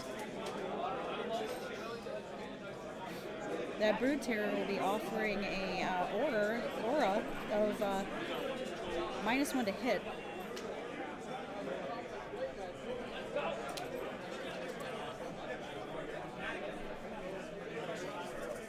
He has the Warpstone Fumes on a 2-up for the rest of the turn. Subtract 1 to hit rolls for attacks made by units wholly within 6. Or, sorry, not wholly. Within 6 of this unit. So anything that gets in combat with Thankful and the Brood Terror is probably going to be, at least on a 2-up, -1 to hit. Looks like we're going to decide what to shoot here with Thankful. It looks like it's going to be the Flesh Hounds.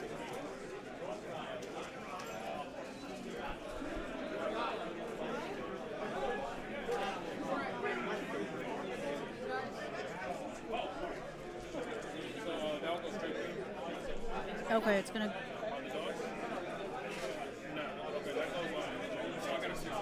6 up. Saves 1.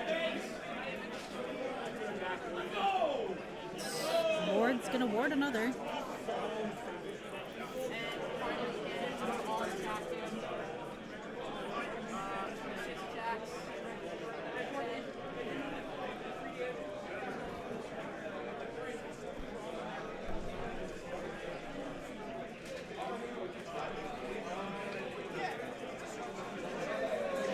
So glad to see a bunch of people tuning in for our final match on stream here. It's been a wild one. Lanes of Corn versus Skaven. This is the Army of Renown, Thankful's Mutated Menagerie. So a very special version of Skaven.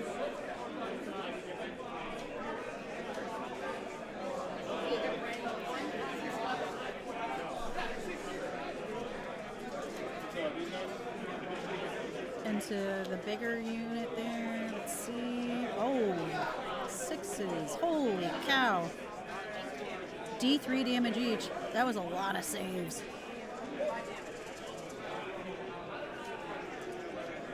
Alright, some wards. Oh my gosh, 2 more.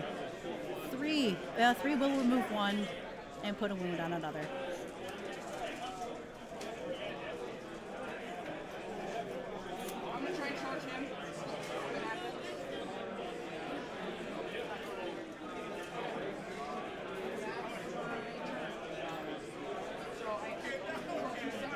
That's the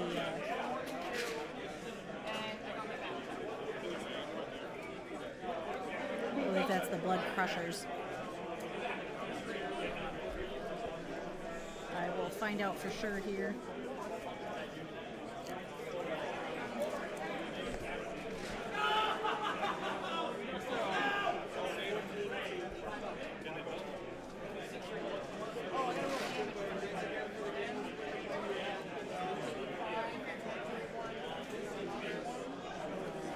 Yep, that's the Blood Crushers. They're 5 health on a 4-up save.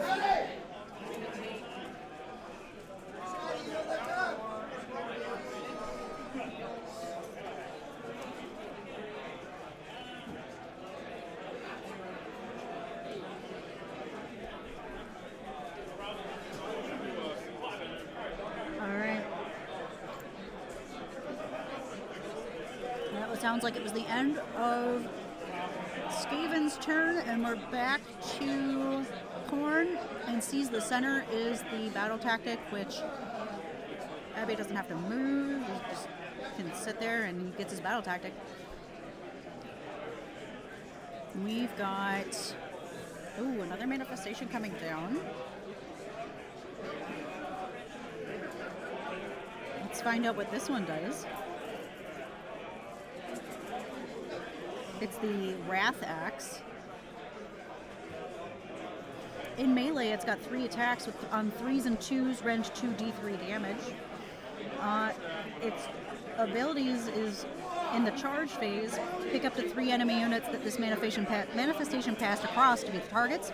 Roll a D3 for each, and as we like to say, on a 2-up, throw a rock. Do mortal damage equal to the roll.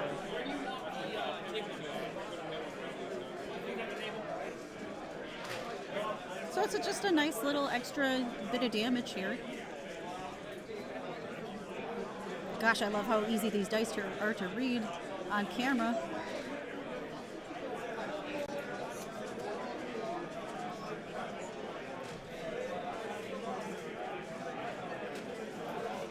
We get 2 bloodletters back.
Alright, yep, so just confirming that seize the center was the battle tactic.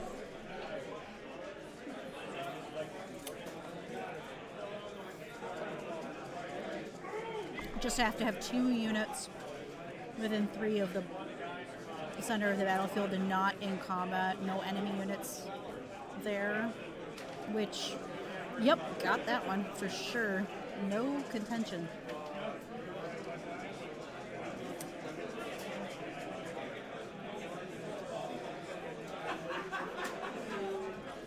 Alright, we're going to see those bloodhounds move around and scream thankful away from that center of the board. And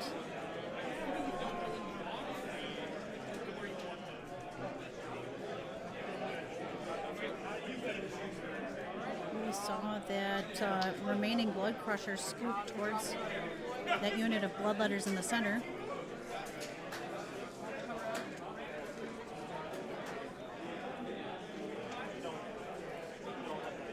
The rat ogres have gotten a redeploy. Trying to get away from that bloodthirster.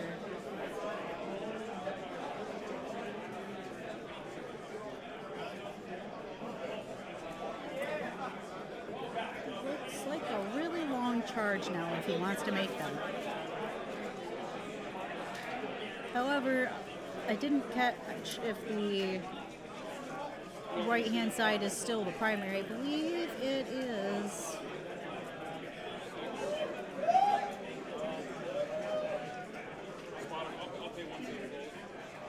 I think we're re-rolling that.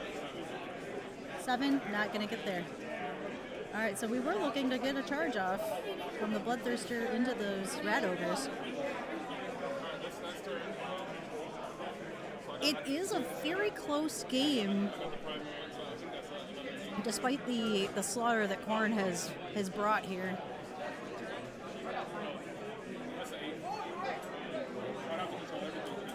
And you can see that we have,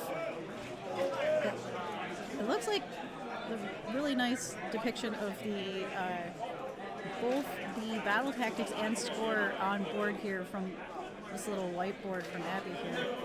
Really nice when we've had a couple of folks that have used those on stream Now there's unfortunately a glare on it. I will have to get an update there. The dang lights are blinding us from the score. What a game, though.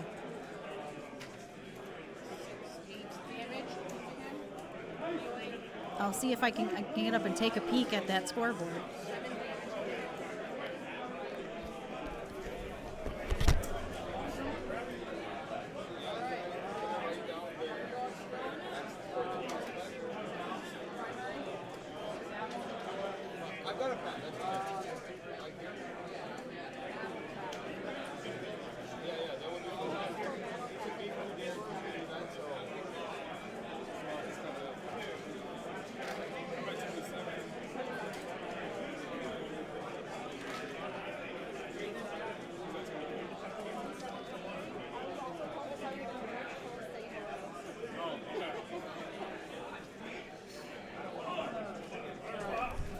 Indeed, guys, a very close game, 27-23.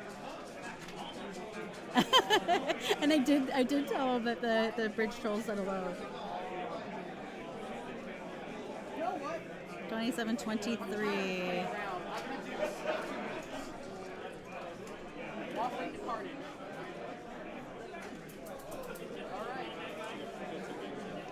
One more. There we go. 23.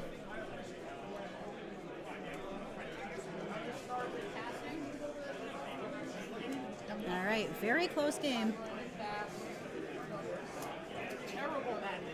All right, we're casting Terrible Madness.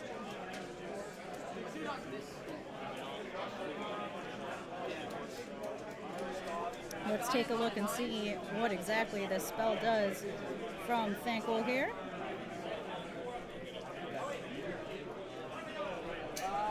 Another cast, based on how much damage he takes, he gets control score. And on a 12. Terrible Madness cast on a 7. Pick an enemy within 13 to be the target, then make a casting roll. The target cannot use commands until the start of your next turn. In addition, roll a number of dice equal number of models in the unit. For each 6, inflict a mortal wound.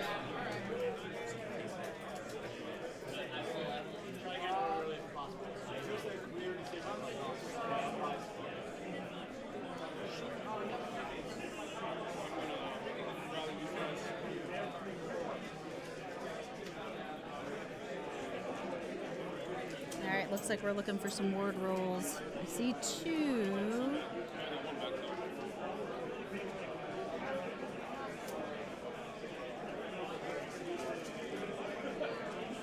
Oh, nope. I had somebody come up and I missed exactly what happened there.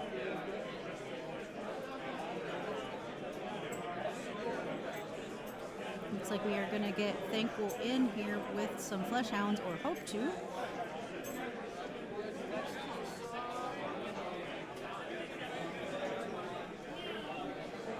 Kron Spine looking to come on over from the side.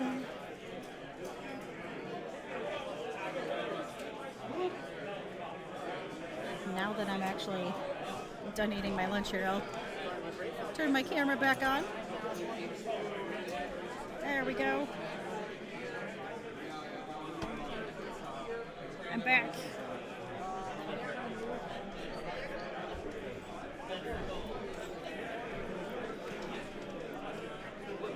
Alright, looks like these rat ogres are going to scoot around.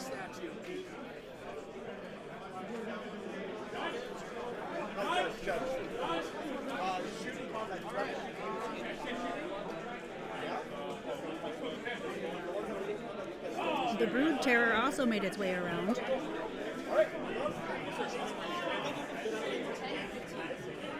Okay, just we're getting a wound count on how many wounds that Thankful and the Brood Terror have.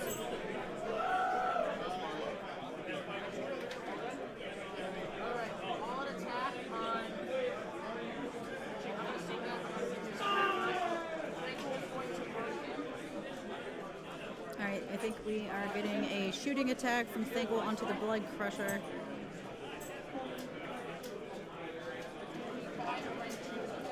5 at Rend 2, I believe I heard. Yep, 5 at Rend 2.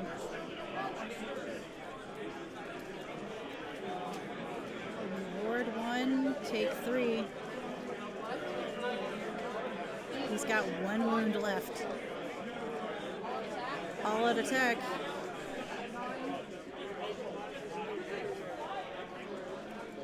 I think this is the Brood Terror.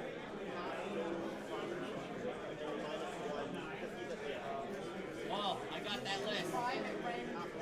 5 at Rend 1.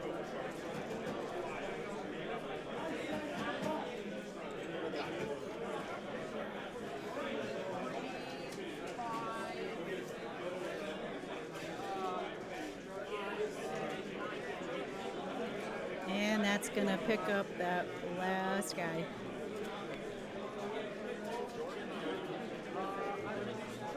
All right, now we've got some charges. All right, starting with the Brood Terror, goes 4.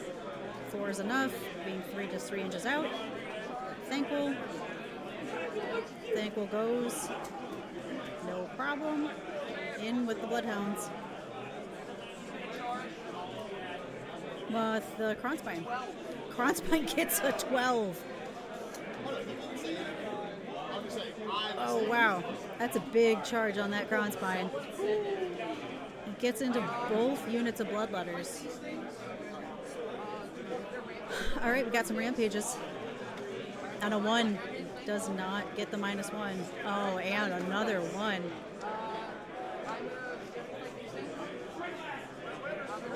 No Rampages from either Thankful or the Brood Terror. Sounds like we're starting. You know what? This is a special roll. We've got a dice bucket. We're gonna see.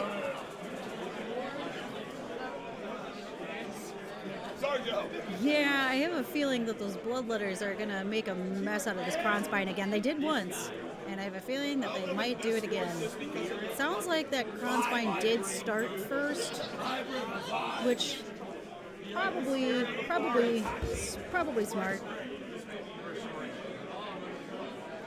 I found sticky tack in my dune bucket.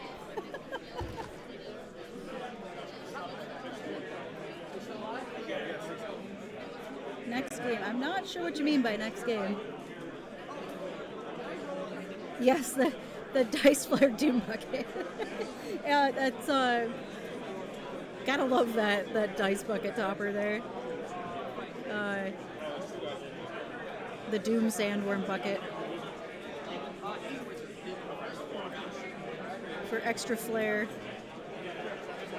All right, we're gonna get a pile in from the Bloodhounds. Looks like we're probably gonna go in on Thankful here. Yes, yeah, Liam is wearing a suit. He's even decked out with a rat tie clip, and a little rat in his pocket. Not a real one, but a little stuffed rat. He's really scavened up here. AoS players do it right. Yes, they do. They go all out, and we love it. We are here for it.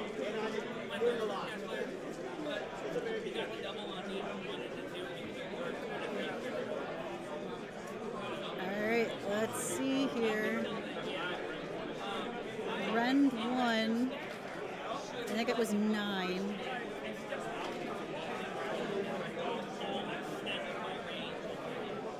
Into Thankful, I believe.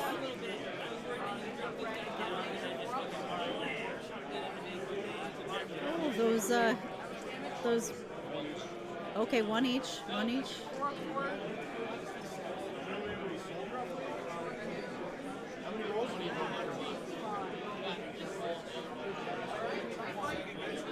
We absolutely love when our players go all out here with accessories and boards. We had some really awesome display boards here this year. Some truly amazing paint jobs and artists out here in our crowd. And some very creative minds. Some of these boards are just amazing. We had multiple multi-tiered boards. It was quite a sight. I can't wait to see who comes out as our player's choice here to this year for painting and hobby.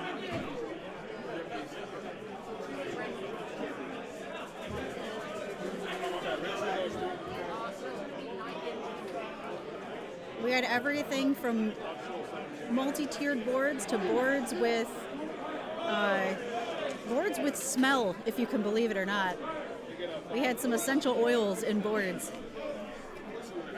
Having sweet style, good sportsmanship, well-painted armies, good tabletop comedy should always count for something. Absolutely. Cannot agree more. And we like to award that in our scores here at DaBoyz. Sportsmanship, paint judging, all that goes into the overall score.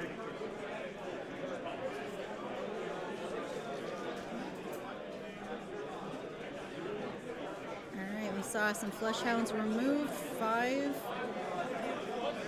at Ren 2.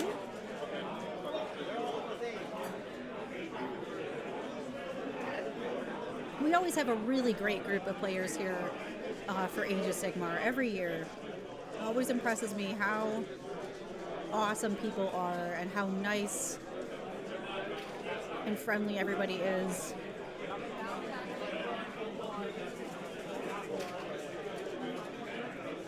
And we really have a really great group that comes here every year. And new faces every year too.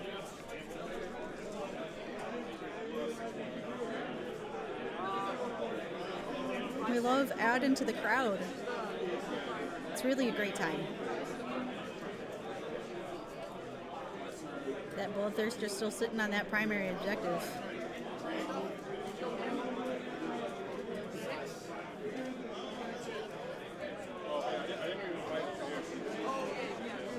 Oh, looks like we missed a fight. The Bloodletters are gonna get in with this Conspine. Looks like we just skipped a step here. We're walking back a little bit. We got a little bit of ahead of ourselves. All right, let's see.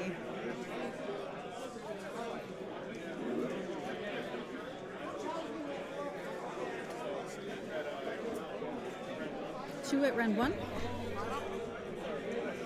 Fail Wolf. 4 damage. Ward 1.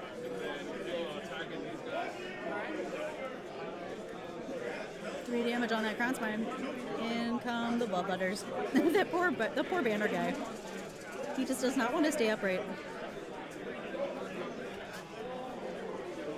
Those banners are really, really rough though on any of those demon units. The Plague Bearers, the Bloodletters. I don't remember if the Zangors had as much of an issue, but I'm pretty sure they did. It's been a while since I've picked up a Zangor with a banner, but they are always a little difficult to get them to stay upright with those banners being so tall.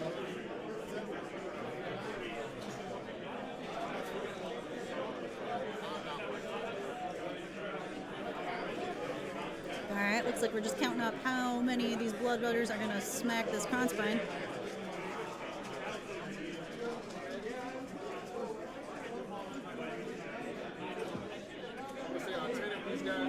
Sounds like 10.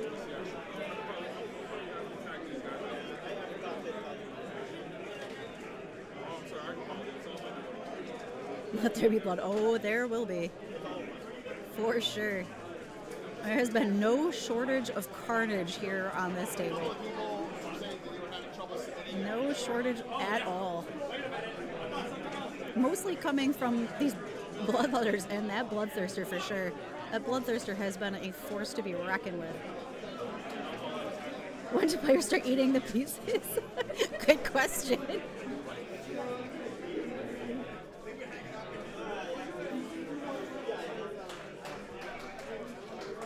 Alright, those ones are gonna miss. There's a crit.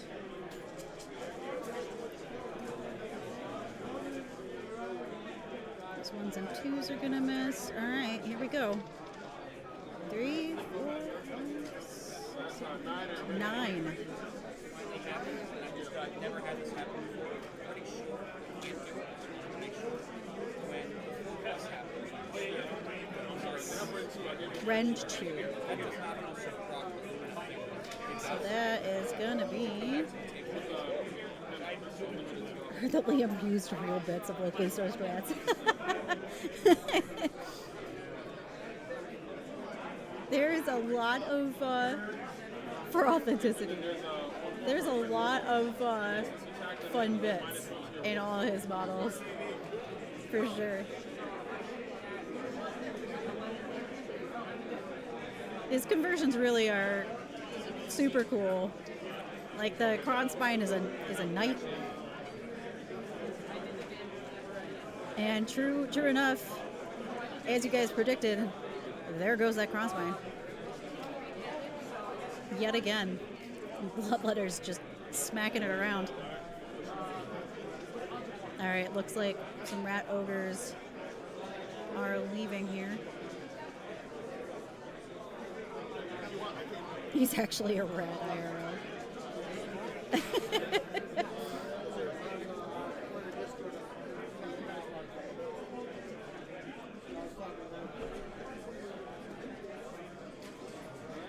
Alright, let's see where this leaves us here.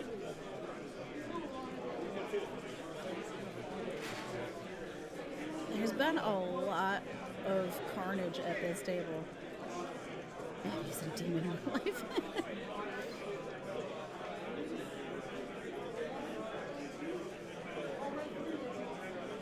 I love how much banter we have going in chat for this game. 3 a.m. 3 a.m. That is just... Holy cow. What a champ. Yeah, truly. Absolutely. 3 a.m. yesterday. Holy crap. What a legend indeed.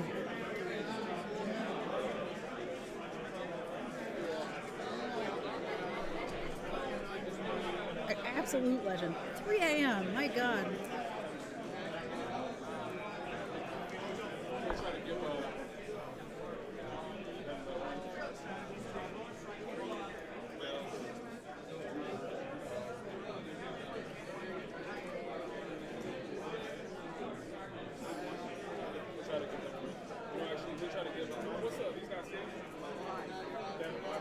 I'll get an update for you guys here.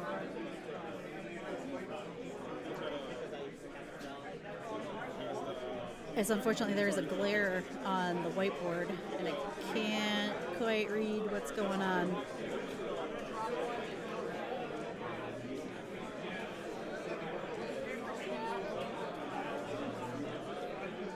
Or if DaBoyz was spread, our team got hyped up, and we had 2 others left home. The day of. Wow. You guys are legends. Left the day of.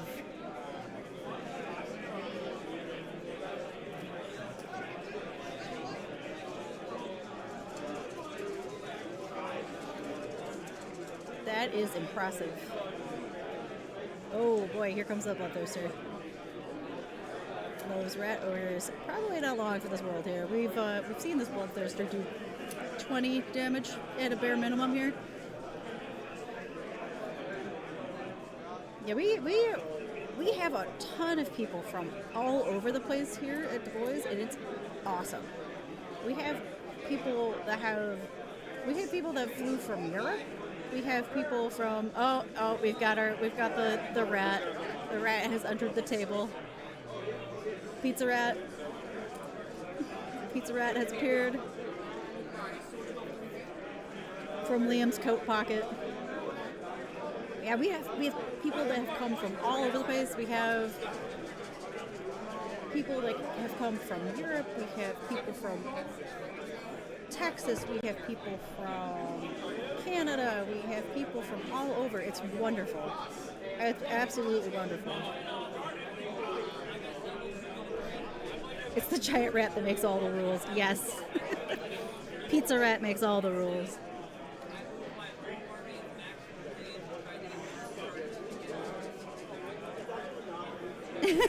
Yes, his little Christmas hat is adorable. I agree.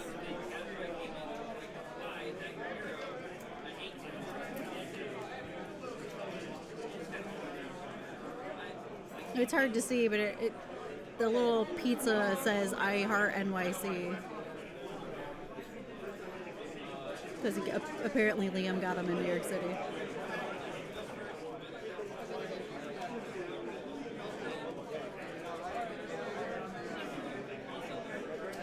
It's so over for me. Tell them I'm selling my army. Liam says it's so over. We're selling the army. Liam, what's the score? What's the score currently?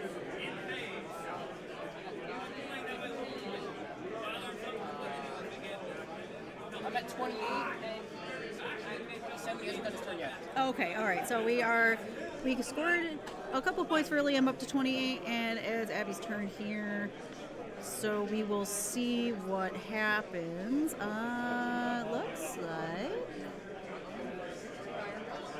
And now I'm trying to read the board sideways to see what the battle tactic is, but I can't read it from here.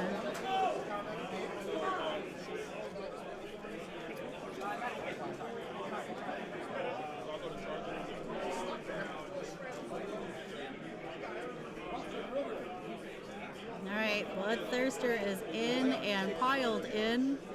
Charge. Impact hits. Gets rid of one Rat Ogre. Combat.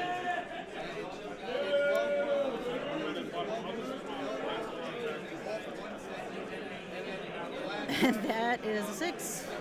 There's nothing around for that 6 to hit, though. Rat Ogre's all by himself in the corner. And he's just going to pick him up. Rat Ogre down. Bloodthirster too strong.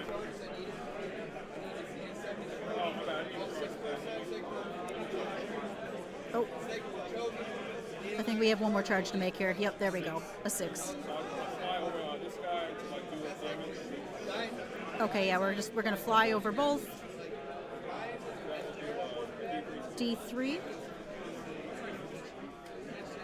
Looks like we do not ward any of that on the Brood Terror.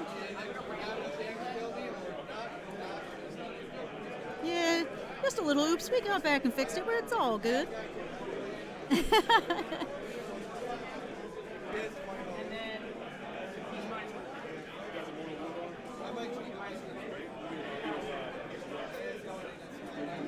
It's always a great time here at DaBoyz.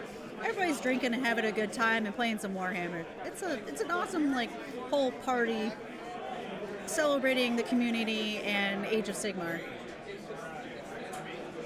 Here every year. The bar is out right outside the door. Players can go out, grab a beer, play their games. It's a good time.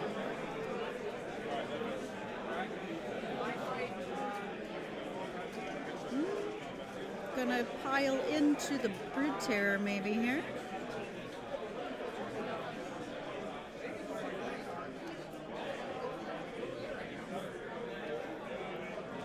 Okay, there we go. The Brood Terror is going to pile into the manifestation.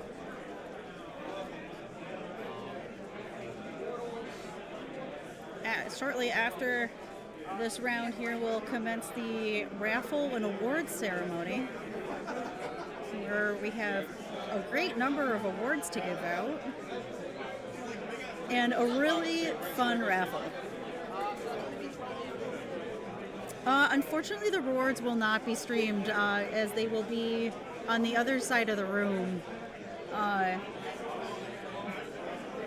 So unfortunately, those won't be streamed, but there will be pictures.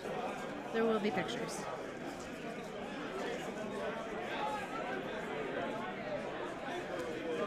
All right, we're going to see that manifestation go down.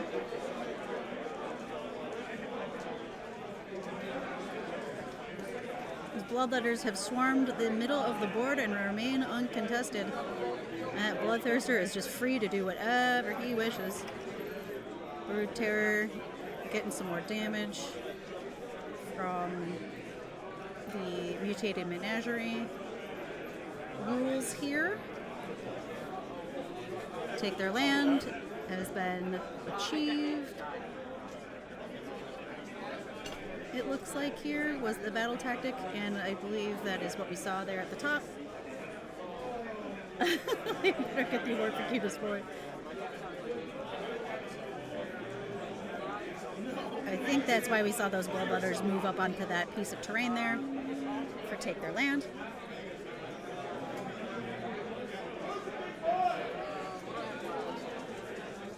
Okay, yeah, I think we've got 9 points here. So should bring Abby up to 36. Liam's supposed to be at 25 here, so apologies. I think I got distracted when he told me it was all over. I won't lie, I don't have anything left. Uh-oh. Everything requires me to have 2 units. I have 1 unit left to be 2. Uh-oh. I think I hear Liam saying we don't have any battle tactic. We can complete everything requires 2 units, and he's down to just Thankful. Kronspine. Kronspine cast on a 12. Don't believe this can... Oh. Cast Terrible Madness on the tower. We'll find out what happened to that Kronspine cast there. I think we're using Blood Tithe points to unbind. I think that might be what's going on here. Let me take a look at Khorne because I am not as familiar with Khorne. Let's take a look at what the Blood Tithe points encompass here. Alright, let's see. Blood Tithe.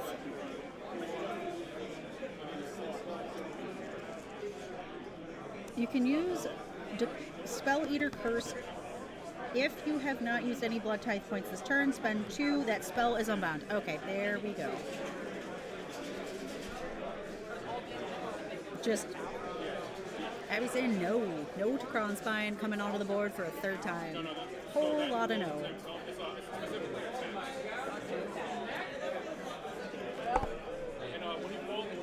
It's a lone Thankful. Let's see where he can go and what he can do here. Alright, well, we're going for it. That's not enough. Reroll. Not enough. Reroll. An 8. Is 8 enough? 6, 3, 6, 9. No, 8. 8 was enough. Into the throne, yeah. 8 was enough to get in with the throne. 2 D3 mortals. Oh. Backing up here a second, yes.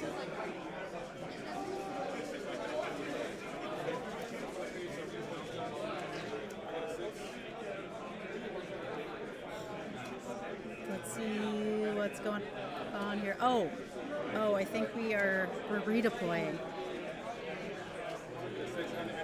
Aha. Okay, yes.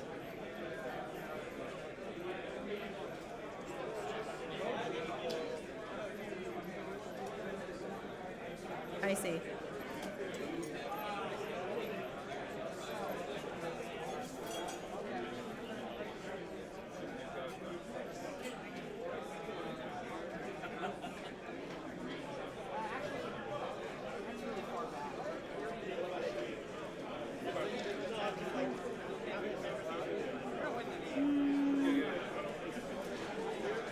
Looks like we're just gonna let Thankful go in. Into the throne he goes.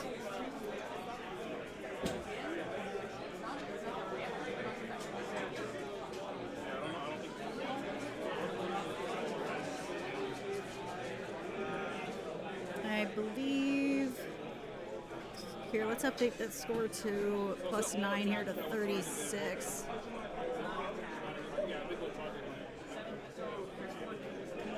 Because I can see that now.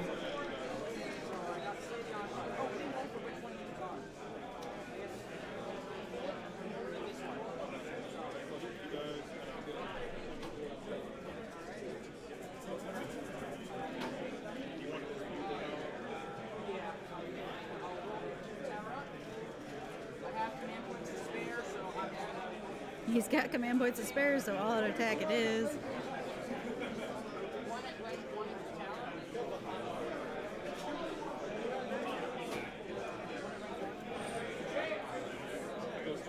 Goes through. D3 damage for 3.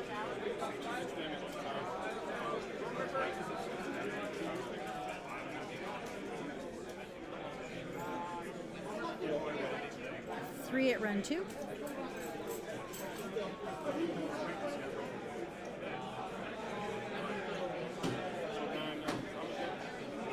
Damage sounds like 2 each. The throne goes down.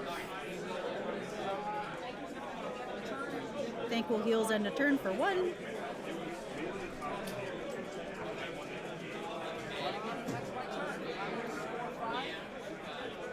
End of turn. He scores 5.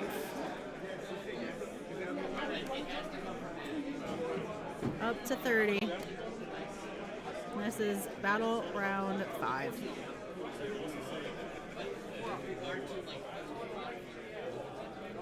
Didn't catch where the primary was. I think it's on, it must have been on the left. Or, no, if he said he couldn't achieve a battle tactic, so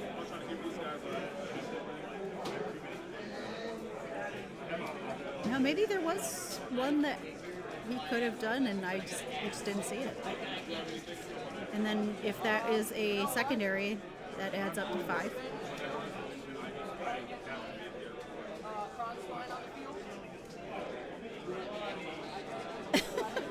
Liam with these cron spine rolls. That's another 11.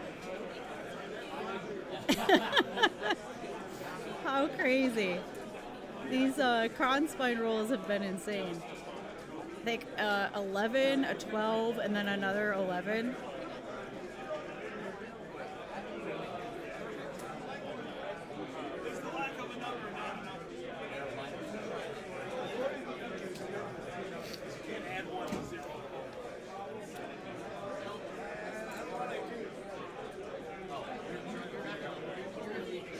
But I have a feeling we're going to see these bloodletters come on down.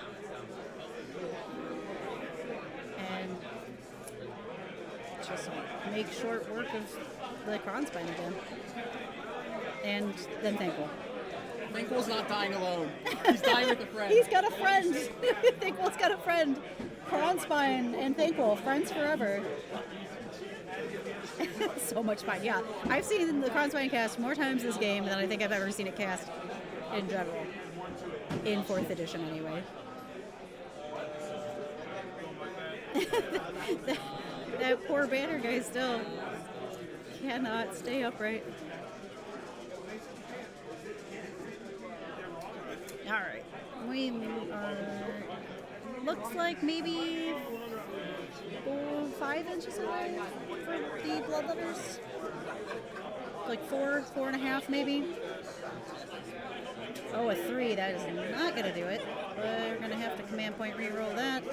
6 will do it for sure. 6 get those bloodletters in. And they come. Getting nice and cozy with Thankful and that Kronspine. We've seen them deal with the Kronspine pretty handily at least twice this game. I have a feeling we're going to see it happen again.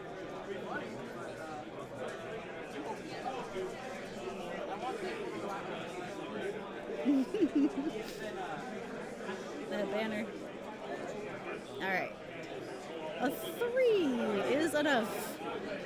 Get in there, Bloodthirster. Rampage.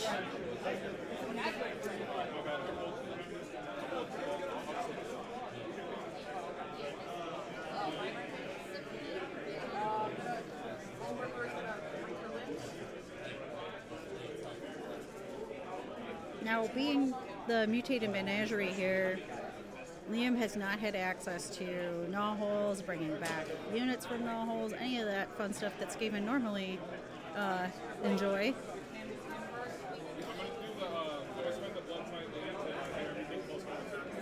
We are spending a blood tithe point to get +1 attack.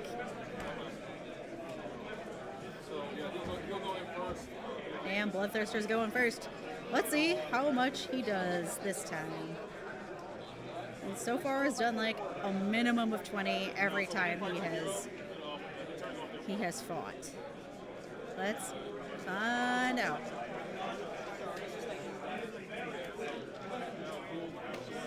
That'll do damage to the crown spine. That 1/6 there. 5. I don't see any saves there. 5 each.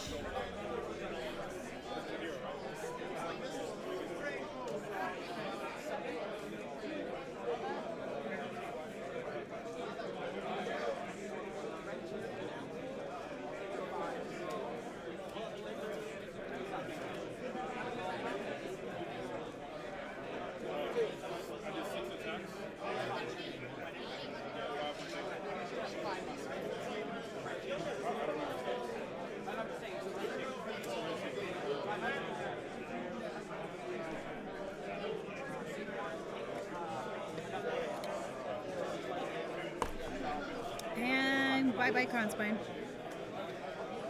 And that's thankful too. Alright, and there it is. There's the game. Blades of Corn win.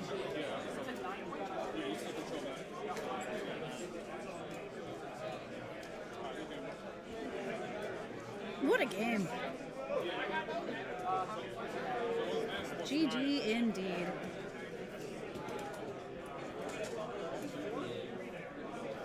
He did do pretty well to score as much as he did with so few models, especially after, what was it, turn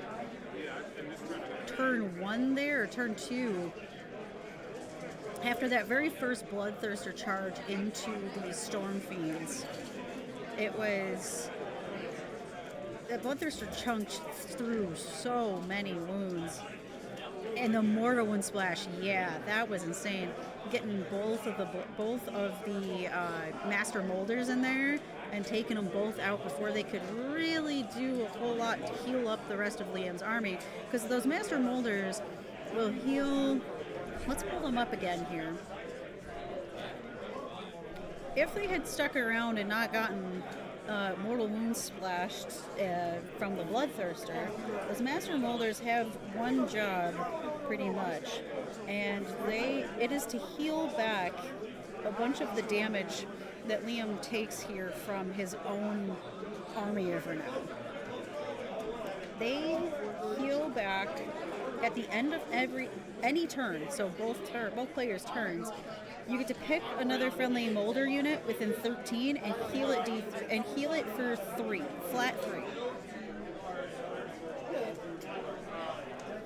So had those Master Molders lived through the Mortal Wound Splash there, they would have been healing back stuff like the Storm Fiends, or the Rat Ogres, or any of Liam's units, really. Everything he has here, I believe, except for Thankful, should have the Molder keyword.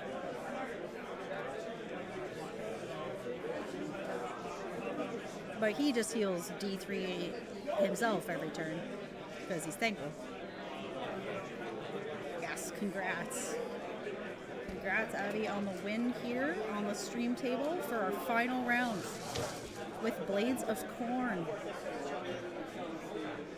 What a great game.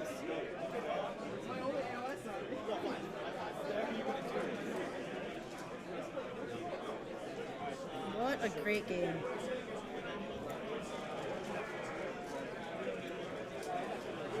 Wow. Well, folks, as this game has wrapped up, I'm looking around the rest of our event hall. We have a few games still going. We've got a bunch of folks starting to clean up, so I am going to get going so I can help in the cleanup efforts here, so we can get to the rest of our festivities with the awards ceremony and the raffle. So thank you so much for tuning into this awesome game here, and thank you for everybody and anybody that tuned in throughout the rest of the weekend. It was an awesome time, and yeah, we will. Thank you for tuning in. We appreciate it, and we'll be back next year. Same place, same awesome content, more awesome AoS, and cool people. Oh, thank you, Caitlin. I appreciate it. It's always fun here at the stream booth. I love being here and doing this, bringing these games to you all. It's a lot of fun. All right, guys. Really appreciate you all for tuning in.